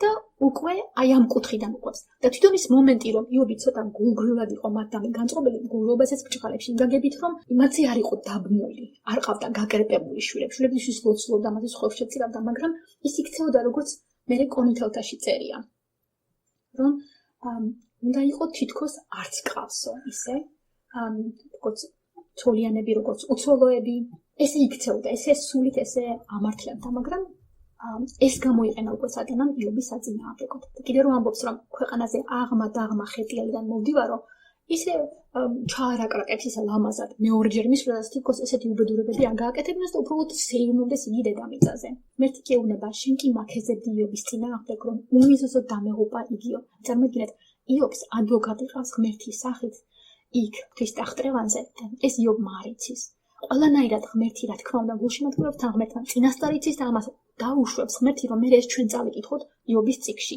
არა მარტო ჩვენ არამედ საუკუნეების განმავლობაში ღმერთის მოსიყვარულ ადამიანებმა რომ გაიგონ რომ დედამიწაზე ცხოვრება არ არის ისე რომ შეიძლება დაგეგმო და იფიქრო რომ რადგან შემოსავალი ბევრი მექნება ხელფასი ან შვილები მეყოლება ან კარგი ურთიერთობა მეგობრებთან ეს ყველაფრისგან გამიცვას და ჩემთვის იქნება სტრახოვკა გარანტია თავის დასხობა არანაირად დედამიწაზე ყველაფერი ესე არ ხდება და შეიძლება სხვანაირად შემოbrunდეს აი იობის წიგნის კარგად ვინც გაეცნობა ის ამას მიხვდება ამ დასკვნას სწორად გამოიტანს. კონტელთა წერილში პავლე მოციქული წერია მეორე კონტელთა 4:9. დევნილნი ვართ ქრისტიანები გულისხმობა, მაგრამ არა მიტოვებულნი. გვამხობენ და გადაყრილები ვართ, მაგრამ არა დაღუპულნი. ასე რომ თუ ქრისტიანებს ჩვენ გვდევნიან, თუ ავადმყოფობა შეგვეყრება, თუ რაღაცა შეჭირვებაში ვართ, ეს უნდა გვჯეროდეს როგორც პავლე მოციქული ამბობს, რომ ჩვენ დაღუპულები არა ვართ. თუ ქრისტიანები მოკლულებიც იყვნენ და სისხლი დაღვარეს ქრისტეს სიყვარულით ისინი კარგ ადგილას წავიდნენ და ამ რწმენით იყვნენ რომ მათი სულები არ იქნა დაღუპული ღმერთმა სპეციალურად მისცა მეორეჯერ მითითება იობის შესახებ სატანას რომ მისი სიცოცხლისთვის ხელი არ შეეხო ეს იგი სხეულს ხორცის ავნებდა მაგრამ არ მისცა ნება რომ იობი ამ დაავადებებით მომკვდარი იყო დაავადებებს არ უნდა მოეკლა იგი იმიტომ რომ ღმერთს უკვე ჩაფიქრებული აქვს რომ იობი კარგად ჩააბარებს ამ გამოსდას და მე მისი შემოbrunებით, მისი განდიდებით და ყველაფერი ეს რომ დაუბრუნდება, ცოცხალი უნდა ყოფილიყო ის რომ მე ეს ყველაფერი დაფიქსირებული იყო და ყველასთვის ნათელი გამხდარიყო და ამიტომ დაუშვებს იგი რომ იგი მისთვის სიცოცხლე შენარჩუნებული უნდა ყოფილიყო. ეხლა იობის დაავადებებზე იმ ქადაგებლებს უწერია. ჩვენ ეხლა რაღაცა თავი ამოგვტკიდება, ან ერთ ადგილას რაღაცა მუწუკი გამოგვიო და საშინელება ხდება, რა გვჭირს. საკმაოდ მძიმე დაავადებებიც არის ცნობილი და ჩვენი ლოცვა არის, რომ ჩვენს ახლობლებს არ დაემართოს, თუ იმ ახლობელს ჭირს, რომ მან შედარებით რამდენად შესაძლებელია ნაკლებ ტანჯვით და ნაკლებით კივილებით გადაიტანოს ის და გაუძლოს ღვთისრწმენით იყოს. მაგრამ კალამიცებს უსმენი და მან თქვა, აი ახლა ვისაც მე თქვენ მოგმართავთ თავის ეკლესიაში მიმართავდა ეს კალამიცები, თავს დავდებო, არც ერთ თქვენთაგანსო იმდენი უბედურება და იმდენი საშინელება და იმდენი ავადმყოფობა არ გადაგიტანიათო. თუნდაც ყოველს ერთად აღებულსო რამდენიც იობს, აი წარმოვიდგინეთ 10 შვილი ხომ მოუკვდა. ყველაფერი საჩვენებელი დაკარგა, შემოსავალი აღარ აქვს, სრულიად გაღარიბებულია და მე ავადმყოფობას დაემართა. ეხლა ავადმყოფობის დროს, როცა წყლული რო გამოგივა ერთად ილას, ხო, იმას რაღაცას მოუშუშებ, ან რაღაცას გაუკეთებ და ბოლო-ბოლო დაწვევი და დაიძინებო, ან რაღაცას უზავ, ხო, თქვა ერთად ილას წყლულია. ამას დაემართა ფეხის ტერფიდან თხემამდე. ესე იგი, მას ცარიელი ადგილი არ ქონდა თავის კანზე. და როგორ უნდა დაწოლიყო, სადმა გადაბრუნებულიყო, ყველანაირად იგი იტანჯებოდა და ეს ტანჯვა იყო გაჩერების გარეშე. ეხლა თუ ვინმეს გამონაყარი ექნება და აი ბატონები შეეყარა და პატარა მუწუკები აქვს და იქიდან სითხე გამოდის, მშობელმა იცის თავიანთი გამოცდილებიდან, სამედიცინო რიცხვებიდან, სტატისტიკიდან იციან, რომ ის რამოდენიმე დღე გაგრძელდება, რაღაცა პიკს მიაღწევს, იმედია ცირკმელებზე არ გადავა და მერე უკან დაიხევს. ესე იგი, რაღაცა დრო აქვს იმას მოცემული, მაგრამ იობს ისეთ საშინელი დაავადება შეეყარა, რომ ის ყველანაირი ზომებით და მონაცემებით და ეხლა თანამედროვე ექიმაცო წაიკითხოს და ის სიმპტომები ნახოს, ის უნდა მომკვდარიყო, ის ვერ გადარჩებოდა. უკვე ლაპარაკი იყო, რამდენ ხანს გაუძლებდა ამ საშინელ ტანჯვას, რომ ვერც გადაბრუნდებოდა, ვერც გადმობრუნდებოდა და თან, არ ვიცით, მისი არჩევანი იყო ესეთი თუ რაღაცა, არც ახლობლები არ ხავდა, მას არავინ არ უვლიდა. იმიტომ რომ როცა ადამიანს ტკივილი აქვს, აწუხებს, ხომ? მაშინ მისი მეუღლე, მისი ახლობელი ცდილობს, რომ წავიდეს მაღაზიიდან, ზეთი იყიდოს, სალმობი, რაღაცა წაუსვას, ან განბანოს, ან უშველოს, რაღაცნაირად შეუმსუბუქოს, ტკივილგამაყუჩებელი გაუკეთოს, მორფი შეუშხაფუნონ, რომ ტკივილებმა ჭყვიდან არ გადაიყვანოს. იობს ესენი არ ქონდა. და მან პირიქით თიხის ნატეხი აიყო და ძალიან მაგრა რო ეკავებოდა და ეფხანებოდა წყლულების მოსაქავებლად. ამით დაიწყო თავისი ამ წყლულების ფხეკა. წარმოიდგინე რა საშინელი სურათია და იმ მოფხეკილიდან, იმიტომ რომ მაგრა ეკავებოდა, იმას კი არ ეხალისებოდა ამის გაკეთება, საშინლად ეკავებოდა და იქიდან მე კიდე სიცხლი მოდიოდა, ხომ? წარმოიდგინეთ. ეს ერთი აღწერა მისი წყლულების, ეს საშინელი წყლები მის სხეულზე ხაზია გასმული წერფიდან თხემამდე. მეორე, მეშვიდე მოხშია უკვე, რაც მას ჭირდა. იობი ამბობს, ჩემი ხორცი მატლებით და მიწის მტვერით შეიმოსაო. ჩემი კანი სკდება და ლპებაო. აი წარმოგიდგენთ, როგორი საშინელი დაავადება აქვს მას და აქ მარტლები შეიძლება ბაქტერიები გულისხმობენ, შეიძლება უბრალოდ ის სიბინძურეს და ჩიქრსაც ახლავს ის რაღაცა ცოცხალი ასებები ფუთფუთებენ. დახატეთ ეს სურათები რა საშინელ მდგომარეობაში კაცი, რომელიც ერთ დროს იყო ქვეყანაში წარმატებული, ბრძენი, მას მიმართავდნენ, მდიდარი იყო, შვილები ყავდა და თვითონ ყველაფერი კარგად იყო და ამ დროს ეს კაცი იყო თანდაბალი და სულიად ყველაფერს ისე აკეთებდა, რაც ადამიანებსაც მოსწონდათ, მარტო სატანას არ მოსწონდა, ბოროტებს ისინი სკდებოდნენ გულზე და ღმერთსაც მოსწონდა, ღმერთის თვალში მოსაწონი უნდა ყოფილიყო, მტრის ყველანაირად ღმერთზე სწორდებოდა და უცებ ესეთი საშინელება ემართება. შემდეგი დაავადების აღწერა. კანი გამიშავდა და სიცხესგან ძვლები მივარვარებსო. კანის გაშავების გამო, რომ მან დააკარგა ფერი, იმიტომ ვერ იცნეს თავისმა მეგობრებმა. და არა მარტო გაუშავდა, მე იქ წერია, რომ მარტო ტყავი დამჩა კბილებთ ახლოს, ისე კი მან წონაშიც ძალიან საშინლად დაიკლო. ეხლა რაც შეეხება ძვლებზე, წერია, რომ მას ეს ძვლები ხამხამობით ტეხდა. ნახეთ, აქ 21 თავში წერია 30-17 გაბნეულია და ეს ამოკრეფილი აქვს. გადაგებას და მეც ესე მოგაწოდეთ ერთად, რომ უბრალოდ კარგად ახატოთ სურათის საშინელებები დაემართა მას. ამას უკეთებს ყველაფერს სატანა და ღმერთი უშვებს ამას. ღმერთი ესე იგი, ესე წერია 21-ში. ღამღამობით ძვლები მტეხს და ტკივილი, მე რომ მღრღნის არ მიამდება. 19 თავის მე-20 მოხში წერია. ტყავში და ხორცში ჩამილყა ძვლებიო. ტყავში და ხორცში ჩამილყა ძვლები, კბილების ტყავიღა შემრჩაო. და შემდეგ ერთი უფრო საშინელი დაავადება, რომელიც უკვე ფიზიკური კი არ არის, რაც ხედავ. არამედ უკვე არის მენტალური, გონებასთან წინაყარი დაავადება, რომელიც ახლავს უკვე არსებული დაავადების გართულებას. და იქ ლაზია ლაპარაკი, რომ უკვე მას სიზმრებშიც აძრწუნებდა ზმანებები. ეს მეშვიდე თავის მე-13 მოხში წერია. თუ ვიტყვი მანუგეშებს ჩემი სარეცელი, ან ჩემი საგებელი შენი მსუბუქებს მეთქი მწუხარებას, ეს იმედი აქვს, რომ ძილის დროს გაითიშება. მიხეთა წერია. სიზმრებით მაძრწუნებ და ხილვებით მაშინებო. ყოლის პრობლემს ესე მიმართავს. ესე იგი, მას უკვე ამ დაავადებებზე კიდე დაემატა ესეთი ლაქანცულობა, უძილობის გამო უკვე კაცი რამისა ჭყვიდან გადავიდეს. მაგრამ რა საოცარი რამ ხდება და როგორი ძლიერი წმენა უნდა ქონოდა მას, რომ აი ესეთ უკიდურეს მდგომარეობაში, როცა ყველანაირად იგი განადგურებულია, შვილები მკვდარი ყავს, ცოლი მას ვერ იტანს, მაინც ასეთ წმენით არის და ღმერთს თაყვანისცემა. ეს ადრე რო აღნიშნე კორინთელში წერია მეთქი როგორ უნდა იყოს ადამიანი. პირველი კორინთელში 7:29-31. ამას გეტყვით ძმებო, ჟამი იწურება, ამიტომ ამერიდან ცოლიანები ისე უნდა იყვნენ როგორც უცოლონი, თვალცრემლიანი, მოტირალნი როგორც არამოტირალნი, მხიარულნი როგორც არამხიარულნი, მქონენი როგორც არამქონენი. ამ ქვეყნიერებით მოსარგებლენი თითქოს სრულიად არ სარგებლობენ ქვეყნიერებით, რადგან წარმავალია ქვეყნიერება ამჟამინდელი სახეო. ხა ეს პარალელურად იქიდან მოყვანილი რომ ადამიანი ასე უნდა იყოს. ნახეთ რა ადვილი წასაკითხია, უნდა იყოს ესე თითქოს არ გავს. არადა რა ძნელია ცხოვრებაში განახორციელო, რომ მართლაც სიტყვით შეასრულო, რომ იქცეოდა ისე თითქოს ეს ყველაფერი არ გავს. მაგრამ ამას თუ ღვთის დახმარებით შენ მიაღწევ სულის ესეთ მდგომარეობას, უკვე მაქედან გამომდინარე უკვე არ ახარ კეთმაღალი, არამედ ხარ ძალიან თამდაბალი, იმიტომ რომ რაც გააქვს, რაც ღმერთმა მოგცა, უკვე არ არის შენი. იქცევი როგორც არ მქონე, თითქოს არ გქონდეს. განა არ მაქვს და უმადური ვარ და კიდე მეტი მინდა, იმიტომ რომ არ მაქვსო კი არა. აი, დიდად ამას ყურადღებას არ აქცევ და ამაზე არ ხარ დაბმული. შემდეგ გადავიდეთ ხმა პანიკაში და უხდო სასწრაფოში მოყოფი პიროვნებისა. ეს არის ცოლის ხმა, რომელიც ამ შემთხვევაში სატანის ინსტრუმენტია და ისეთ რაღაცას ეუბნება ზოგიერთი თვლის, რომ მოუწოდებსო თავი მოეკლასო. ფაქტობრივად თავის მოკლა იქნებოდა თუ ღმერთს შეაგინებდა, ამისკენ უბიძგებდა. გაგირისხება ღმერთი ისე, რომ რო შეაგინებს, ადგები და მოკვდები თითქოს შეგიმსუბუქდება, შეგიტანჯებიო.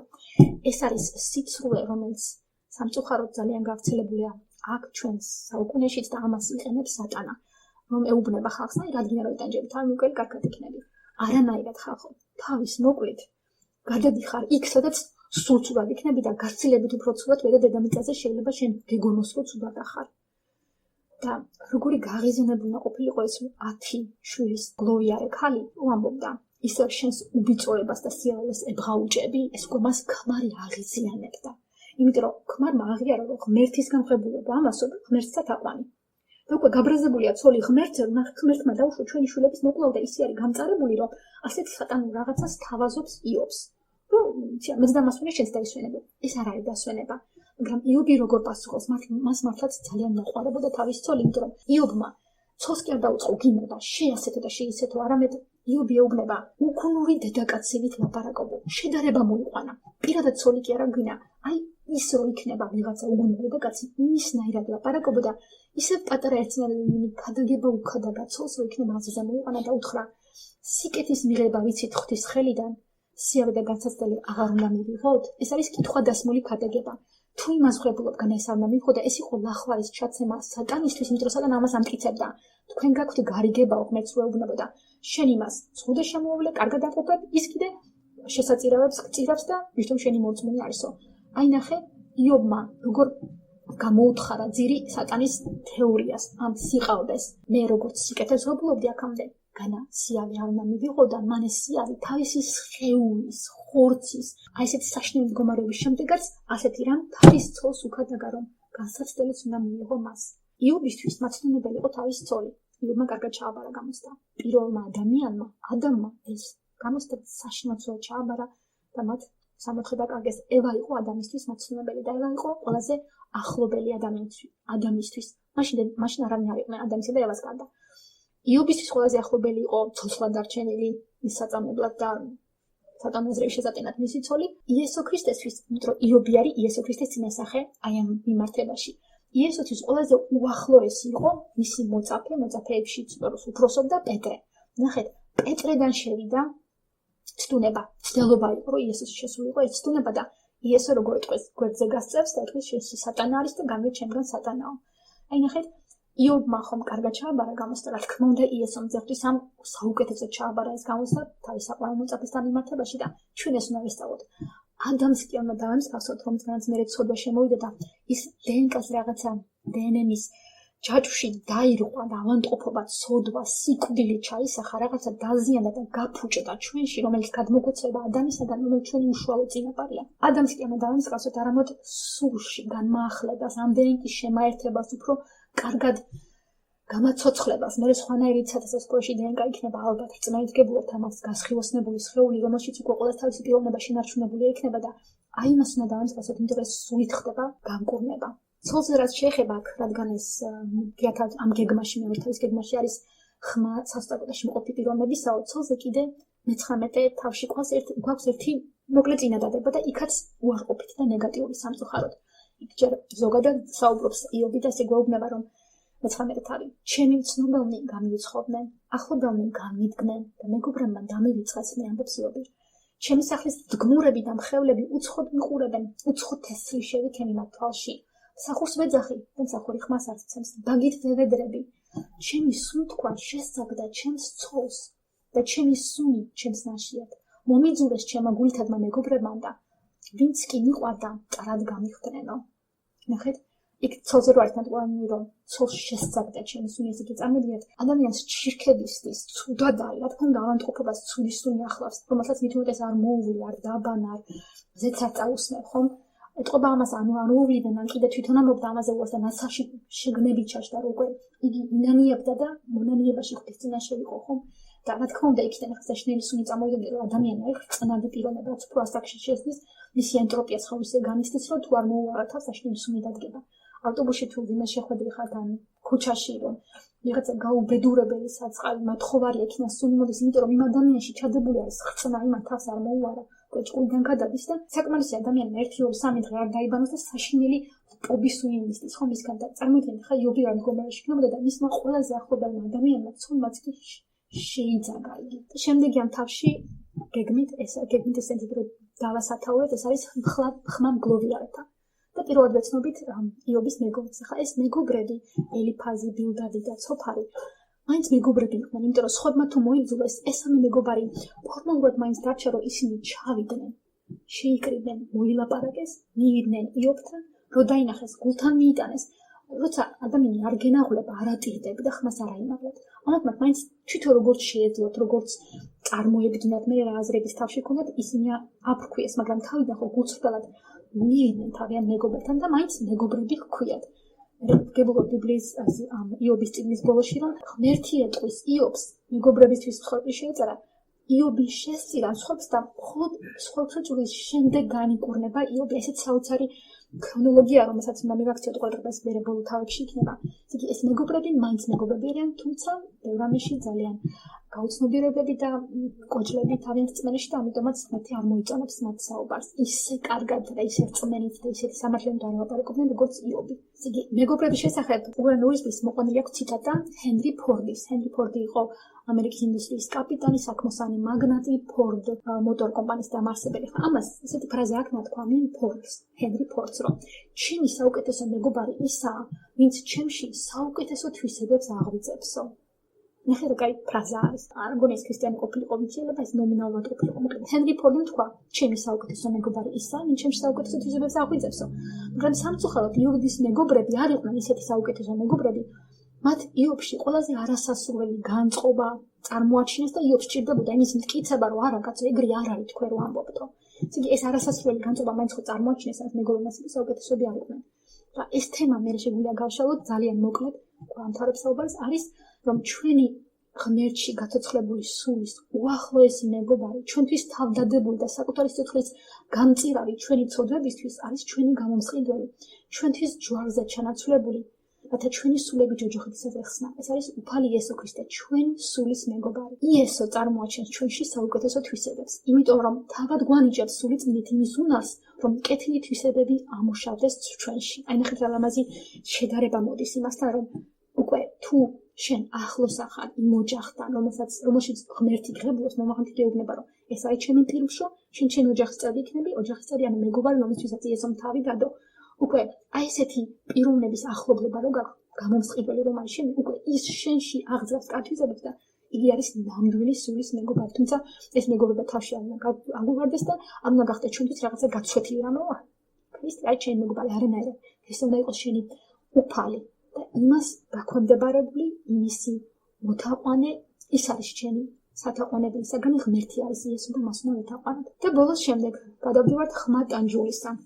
ეს უკვე მესამე თავის თემა არის და ბოლოს დავასრულებ პეტრე მოციქულის პირველი წერილიდან ესეთი ადგილი არის განსაცდელებზე და ტანჯულობაზე.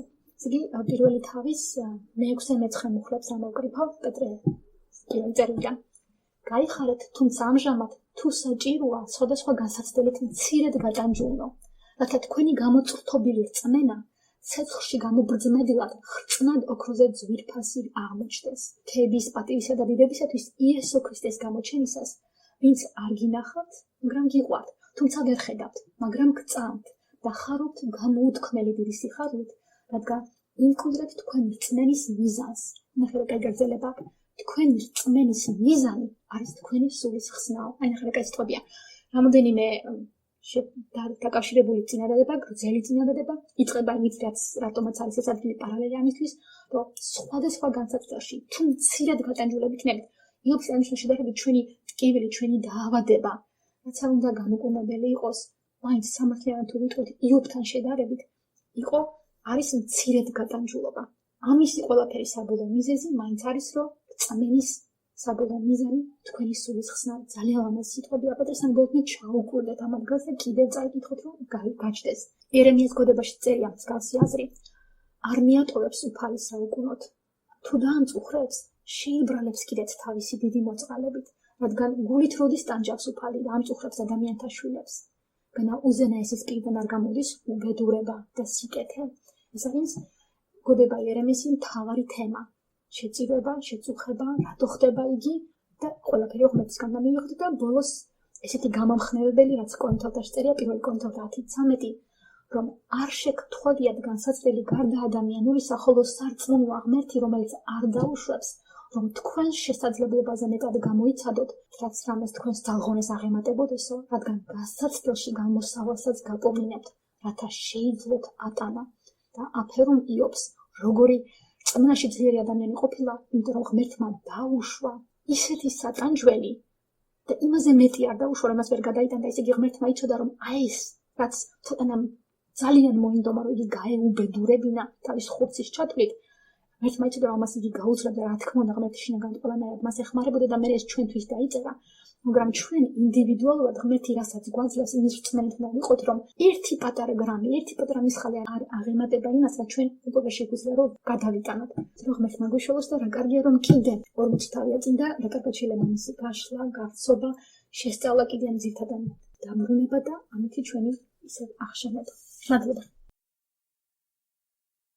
გვიანონ შემოგვემატებთ და ამიტომ მოგესალმებით, მოგესიყვარულებით ქრისტეში ყველას და გამარჯვებასაც და გამარჯვებასაც გისურვებთ, იმიტომ რომ ყოველი დღე ეგ ბრძოლის დღე არის. თუ არ გაიმარჯვებ, დამარცხდები. დამარცხებული ადამიანის ბედი როგორია ჩვენ ბიბლიდან სწორედ ამას ვეცნობით. ხო თუ მიაქცეთ ყურადღება, ბიბლია ჩვენ ძველ აღთქმას ახალი აღთქმის კონტექსტში ვკითხულობთ. ძველი აღთქმა ახალი აღთქმის კონტექსტში და შემდეგ მე ვამატებ ამას დღევანდელ თანამედროვე სოციალურ კონტექსტში, თორე ეს აბსტრაქტულ წიგნად იქნებოდა პრაქტიკული გაკვეთილები. ვეღარ გამოვიტანთ ამიდან და თავს მოვიწონებთ ახლა წიგნებს კითხვით და მგონი ეგ არ არის სწორი. მიზანი არის კითხვის პროცესში ჩვენ ცნობიერების ფორმირება და ჩაგვახედოს უფრო მეტად გულის გაწმენდა, არა ფიზიოლოგიური გული, შინაგანი კაცის აღორძინება და ნელ-ნელა უფრო ამაღლება. ხო, იმიტომ რომ ამისთვის თუ არ მოიმზადა ადამიანი, ეს ხეული ახლა რაც უნდა გაუფრთხილდეთ ჩვენ, მაინც გაბძვრება ჩვენ ერთ დღეს. ტყუილან ვეფერებით სხეულს. იმაზე მეტად რაც ღმერთმა გითხრა, საჭიროა მოვალოთ ჰიგიენის თვალსაზრისით, მაგრამ აღმერთება ჩვენი სხეულისა და ამის ახლა დემონსტრირება YouTube-ებში, ტელევიზიებში და ემებში რო არის იქ მომბადა დახატვა და თელი რუკები ახატია ზოგს. ეს ხალხი მე 100 წლისები არ გვაჩვენებენ და 14-ზე როგორც დრეახლი რა, ჩაჩამიჩებულები. ასე ჩვენი ტანსაცმელი სხეული გაცვეთილი. როგორც ძველი ტანსაცმელი არავის არ უყვარს, გაცვეთილი, გაფხრეწილი და სუნიანი, ასე ტანსაცმელი, იმიტომ არის ადამიანი ასეთ დროს მარტოობაში ხვდება სიკვდილს.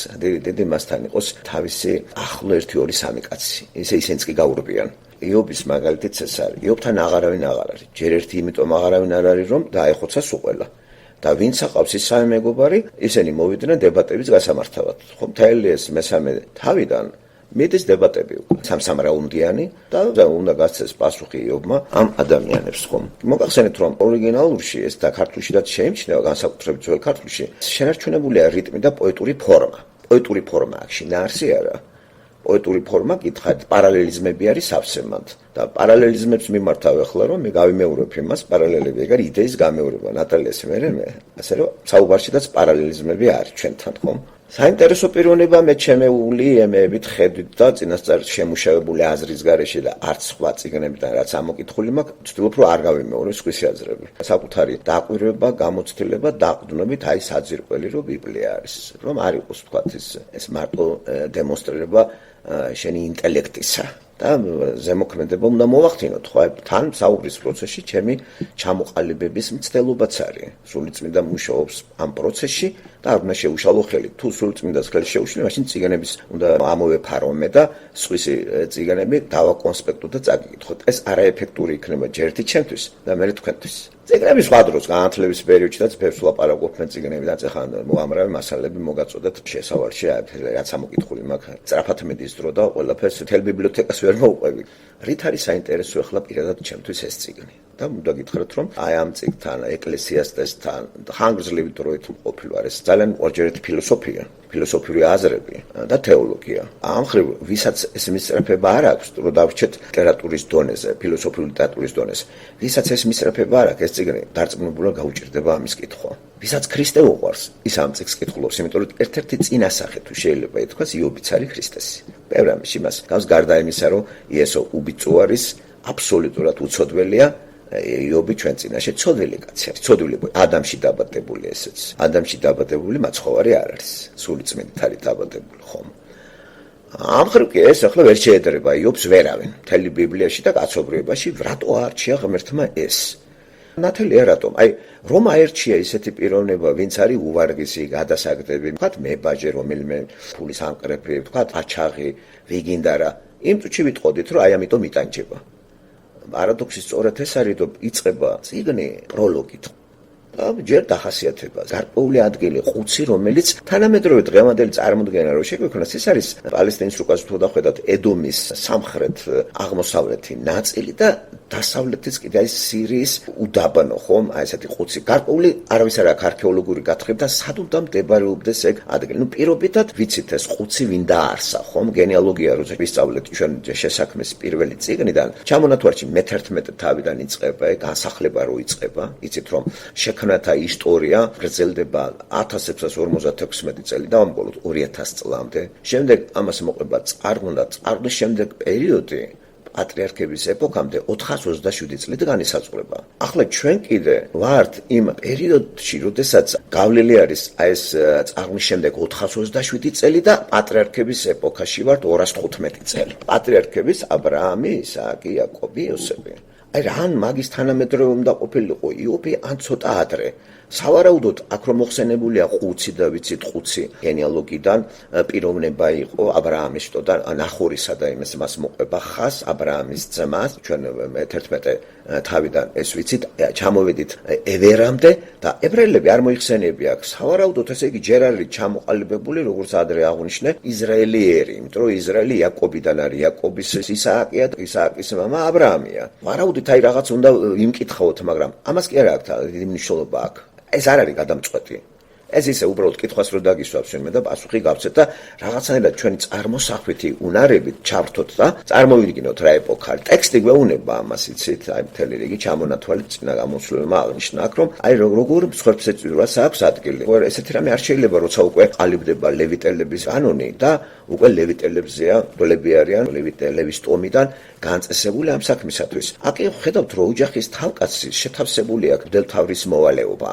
ესე იგი რა პერიოდი ეს თუ არა პატრიარქების ეპოქა, რომელიც 215 წელი გრძელდება, ვიდრე მე-19 საუკუნემდე. პატრიარქების ეპოქა მთავრდება 1877 წელი ძველი წელთაღრიცხვის, ესე იგი მე-19 საუკუნე. და გადავთვალოთ 200 უკან კიდე და აი ამ რეგიონებში ჩვენ ისტორიული არეალს რომ მივადექით, აი აქ უკვე ვკითხულობთ და წარმოიდგინეთ ახლა კიდე გეოგრაფიულად ეს ყუცი.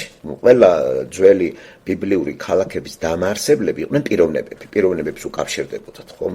ეხლაც არის ბევრი მაგალითად ძალიან ბევრი ქვეყნისა და კონტინენტის სახელს ატარებს აღმომჩენელი, მაგრამ ამერიკა მოგეხსენებათ ეს კონტინენტი, ვისი სახელს ატარებს და მე არა თუ კონტინენტის უკვე ვიწრო იმითაც ერთი გარკვეულ სახელმწიფოც ატარებს ამას ამერიკის შეერთებული შტატები. ხო იცით რომ ეს ამერიკო ვესპუჩის იმას უკავშირდება მე-15 საუკუნის ბოლო პერიოდში ზღვაოსანი რო იყო. და მით უმეტესად არ უნდა გაგვიკვირდეს. და არის კიდევ პიროვნებები არქმევენ სახელის ქალაქებს, მაგალითად პიროვნებამ ლეგენდა გვეუბნება ქართულ სინამდვილეში ვახტანგ გორგასალმა მეფემ ნადირობის დროს მოინადირა ხოხობით, რომ ჩავარდა თბილ წყალში, ქალაქს თბილისი უწოდა. პიროვნებამ ესე თვითონ დაარსა ქალაქი, მაგრამ თავისი სახელი კი არა. ასევე აი კონსტანტინოპოლის სახელი კონსტანტინეს ქალაქი. აქ ახლა არც უნდა გაგვიკვირდეს და უციც ეს რაღაცა აბსტრაქტული ქალაქი კი არ არის. იყო ასეთი პერსონაჟი პიროვნება, ჩაიხედეთ ბიბლიაში, მოძებნეთ ენციკლოპედიებში, სცადეთ და ვინ იყო ეს უცი. ესე იგი, სავსებით კონკრეტული ქალაქი არის, ადგილი არის და აი აქ ამ ქალაქში არის ერთი კაცი იობი, რომელიც არის ძალიან მოკლედ არათუ წარმოსადეგი. ყველანაირად გაწყობილი კაცი. ღმერთთან მიმართებაში სწორი ურთიერთობა აქვს. ამას ისევე ესმის ღმერთის რწმენა ისეთ დონეზეა, როგორც აი თავდაპირველად აბელს რო ქონდა. მან იცის ყოვლად დასაწველი ეს რის იმას განახორციელებს, რაზე მიუნიშნებს. რწმენის კაცი ეს ასევე იცის მან რომ გადმოცემით რა თქმა უნდა, აქამდე ჩამოვიდა იობის ცნობიერებამდე მოვიდა ის მამაპაპის რწმენის გადმოცემა რომ მოდიოდა და კერძოდ რომ მესიის მოლოდინში იყო თუ არა იობი. აი ამ წიგნში რო წავიკითხავთ ბოლომდე, აი ამასთან მივალთ. თორემ პასუხებს ღმერთიც კი არ იძლევა ბოლოში მერე რა და როგორ. თუ ადამიანი ისე წაიკითხავს, როგორც ერთდროს მე მკითხულობდი, მაგარ განხილულას მივიღებთ, რომ აბა რატო იტანჯერ აი გამოსავალი. ესე იგი თეოლოგიური კითხვა საჭიროა. ეს ლიტერატურა არ არის ვიწრო გაგები და არც მხატვრული თვალსაზრისით. ეს ლიტერატურა მხოლოდ ფორმის თვალსაზრისით დაწერილი არის, მაგრამ შინაარსი რა არის? ეს არის ადამიანის ურთიერთობა ღმერთთან. ამ შემთხვევაში არჩეულია მართალი ადამიანი, რომელსაც სწორი ურთიერთობა აქვს ღმერთთან და მორწმუნე არის. არსად არ წერია, რომ ის მგმობელია, ღვთისმოსავია ქართულად ესე. მოიმეთე, მოსავი, ღვთისმოსავი. როგორც სიტყვან კეთილი და განწყობით არის ღმერთის მიმართ და არა მარტო თავისი თავზე აკეთებს ამას, ოჯახის ყველა წევრებზე, ესე ოჯახის მღვდელთ მთავარია. და მაინცო შვილებმა რაღაცა რამე ხო შეიძლება რაღაცა გაიფიქრონა და შვილებისზედაც ლოცულობს და აღავლენს ამ ყოვლად დასაწყობს, აი ამ ცხოვრების საჭიროებს აკეთებს, როგორც აბრაამი აკეთებდა, რო გამოვიდა ურის ქვეყნიდან. მოკლედ პროლოგში ვეცნობთ ჩვენ პიროვნებას, დახასიათებას, მის სოციალურ წარმომავლობას, ძალიან მდიდარი კაცია, ფიგურებს რიცხვები 3, 7, 3000, 7000, 500. სატრანსპორტო საშუალებები აკლემი რამდენი ყავს, წვრილფრახათა მსხვილება საქონელი, მოკლედ მდიდარია. თავის დროის უდიდესი ბიზნესმენი არის, მაშინ საქონლე ძლიერი, ყავს ურიცხვი მეჯოგიები, რა თქმა უნდა. და ყავს ძალიან კარგი ოჯახი და ძალიან ბედნიერია კაცი. რა უნდა მეტი კაც არა, იგრიალე და იფშიტინე ხომ? ამავე დროს არის ღვთისმოსავი და მოშიში. ჩვენთან მაგალითად დღევანდელ პერიოდში ჩვენთან როცა ლაპარაკია პლანეტა იგულისხმება დღევანდელი 21 საუკუნე მდიდარ კაცს საერთოდ არ წერს ღმერთი.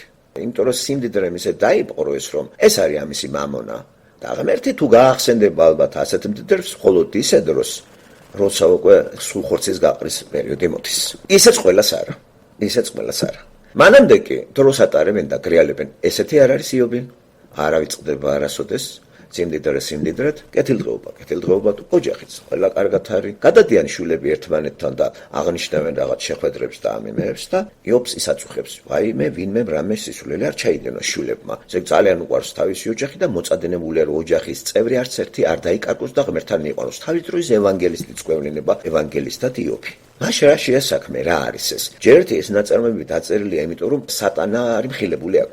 ეს ყველას ავიწყდება. ყველანაირად შეიძლება შევიდეთ ნაწარმოებში და მთლიანად მაქსიმალურად აქმული იქნას ეს და პრაქტიკული გაკვეთილიც უნდა გამოვიტანოთ. თუ ეხლა ჩვენ ეს არ შეგვეხო, გამოდის რომ ჩვენ ვეწევით ისე წავიკითხეთ და მერე დაგვიწყდება.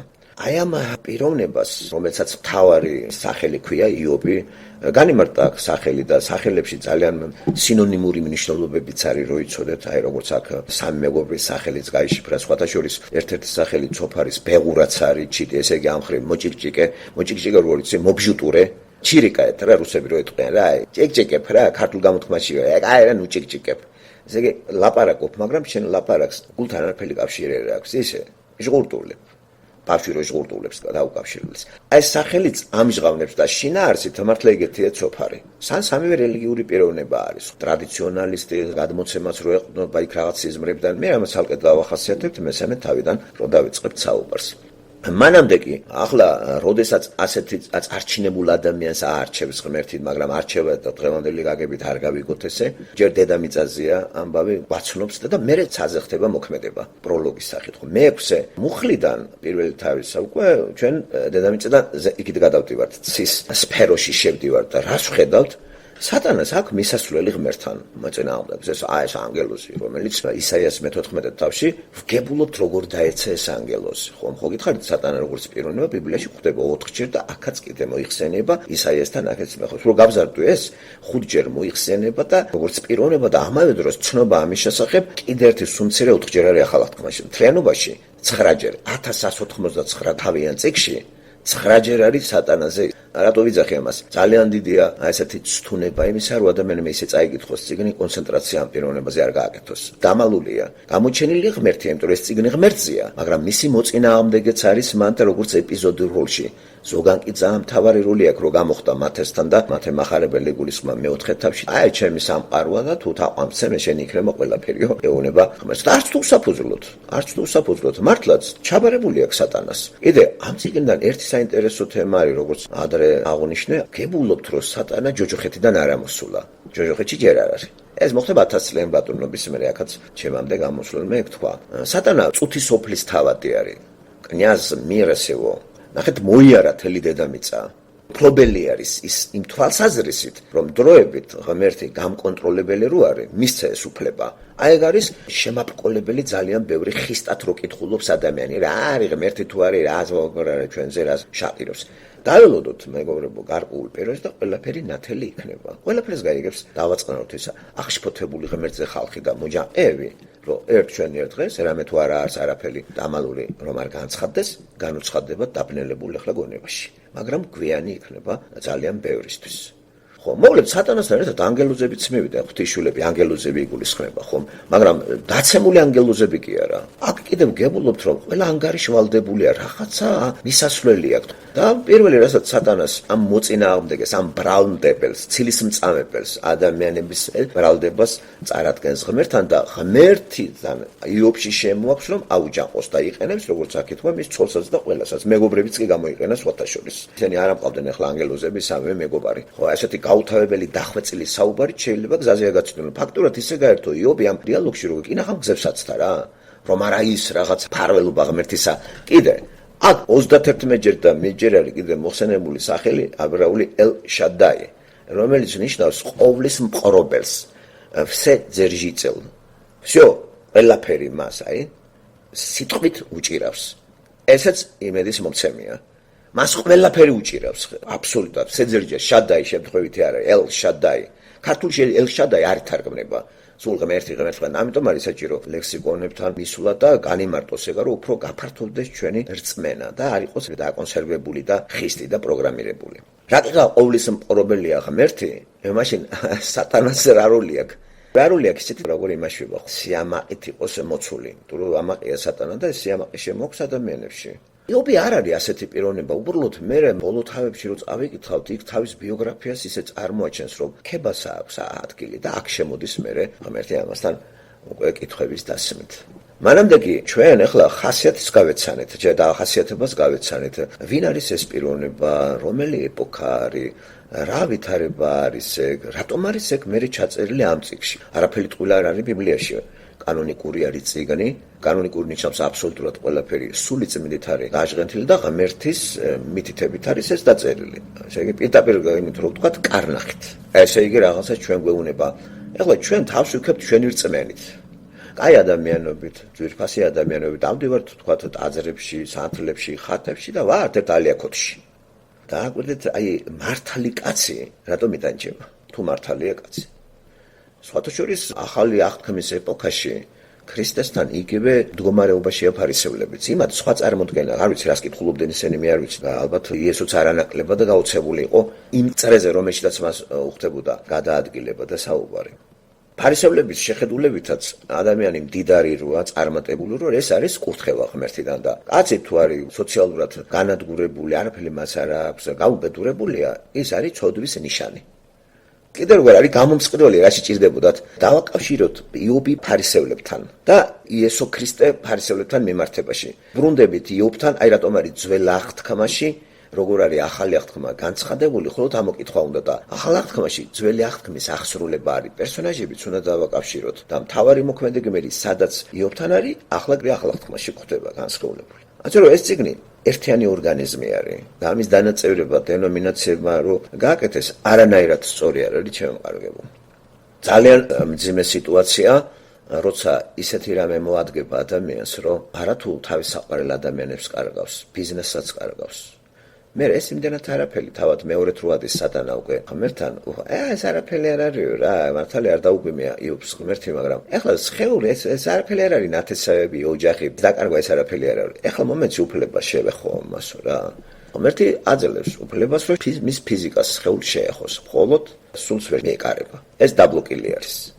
აბა ეხლა როგორ მოიქცევა იობი? აი ამ კონტექსტში ჩვენს ქრისტიანებიც თუ ავადდებიან, იტანჯებიან და ესე გადადიან ქვეყანას. ძალიან ბევრი ქრისტიანი სიღატაკეში შეიძლება აღმოჩნდეს და ყოფილა კიდევაც დევნაშიდაც ყოფილა და საერთოდ პირველი 300 წელი, იცით 400 წელი ითხასიათებდა ქრისტიანებისა და არანაკლებად დღესაც მეგობრებო, ოჯახში თუ ვინმე ქრისტიანი იმას ალმაცერად უყურებენ.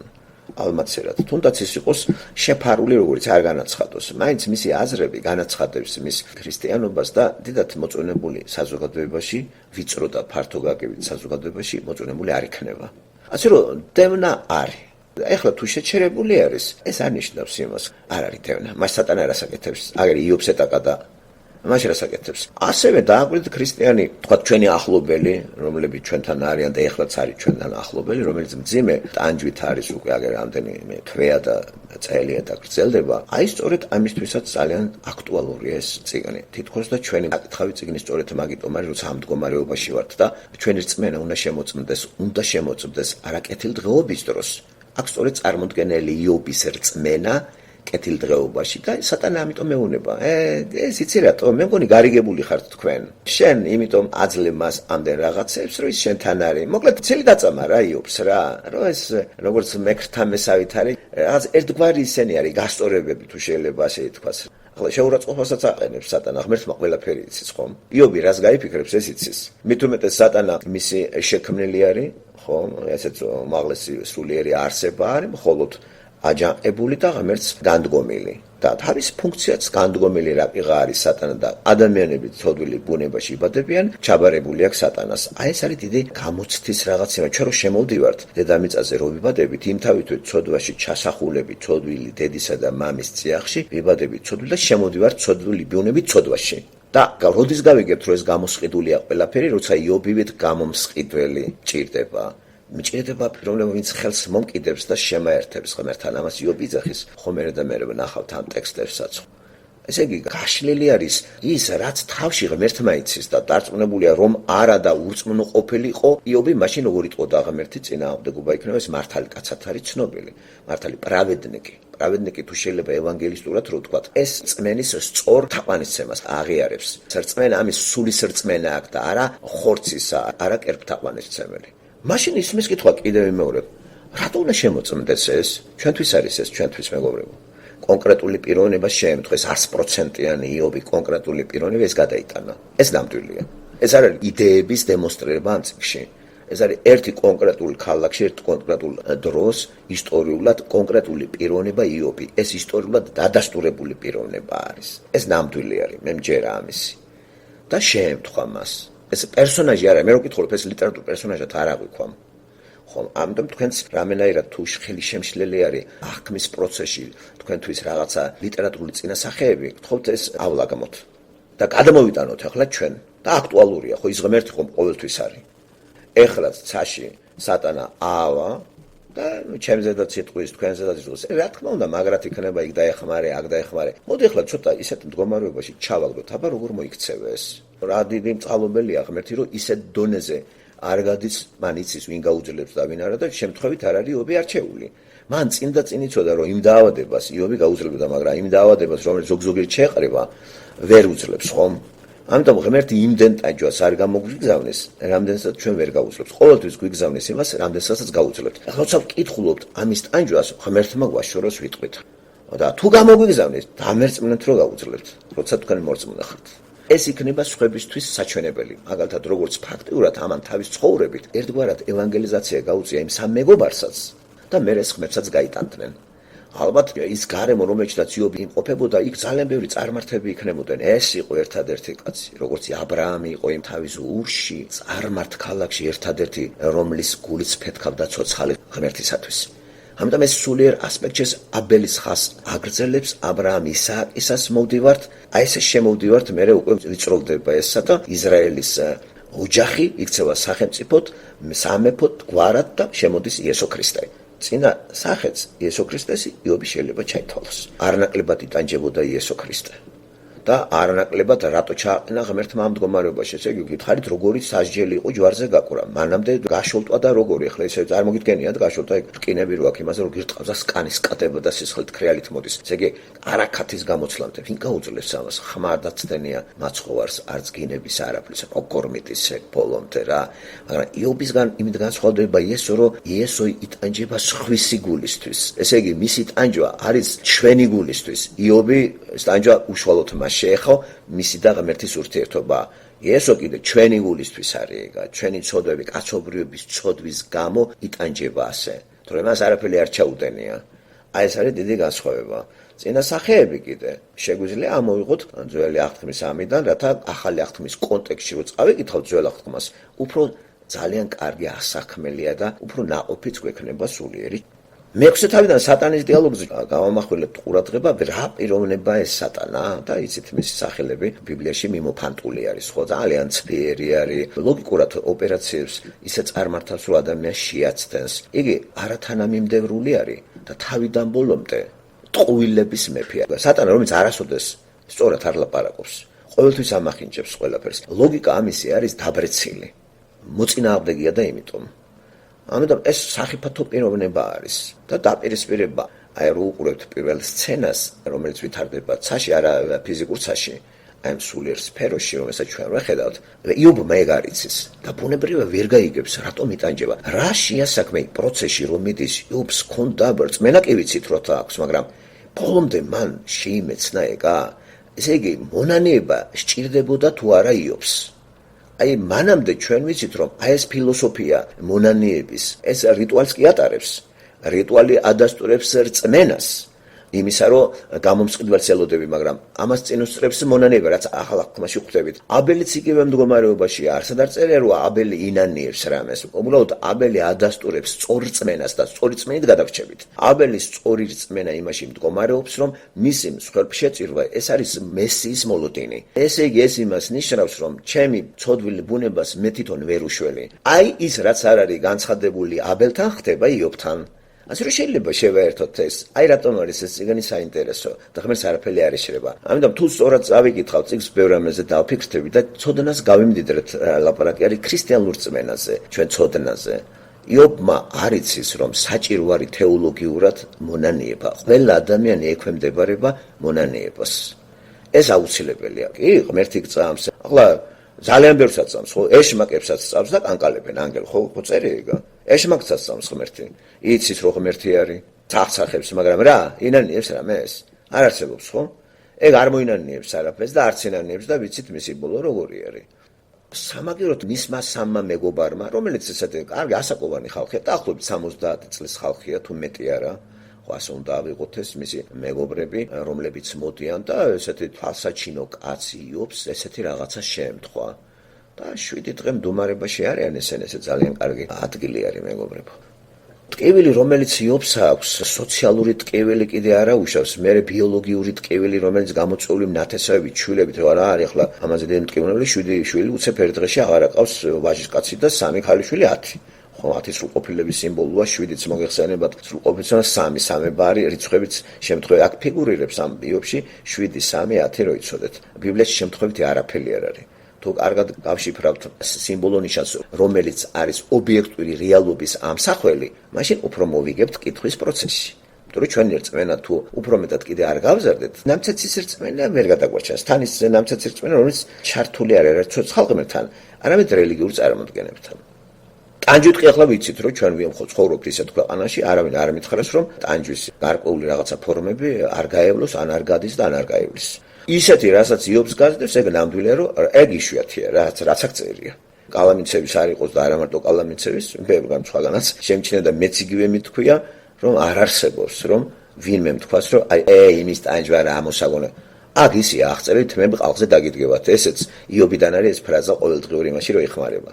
ვოლოსი დიბომსთან, აი იქიდან არის, იობიდან არის, მეხუთე თავიდან არის ეგა. თმები ყალხზე დამედგა გამოთქმარო და ბევრი გამოთქმა საერთაშორისო ყოველდღიურ ცხოვრებაში ლექსიკონში რო გვაქვს ჩვენ ბევრი იობიდან არის და გზადაგზა მე იმაზედაც სამოკრიფავთ ამას და არც იცის ბევრმა საიდან არის ეს რასაც ხმარობენ ხომ. განსაკუთრებით ინგლისურ სივრცეში ძალიან ბევრი არის აქედან იობიდან ყოველდღიური ხმარებაში. აი ეს ტკივილები თან გაუსაძლეს, თან დააკვირდით, როგორც ფიზიკურ ტკივილს განიცდის, არანაკლებად ტკივილის მომაყენებელია კამათი ასე დროს. თქვენ ავადმყოფობის დროს დებატებს გაგიმართავთ? ან დაავადებულ პერიოდში თუ ან ლექცია წაგიკითხიათ, ან კიდე მოდის კაცი და ჭუას გარიგებთ. უფრო მეტი გიღიტინებთ გამიგე, ესია, გაუძლებთ. დააკვირდით იობი რას აკეთებს, ამან დაგვაფიქროს. აი სადაც ჩანს იობის ძლიერი რწმენა, მისი ცნობიერება არის ურყევი. ჩვენი ცნობიერება მორწმუნეებისა, პატარა დაავადება არ დამანებილა თავი, ვიღლები რა. იგადი რა იქით რა. მოიცა რა, წამალი მოიტა, გაბრუნდი, დავიძინო, სუგძინოს. იობს არ აწინავს. 7 დღე, 7 ღამე, დუმარება გონიათ ტარივით ძინავს იობს და ესენი კიდე ყვინთავენ. აი ეს არის დამაფიქრებელი რა. ხო, აი ეს არის უცნაური, თან დააკვირდი 3 მეგობარი მოდის, ისევ რიცხვი 3, 7 დღე 3, 1 იობი. არაფერი შემთხვევითი არ არის, არაფერი აბსოლუტურად. მერე ჩვენც იობივით სახელი, ვინ გვდევნის ჩვენ? ორი გაგება აქვს, გვდევნის ჩვენ მართალკაც ყოველთვის სატანა. ჩასაფრებულია ბრალმდებელი პროკურორი, რომ გვამხილოს ყველანაირად და მიიტანოს ცილის წამება ღმერთთან, თუმცა ამუტვინო მის არ იცის, სატანაზე ალაპარაკე, მან ყველაფერი იცის ღმერთმა და ჩვენ მკითხველი რომ არ დავებნიეთ სული წმინდას, პირდაპირ გითხრა რომ იობი მართალი კაცია. საიდან მოდიხარ? აი დედამიწა მოიარა, ხეტიალი და წანწალი ქართული შეესია და სხვა ენაზე ეგრე არ არის. ხეტიალი და წანწალიდან და ქართველი რო კითხულობს ამას ბელეტრისტიკული ნიმუშები მეტი არის თარგმანში და შეიძლება ბევრ რამს ვერ ჩაწვდეს. ამიტომ ჯობიათ სხვა თარგმანებსაც გადავხედოთ, გადმოხედოთ რომ კარგად გაგვიჯდეს ეს. ესე იგი, გებულობთ იმას რომ სატანა ჯოჯოხეთიდან არ არის, ჯოჯოხეთი გახსნილი ჯერ არ არის. სატანის ადგილი არის დედამიწა. აი ეს ხილული სამყარო. მე უხორცო არის, სულიერი არსებაა. ამიტომ ამ პიროვნების არსებობა არის 100%-იანი. აი რატომ არის ჩხუბი დედამიწა, რატო ჩხუბობს ცოლ-ქმარი, რატო ჩხუბობს მამა-შვილებთან, გაშვებულია მხედველობიდან ეს და ქრისტიანის მხედველობაში ეს ყოველთვის ფიგურირებს. პავლე ბევრჯერ გვაფრთხილებს კოლასელებში, ეფესელების წერილებში, რომ ფრთხილად იყავით რა.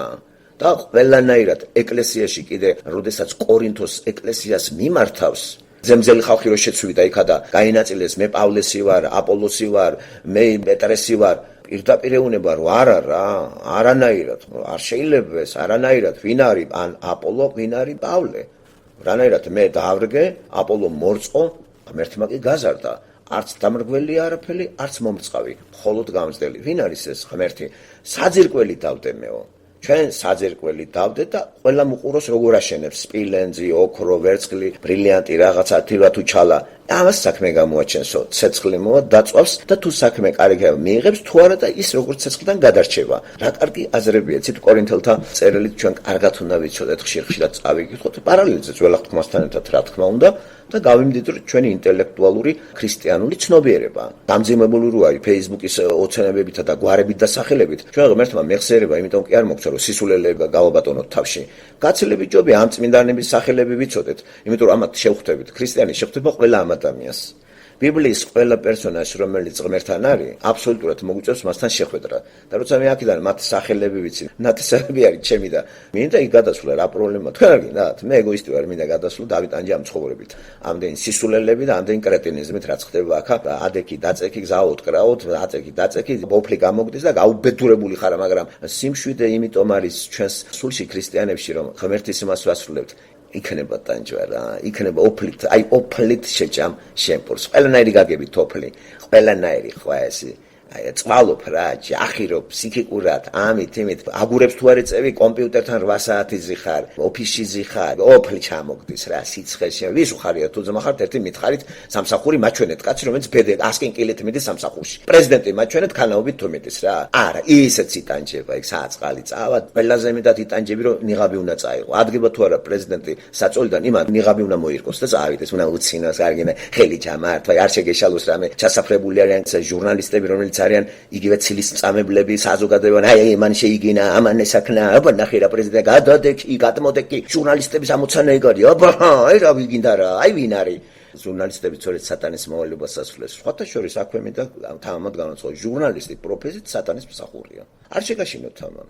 მადლობა ღმერთს, მაგ სამსახურში რომ მომწე, არ გავეკარები. გამორიც მაგას კი არ ძალიან ბევრ სამსახურზე მივატოვე მე სასწავლებელი და მთელი რიგი რაღაცეები. მე გამოჩნდება ეს ყველაფერი, ხო? ჯობია ლაფატკა დავიჭირო ხელში. მიწა ჩიჩქონო, ჩაიმოკრიფო სადღაც ქრისტიანებმა კაცამ, ვიდრე სული წაიწმიდო. ეს ნამდვილია რა მეგობრებო. გაცილებით ჯობი ამბიციები გადავაგდოთ, ხო? თუ განსაკუთრებული ნიჭი არ აქვს და პირდაპირ აი მიგვდენის ჯოხით რომ ეს გააკეთე, როგორც პავლე მიდენა, აი ახლა მე შენ გაჩვენებ სიკასა. როცა აი თეოლოგია იყო იქა და ზემოდან უყურე და ჩაკოლვა სტეფანისას და დახტა გზაზე და ეხლა მე შენ გაჩვენებ, რასაც ამის მერე ნახე რა გაგიჭირდება დეზე გახსოვთ როგორ ის არის აღწერილი და მართლაც გადახედავ პავლეს ცხოვრება ამას ინატრებს კაცი მაგრამ გახარებულია პავლე იმიტომ რომ ვისემ მსახურება იესოს რატომ იტანჯება იმიტომ რომ ღირსია მანამდელი ცხოვრება მან ესეთი კაბინეტური თეოლოგიის იმით გამწარებული დაძდებდა ხალხს სიკასაძრობდა და ტასა და მადლობას იმსახურებდა იმ ორგანიზაციის სახით რომელშიც ის მსახურობდა სინოდი და ამ შემდეგ იობიც არის ეროვნება რომელიც არის ძალიან გულდამშვიდებული ძალიან დაწყნარებული ბედნიერი კაცია ვიფრაკაი რაღაცა არის და თითქოს და ესე გავლის ამ წუთის სოფელს ახლა ეს რო გაევლო ესა ციკში რაღაც ჩაიწერებოდა მაგრამ მესამე თავიდან სიქა გამძვრალი კაცი რო კითხულობს ამას ერთი მეორე მესამე მერე კიდე დავკიდე მე ბიჭო სიტყვები მთელი ამბებია რა შეიძლება თაბურ დაგეხვიოს ვიღაც აგაცრინოს გზაზე მე ეს წიგნი არის თქვენი გამოსაცდელი თუ აზრებმა შეგაცნათ ეს ელიფაზის იქნება ბილდათის თუ ცოფარის რომელიმეში ჩათვალეთ სატანა ჩალიჩობს სატანა ყოველთვის ამ წიგნის აკითხვის პროცესში ჩასაფრებულია რომ დაგაჯეროთ ელიფაზის ბილდათის და ცოფარის ლოგიკური ოპერაციების სიმართლეში ჩვენ ეგ არ გვაინტერესებს ჩვენ გაინტერესებს იობი იობი რას ლაპარაკობს იობიც კი უკვე თანდათან როგორ არის გაბათილების რეჟიმში მუშაობს თავიდან ბოლომდე აი ბოლოს სცენა და გარაკათი რო გამოელია მერე შემოდის ღმერთი და უკვე აი კრეგალიდან აღარავინ იქ აღარ არის და შემოდის რა კითხვებით ეს ერთ-ერთი ძვირფას თავია 38 თავიდან 42-ის ჩათვლით მე რომ მევალთ მანამდე რომ კარგად კიდე გაგვიჯდეს ძვალბილში და თანამედროვეობიდან კონტექსტში წავიკითხოთ ჩვენც იგივე მდგომარეობაში ვართ თუ თქვენ ქრისტიანები ხართ. უპირატესობა იმაში მდგომარეობს, რომ ჩვენ ამ გადასახედიდან უკვე ჯვარზე გაკრული ქრისტემ ჩვენ ცოდა აიღო. ამას არ აქვს იობს, მაგრამ არ დაიტერაბახოთ რწმენით. იობი უფრო ძლიერი არის. ჩვენ ამხელა უპირატესობა გვაქვს ყველანაირად. ყველანაირი დოკუმენტები გვაქვს, ყველანაირი საბუთები, უამრავი ლექსიკონები, ბიბლიოთეკები, თეოლოგიური წიგნები, რომელმაც წიგნმა არ გაიარა ჩემ ხელში. თუ არ წამიკითხე ხელი მაინც შემევლია გადამიშლია თეოლოგიური იმას არაფერი არ ქონდა იმას ეს არაფერი არ აქვს არ იწერება ბიბლია აბსოლუტურად არაფერი არ არის დაწერილი ეს პირველი წიგნია ბიბლიაში ქრონოლოგიით ეს პირველი წიგნია ქრონოლოგიურად 22 საუკუნე 21-22 საუკუნე ის 5 წიგნეული იწერება 1457 წლიანი მასში ესე იგი მე-15 საუკუნე ძველი წელთაღრიცხვით რამდენი ხარ არის რამდენი იმით არის დაშორებული გადაიანგარჯა 600-700 წელი აშორებს ამ პერიოდს აი იობის რწმენა არის უცნაური ისე როგორც გვაუწევს აბელის რწმენა რატომ არის აბელის ხაზი რწმენის კაცად რატომ არის გამოცხადებული უცნაურია ებრაელთა წერილში იობი აი რწმენის ჩამოგმირად რატომღაც ეს არ იხსენიება მე რაღაც ახლა აღარ მახსოვს ჩემ ცნობიერებაში ეს ახლა გამახსენდა უცებ არ მახსოვს იცით მე ჩავხედავ მე კი მგონია რომ იობი არ არის მაგ ჩამონათვალში რწმენის გმირები უცნაურია მაგრამ სამაგიეროდ მოხსენებული არის მოთმინება იობის მოთმინება. რაკიღა იმ ჩამონათვალში რწმენის გემერად ეს არ არის სული წმინდა, რატო გამოტოვა? აი გავიგებთ ამას იობიდან. რწმენა აქვს მაგას ღმერთისა, მაგრამ არ აქვს იმის რწმენა, რომ საჭიროებებს გამომსყიდული მის ცოდვილ ბუნებას. ეს იცის, მე ხვდება და იძახის ესეც გადამოცემით, მაგრამ ბოლომდე თუ გააზრებული გაქვს გაბათილების რეჟიმში რატო ხარ? ისინი ხო აწვევიან რომ რაღაცა შენ დაგავიწყდა აბა მითხარი კაი ტიპი ხარ როგორ ახარ რაღაცა მე მგონი გამოვლენა იყო ცოდვილი ბუნებისა და არა კაცო ეს იძახის არაფერი არ გამიკეთებია ასეთიო და მიდის იქამდე რომ გზადაგზა ლოგიკურ ოპერაციის შედეგად ეს აყალიბებს აი ადამიანის მიწაზე ცხოვრების ამაოებას მე იმასაც კი მიხვდა რომ ცხოვრება რომელიც ასეთი კურთხეული არის მისთვის ეს მას არ ეკუთვნის ეს გამგებელია მფლობელი კი ღმერთი არის იმიტომ რომ იგი ყოვლის დამჭერი არის მფლობელი არის სეძერჟიწელი არის მყრობელი არის ესე ქართულად ყოვლის მყრობელი არის და იმიტომ იძახის დედის საშოდან შიშველი გამოვედი შიშველი მივდივარ. მართლაც კაი ფრაზაა ისე ადამიანი, ბევრი არ უკვირდება ამას. მოვდივართ, არაფერი არ მოგვაქვს, მივდივართ, არაფერი არ მიგვაქვს. და ერთი ამბავსაც თქვენ ამ კონტექსტში მოვიხსენიებ. ერთ-ერთი წარჩინებული ბიზნესმენი რო გარდაიცვალა, სანამ გარდაიცვალებოდა ოჯახში შეიკრიბა მისი ნათესავები და ოთახში შევიდა ოჯახის ადვოკატი და მომაკვდავთან მარტო ის განმარტოვდა. გარეთ ნათესავები დარჩნენ. ცოტა ხნის მერე გამოდის ადვოკატი ოჯახისა და თქვა რომ თქვენი მოხუცი მამა გარდაიცვალა. ერთმა სულმოკლე შვილმა ვერ მოითმინა და ეგრევე თქვა: "დარჩა რამე, დატოვა რამეო?" მან ყველაფერი დატოვაო. ძალიან ესეთი იობისებური პასუხი იყო. მართლაც ადამიანი მან ყველაფერი დატოვა. სხეულიც კი. ადამიანი მართლაც მოდის, არაფერი არ მოაქვს, მიდის, ვერაფერი. იმის ქონება სხვა წაიღებს, ხელიდან ხელი. ყველაზე კაი ვარიანტი რო რაღაცა მაინც ვიღაცამ გააგრძელოს შენ ის და ძალიან ხშირად შენ ქონებას ანიავებენ. ეს კარგად არის ჩაწერილი ეკლესიასში. მე რომ ამასაც შევისწავლით და ესეც ძალიან აქტუალური წიგნი არის ბიბლიაში. სხვათა შორის მივაქციოთ ყურადღება, როგორც ყოფითი სოციალური თემები აქვს, ასევე ღრმა თეოლოგიური და ფილოსოფიური ლიტერატურის განეკუთვნებაში. აი რატომ მოწონათ მარტინ ლუთერს, ტენისონი, როდკი მწერალი და ძალიან ბევრი პოეტები, გულგრილი არ დარჩენილან არც ფილოსოფოსები, არც დრამატურგები, მხატვრები, ბევრი სიუჟეტებია ამაზე შემოკარგებო რო იცოდე, კომპოზიტორი ჰენდელი მაგალითად ფრაზებზე იობიდან ააგო მაგისი მესა ჰენდელის. ასე რომ ეს შემთხვევითი არ არის, რომ ეს მარადიული თემებს უტრიალებს და ჩვენს ადამიანებს ეგვაწუხებს. რა გვიშველებ, აი რატომ მოვედით აქა? ბედნიერება არის თქვა 10 შვილის ყოლა, ესეთი ამ და ხვარძროხა, აკლემები, სულ ყველაფერი თან სიჭკვიანი რომ ამას ახლავს სიბერე. მიუხედავად იმისა, რომ მაშინ პატრიარქების ეპოქა ხასიათებოდა ხანგრძლივი ცხოვრებით და ერთ-ერთი კიდე არგუმენტი იმისა, რომ ეს პერიოდი ეს განეკუთვნება იმ პერიოდს და არა მე-3-4 საუკუნეს ძველი წელთაღრიცხვით, ვიცით რომ 140 წელი კიდე ამ ამბების მერე იცოცხლა იობმა. ესე იგი სადღაც 200 წლის, 210 წლისა იყო რომ გარდაიცვალა და ბევრამ ეს მოესწრო და ყველაფერი დაუბრუნდა მას. ეს რწმენის მომცემია, რომ არის აღდგომა მეგობრებო, ყველაფერი ადამიანს აღუდგება. ფორმები ჩვენ ტყვეობაში ვართ. ენერგია არ იკარგება, სული არ იკარგება, სიცოცხლე მარადეულია. ერთ-ერთ ჰიმნში მოსმენილი მაქვს ერთი სიმღერა, სწორედ ეს არის, რომ ეს მიწიერი ბედნიერება არაფერი არ არისო რა, სიცოცხლე მარადეულიაო. სიცოცხლე მარადეულია. არ შეიძლება მარადეული ღმერთი სიცოცხლე ხანმოკლე შეექმნა და ჩვენზე ეთამაშა და გართულიყო ადამიანებზე. რა თქმა გართობა მარადეული ღმერთი და მე ვთქვათ მოკვდავი იმ თვალსაზრისით რომ გავქრები რა არის ვეღარ გავიგე ხო მოვედი უგზოუკლოდან მივდივარ უგზოუკლობაში გაუგებრობიდან გაუგებრობაში ეს რა ცხოვრებაა ეს აწმოცხოვრება არაფერი სიცოცხლე ვინაიდან მარადეულია მარადეული სიცოცხლის გაგრძელებაა მარადისობაში აი ეს სიცოცხლე რომელიც ღმერთმა გვიბოძა ჩვენ ამას არ დავკარგავთ აქედან მხოლოდ ამ სიცოცხლიდან დაიკარგება ის ნაწილი რომელიც განწირული არის ენტროპიისა გამო, ხრწნადობისა გამო და ესეც იმიტომ რომ ცოდვის მექანიზმი ამუშავდა. ცოდვის მექანიზმი კი ამუშავდა იმიტომ რომ ღმერთის სიტყვას, ყოვლის მყრობელ ღმერთის სიტყვას ჩვენ ავწდით, ჩვენივე უტვინობისა გამო. რამეთო ღმერთმა ასეთ არსებად შექმნა ადამიანი რომ მისცა მას უფლება, შენ თვითონ აერჩიე, თავისუფლება არჩევანისა და აზროვნებისა და თუნდაც იმ ვისაც გინდა მოусმინე. პასუხს კი აგებ. მე ეს რო იცოდა წინ და წინ, ნახეთ რა ოპტიმისტურია ბიბლია. კი არ დაგტოვა გაუგებრობაში.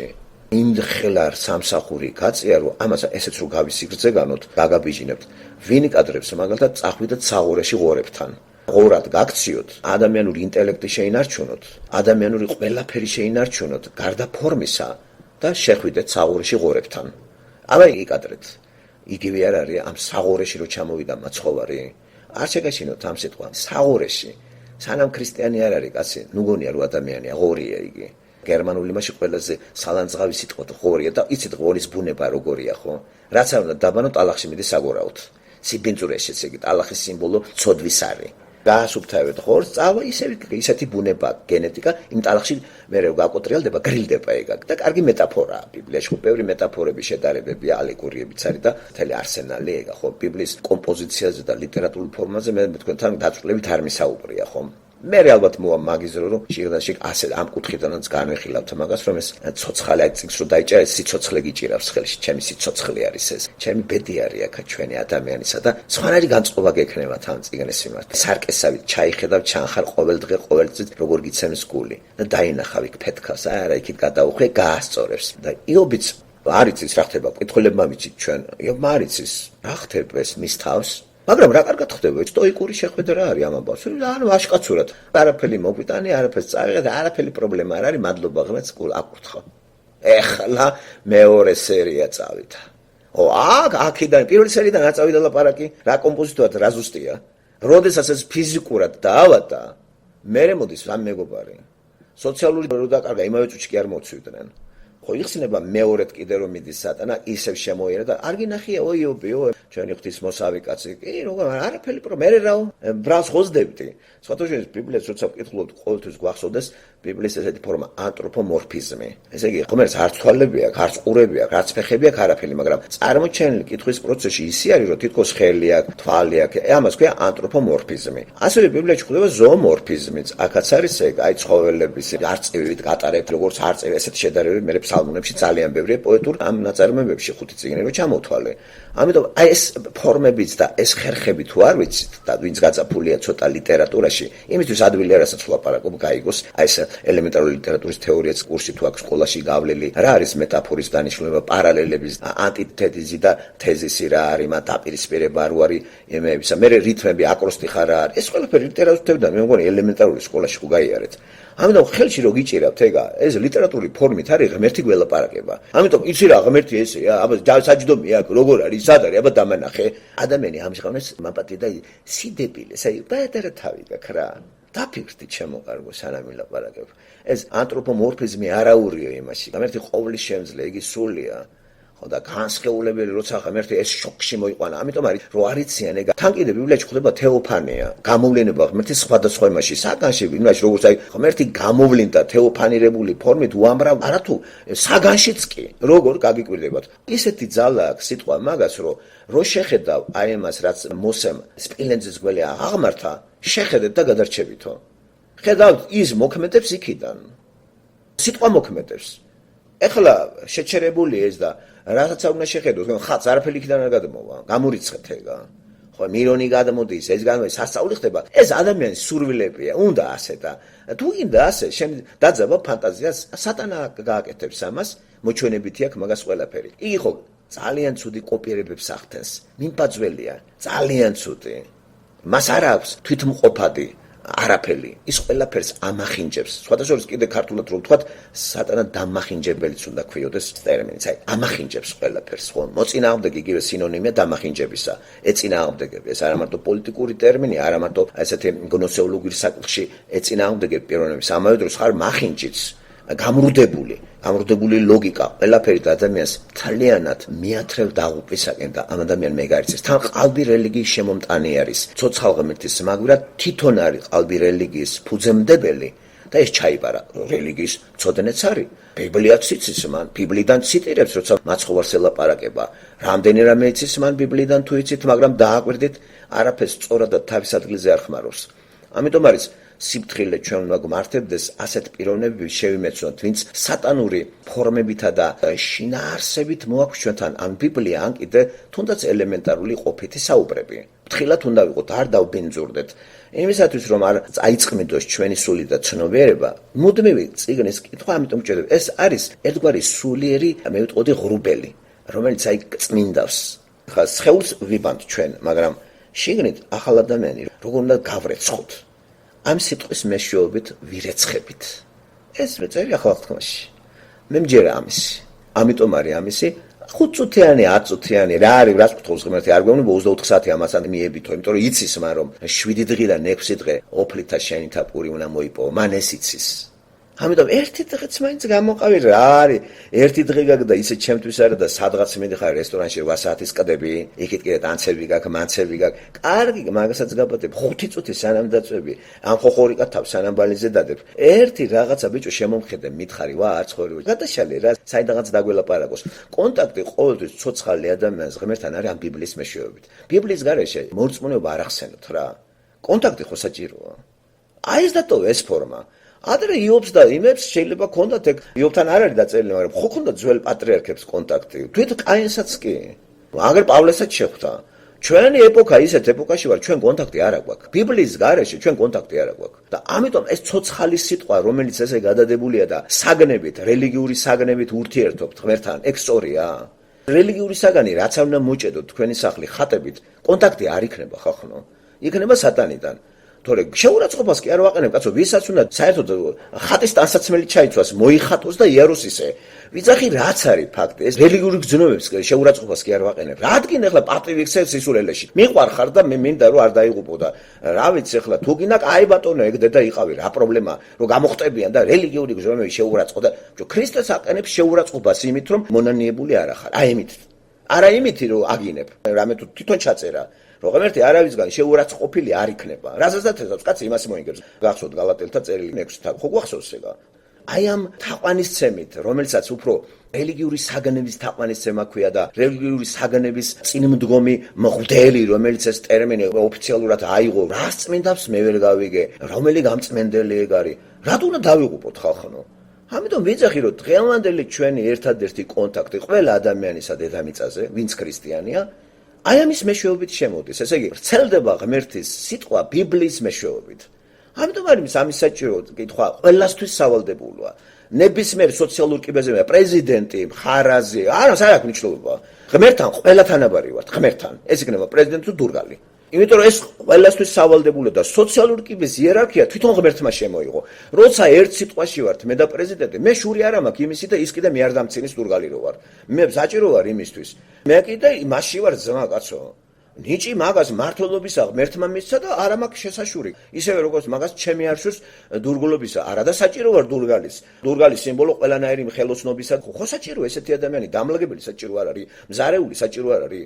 ზიზა საჭირო არ არის. მოხუცის მოვლები და ეგეც ნიჭი უნდა. ყველა მოულის მოხუც. აი ყველა მითხარით რა. განწყობა შინაგანი უნდა კონდეს, რომ ზიზღი არ კონდეს. არ არის ბავშვი მოხუცი, რომელიც მისი ქორფას ხეულიც კი გეამონებს, თუმცა ბევრს ბავშვის მოვლაც არ უყარს ბევრს, იმდანაც გასაქონდა ადამიანი, რომ გაურბის ამ მოვალეობასაც უფრო მეტი დაბადებაც კი არ უნდა. აი სხვისგან უნდა აიყვანოს, აი სუროგატი, ან კეისრული კვეთით და მე რო დაბადავს, არც აქცევს ყურადღებას. და აი ქირავა ფული მიცა და ძიძა და გამარჯვებით თუ იცნობს შულს. აი ესეთ მდგომარეობაში ვართ ხალხო. ასე რომ ჩვენ მივაქციოთ ყურადღება წმენა რას ეფუძნება? საფუძველი რა არის? როგორი კონტაქტი უნდა კონდეს მორწმუნეს ღმერთთან? როგორი? რისი მეშვეობით? საგნების? პიროვნებების? არა, ბიბლიის მეშვეობით. ამიტომ ნურავის უნდა ეგონება, რომ ამ წიგნს ვკითხულობთ მხოლოდ იმიტომ, რომ ჩვენი ინტელექტუალური მარაგით გავაოცოთ მსმენელი. არავითარ შემთხვევაში. არა და არა. ჩვენ გველოდება წინ გასვლა. ძალიან ძნელი გამოცდას წინაშე დავდგებით. ხო, ზოგი ეხლაც არის ამ წუთშიც გადის დედამიწაზე ყოველ წამში შემოდის 3-4 გადის 2. 1.5-2 გადის. ხო, დემოგრაფიული აფეთქებაც იმიტომ არის, ხო? რამდენი წარმოიდგინეთ. ჩვენ მოგვიწევს გავლა, ეს იქნება უდიდესი ტესტი. და ნახოთ იების მდგომარეობას მაშინ გავიგებთ, რასაც ჩვენ აღმოჩნდებით მან. ჩემი რწმენა შემოწმება სწორედ მაშინ. ეხა ხო არ მაგარი ტიპი რა, ისწავლე რაღაცა და თქვათ ვიღაცები გაქებს, რა მაგარი ვარ. მე არ ვიცი მე რას წარმოვადგენ. ღმერთო გამაძლიერე ისე რომ იობის რწმენასაც მასეთსაც გაუძლო და რასაც გამომიგზავნი იმას გაუძლო, იმიტომ რომ სუსტი ვარ მე თქვენსავით. ეს სიმამაცე უბრალოდ სხვა ძალებიდან არის თორე რა ნეტა რა მამაცები ვართ ა? და ვინ არის კაცი რომელიც ტრაბახობს თავის სიმამაცით მითხარით? ბიბლია მას არ მეუნება. განა არ კართებოდა რა იესო როგორ მამაცურად მიდიოდა სტოიკურად, როგორ ეხვეწება ღმერთს რომ ამარიდე რა ეს რა ეს თასი ამარიდე. მამაცობა ჩანს აქა? ესა ჩანს როგორც სიტყვა წმენის მამაცობა ნამდვილად არის. ისეთი სიყვარული აქვს მამისა რომ აი ეს ტანჯვა რომელიც მე მეშინია რა ამ ტანჯვის რა. როგორია? ნატურალურად შეიძლება აღწერო სხვადასხვა ისტორიული მასალებზე დაყნობით სამედიცინო თვალსაზრისითაც შეგვიძლია აღწეროთ რა არის ჯვარზე გაკვრა. რა კაი არა ვიტყვენ იესო ჯვარზე გაეკრა. წარმოგიდგენი ეგა? აბა ხელები აწიეთ უბრალოდ დადეკით კედელთან და გაჩალეთ ხელი რამდენხანს გაძლევთ. და მეთომეტეს ლურს მასო ჩაგარტყავენ იქა და მთელი სხეული რომ ჩამოეკიდები. ძალიან ბევრი რო ხატავენ იმ ფეხი სადგომზე რო უდგას. ესე არისო? არაფერი ფეხის სადგომი ჩამოკიდებული იყო ძეხვივით. ადამიანი იცით თუ არა? ეგ მხატვრების ფანტაზიაა. წარმოიდგინეთ, აი წყალზე რო ხარ და უკვე როგორ აცი რა ამის წარმოდგენაც არის. თუ მე ყალყზე კი არ დაგიდგებათ, გული გაგისკდებათ. ამას კიდე ხალხი უყურებდა. ხო და იცით რამდენი ხალხი გააკრეს ჯვარზე იმპერატორების დროს? 500, 1000, 8000 ციფრები რომ ნახე გადავირიე. ანტიკური წყაროებში მოგვითხრობენ ისტორიკოსები. ეს სასტიკი დაჟის მეთოდი ჰქონდათ რომაელებს გადამოღებული კართაგენიდან ეს ჯვარზე გაკვრა. ბოც გაიტანდნენ იქა ზოგს ზემოთ ორივე ხელს მიულურსმან და ჩამოეკიდებოდა კაცის სიცხეში ბუზები, ფრინველები. წარმოიდგინეთ ეგა. და აი ამ ორ ავაზაკშვაში იესო იყო გაკრული და არ მითხრათ, იცი როგორ ხდება? სტოიკოსივით არა უშენ რა პრობლემაა ღმერთო იცი რა არის? შენ იქ ადაკი? მე და შენ ვიცით. აბა ნახე, არაფერს. მთელი ღამე წინ უსწრებს ამას, ჯვარზე გაკვრას მთელი ღამე ლოცვა ისეთი ფსიქიური შინაგანი ზეწოლით რომ სკდება ძარღვი და ოფში სისხლი გამოდის. გაუცდებით. რა, სიამოვნე და ჯვარზე გაკვრა? აი ამის შედეგი, ესე იგი რატო სიყვარული დაადასტურა მაგან ჩვენი? ესე იგი აი ამ კაცს ვენაცვალებ მას რომ ჩემს მაგივრად ცოტა გული ამიჩუყდა და გავჩერდი. აი რომ ჩემი გულისთვის ჯვარზე გაიკრა. იობა ამ სურათებს ვერ უყურებს, როგორც ისაია, როგორც დავითი, 21 ფსალმუნი, გვახსოვს ძალიან წინასწარმეტყველური, თითქოს აი უყურებს რა. დავითი მე-11 საუკუნეა, ხო, უფრო შორს, ან 1000 წლით ადრე დაინახა ეს. არ ვიცი ხალხი როგორ არჩია ღმერთმა, რა ვიცი როგორ უყვარდათ. ჩვენ ახლა ესეთი გათამამებულები არა ვართ, რომ არ იქა ესე დამენახოს, მაგრამ იმით ვართ გათამამებული, რომ წიგნი სახში მაქვს სხვადასხვა ენებზე და ამით ერთგვარად რაკიდან მელაპარაკება და მაინც კარგია რომ ნებისმიერ დროს მელაპარაკება გადავშლიქიდან ჭკვას მასწავლის ახარებიდან, მერეკით მოციქულებიდან. წმინდა წერილი ესე იგი სული წმინდა გვესაუბრება, მესამე ჰიპოსტასი, სამების ეს ძვირფასი პიროვნება, რომელიც უკვე იმდენად მისთვის მისაღები ვართ ქრისტეს მერე, რომ ჩვენ გვამში დაივანა და ჩვენ კიდე ხელს უშლით მას, რომ გაგვაცოცხლოს და გვახორძინოს. აი ეს გაცოცხლებული და აღორძინებული სულით გადავართ იქ შემოკარგება და ჩვენ კიდე მოგვიწევს ერთმანეთის გამომშვიდობა და გამიგეთ, ზოგი ადრე, ზოგი გვიან. ამიტომ სანამ გვიან არ არის, როდესაც ამ ხმას გაიგებთ, ესა გილაპარაკია ბიბლიიდან ღმერთის ხმა, არ დააყოვნოთ, მოინანიეთ თქვენ ცოდვილი ბუნა, კერძოდ რა, ჯვარზე იესო ჩემი გული, თქვენი გული მე გავეკარიქ, მე გამაკრა, მე ვერ შევძლებდი ამას. იმ რისხვას რო დაიტეხა თავზე, დამწვალთა მე ესა.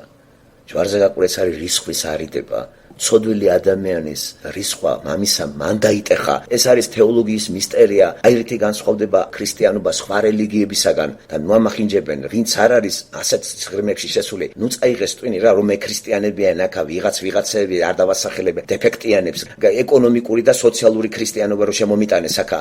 და გული ამოაცალეს.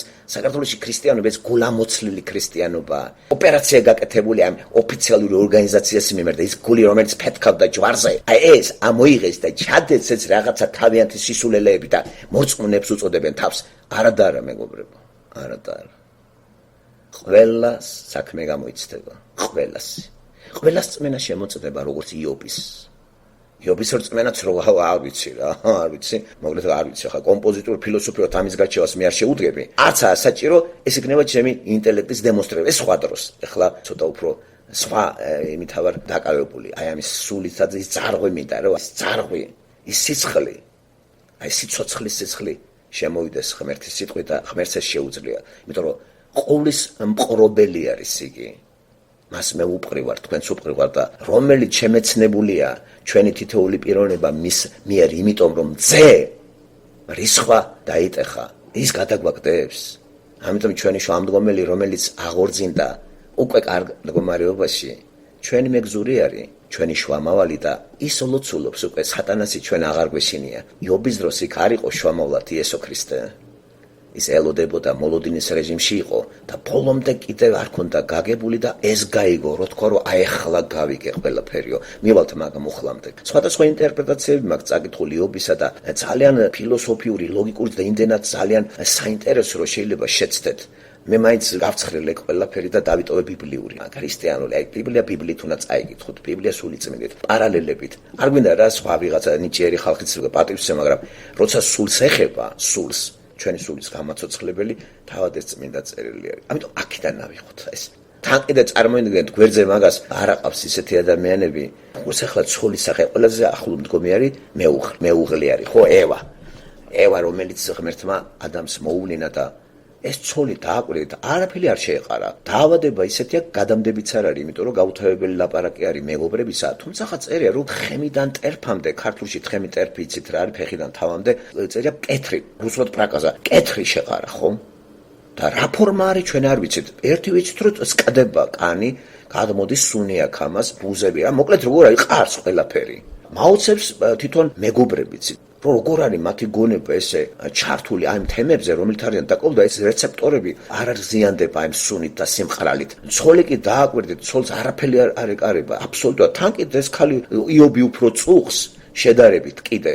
ვიდრე ის ამ წუხილს ემატება ყველაზე ტრაგიკული წუხილი, ყველაზე ახლო მდგომი შენი სიცხლე და ხორცი, შენი სექსუალური პარტნიორი, ყველანაირად შვილების და გეუნება. მიდი რა დაგმე და დაისვენე და მეც დამასვენე. ფაქტურად მე დავამატე, მეც დამასვენე რა. მობეზრდა ამას ეს სიმყრალე სუნი. სხვადასხვა მე-20 საუკუნის ფსიქოლოგი ფროიდი ძალიან საშინელი ათეისტი იყო, ეს ებრაელი ფსიქოლოგი, ფსიქიატრიის ფროიდიზმის ის არის ფუძემდებელი სისულელის, რა თქმა უნდა, სექსუალური აღვირახსენების და გათახსირების, სხვადასხვა ეს კაცი არ უიცოდეთ. არაფერი მათ ღვთაებრივი ამ კაცს არ ქონია. ისეთი დაუძინებელი ათეისტი იყო, რომ ღმერთმა შეყარა ამასაც გამიგია ყველაფერი, მაგრამ არანაკლებად ცნობილია, რომ მას ისეთი სცენი შეეყარა, მთელი ყბა მოჭმული ქონდა, გახვრეტილი, ცხვირსახოც გადაიფარებდა, ბუზები დაზრდა, საკუთარი ძაღლიც კი არ უჩერდებოდაო. ეს ზიგმუნდ ფროიდზე გეუბნებით, ავსტრიელი 1938-ში გარდაიცვალა ძიმე სცენით, ეს ართვისებიანი იყო რა, მე არ ვიცი, აი ყარდა, აკოთებული დადიოდა. თან სახის არე დააკვირდით, მისი თავი არ იყო ჩართული, მაგრამ იმდენი სისულელეები ჰქონდა ამას, რომ ამის თეორიებს აყვად დასავლეთის ახალგაზრდობა 60-იან წლებში და მისი განვითარება დღეს რაღაც მივიღეთ. ეს ბიოლოგიზმი, კრეტინიზმი, სექსუალური აღვირახსნილობა, რომ ღმერთი არ არის და შენი ყველაფერი სიამოვნებას ვარი არ უთხრა, აბსოლუტურად ის სიამოვნე რაც გინდა, როგორც გინდა და მოკლედ რა ვიცი, გათახსირება რა, ამას აღარ გავყვები. აი ესეც ღმერთმა შეყარა, მაგრამ რა ვიცი, მან მოინანია, არსად არა ჩანს არ წარმოგითხია. იობი კიდე მოგეხსენება როგორ იყო. იობი დებატებშია კაცი რა. რაუნდზე იმართება. მე რა ძალიან მაგარი აზრები, იქ კოსმოლოგიური აზრებია, მეტეოროლოგიური მე ვნახავთ. დედამიწა რომ არაფერს არ ეყრდნობა, მანდ ვკითხულობთ ჩვენ, მაგარი ეგეც ხომ, სხვათაშორის ერთ-ერთი ეს იობისთან არ ხვდებს ელიფაზის, მაგრამ ამ წიგში არის ეგ მოთავსებული. აი ჩვენთვის ბევრი ინფორმაცია მოცემულია კიდე ერთხელ თხოვით აღინთება ადამიანი, რომ სამყაროს პატრონი ყავს. და ესეთი დიდი მწუხარება, რომელიც სიკვდილს ახლავს, სიკვდილი მწუხარების გარეშე არ არსებობს, იფანტება ეს ბორუსი. აი ეს მედგარი კაცის ღმერთზე შეყვარულმა გააძლევინა იობს. შეიძლება ახლა დოგმატურად აზროვნებდე და ამ ტყივილებს მაინტერესებდა ის მეგობრები თუ გაუძლებდა. მეგობარი კი არ არჩია ის სამი კაცი ღმერთმა, იობი. და მარად რატო უნდა იტანჯებოდეს მართალი კაცი? აი მართალი კაცი. ორწმუნე კაცი რატო იტანჯება? ზერელეთ რო ესმის ადამიანს რელიგია გონია არ უნდა იტანჯებოდეს? ამაზე პასუხი გაეცა.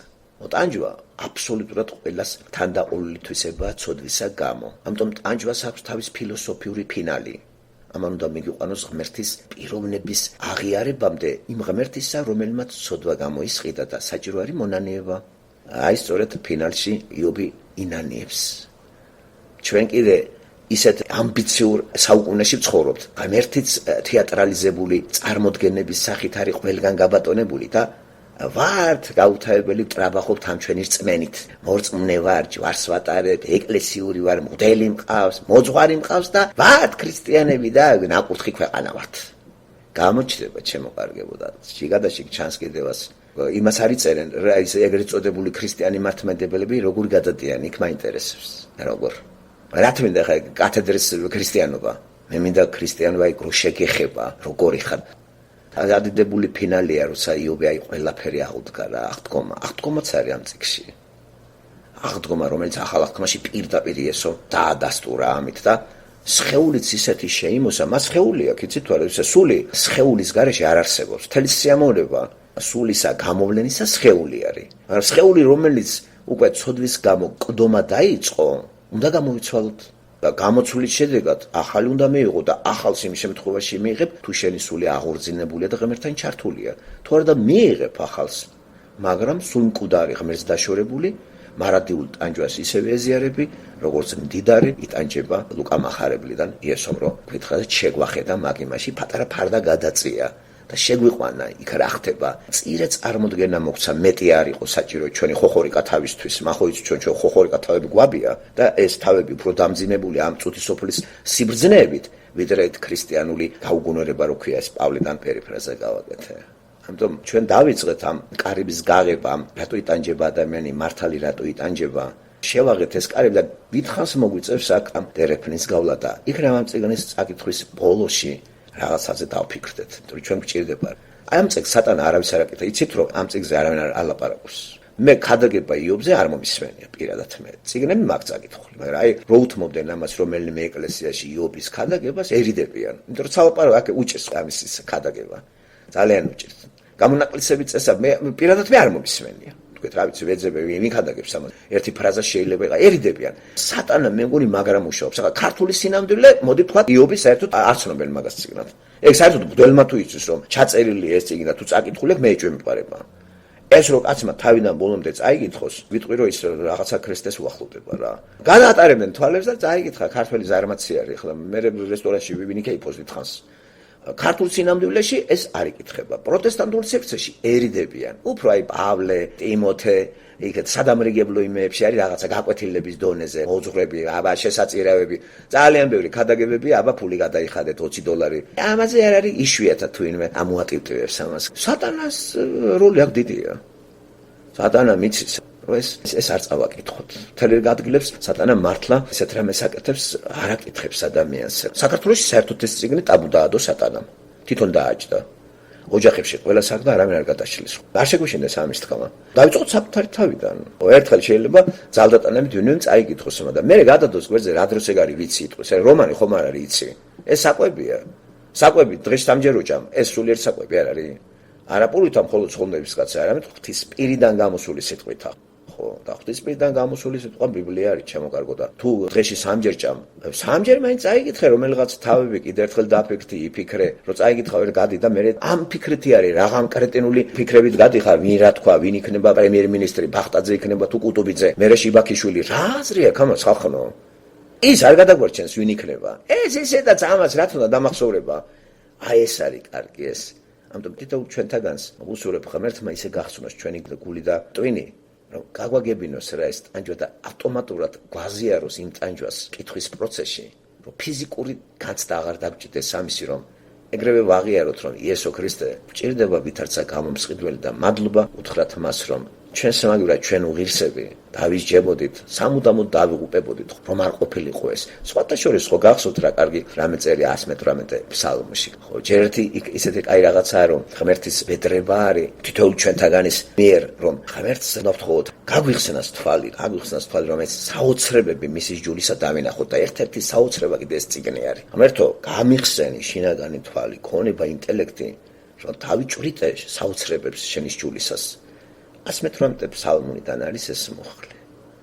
ასევე ჩვენი გული სიყვარულით ისე დაადნოს, რომ აღარ იყოს ისეთი რამე, აი გულიდან რო გამოდის ავიზ რახვანი, ფიქრები, გინებანი. იმუშაოს ის, რომ დღითი დღე პარალიზება გაუკეთოს ყველაფერს სისულელეს, რაც ჩვენ თავში ამ წუთის სოფლის თავარს შემოაქვს ეს კრეტინული ლექსიკონიც და გინება და ლანძღვა. თხოვოთ ეს ლოცვა აუცილებელია, ლოცვა არის ურთიერთობა და თუ ღმერთს არ იცნობ რა ურთიერთობა გვექნება და ვიცნობთ კი ბიბლიის მეშვეობით რამე თუ რწმენა მოსმენისაგან, მოსმენა ღმერთის სიტყვისაგან ხომ გვახსოვს, რომელთა წერილი თავი მე-19 მუხლები თუ არ ცდები ხომ? გვახსოვს ეს ჩვენ. ამიტომ ამაზე კაი ლოცვა რა არის, რომ რამენაირად ჩვენ ერთმანეთს შევეხიდოთ ამ საკითხში და გავამაგროთ. რწმენა გავამაგროთ ერთმანეთს, იმიტომ რომ არ აღწდება ჩვენ ერთ დღეს პატარა ჩვენი წილი ტანჯვა. თუ სატანამ ძალიან ძლიერად შეგვაყარა ხილული სამყარო და ჩვენი სხეული ძალიან გაგვიჭირდება გასვლა. ძალიან ღრიალით გავალთ. ამიტომ ცხოვრება არის რა ის მოყანყალელი ლურსმანივით უნდა ვიყოთ, რომ ჩაჭედილი ლურსმანის ამოღება ძნელია, მაგრამ ლურსმანი მორყეული ხელითაც ამოაძრობთ. ამიტომ ჩვენ ამ ცხოვრებაში წუთის სოფელში ამ წუთის სოფლის დაცემული ატაკში ცდილობს ჩაგვჭედოს სატანამ იესო მოვიდა და მოგვაყანყალა. და გასვლის დროს ამოგაძრებს და უკეთეს მდგომარეობაში ამოყოფთ თავს შემოკარგებო. აქ ცხადი გონება გვექნება, ძალიან მაღალი შემეცნების უნარი გვექნება და ნეტარება გარანტირებული გვაქვს. ამიტომ შეგვეციოს ღმერთი კითხვის პროცესში, გვაკურთხოს მადლით აღავსოს ჩვენი გული, გამოფხიკოს ყურები, კონცენტრაცია გაუკეთოს ჩვენ გონებას, რომ კარგად გავიგოთ თავარი არსი ამისა და მადლობა მივაგოთ ქვეყნის შემოქმედს, რომელიც იცით დგას და რამდენ შეურაცხყოფას და რამდენ უხიაკობას და არასწორ თაყვანისცემას უყურებს და არ ერევა. მოვადრო რომ ჩაერევა. მე ამით დავამთავრებ, იმიტომ რომ დრო ისე მირბის საკმაოზე მეც ლაპარაკობთ ხოლმე და თუ დავიღალეთ ესეც ხომ არ იქნება სწორი ჩემო თორე რა ვიცი მე საუბარი იმ თემაზე რომელიც სიცოცხლის თემას ეძღვნება და ჩემს სულიერ გამოღვიძებას მე არ მწყინდება ხოლმე და თუ ამაში მინიმე შემეხიდება კიდე გონიერი ადამიანი მოსმენაც ერთი სიამოვნება არის. დიდი მადლობა მოსმენისათვის და კიდე ერთხელ მადლობა ღმერთს რომ ჩვენი გაგვანწყო მასთან მისასვლელად თუნდაც კვირაში ერთხელ კონცენტრირებული ამაზე ისე ვთხოვოთ რომ ყოველ დღე ამაზე გვაფიქროს. ამენ. კარგით, დაგემშვიდობებით.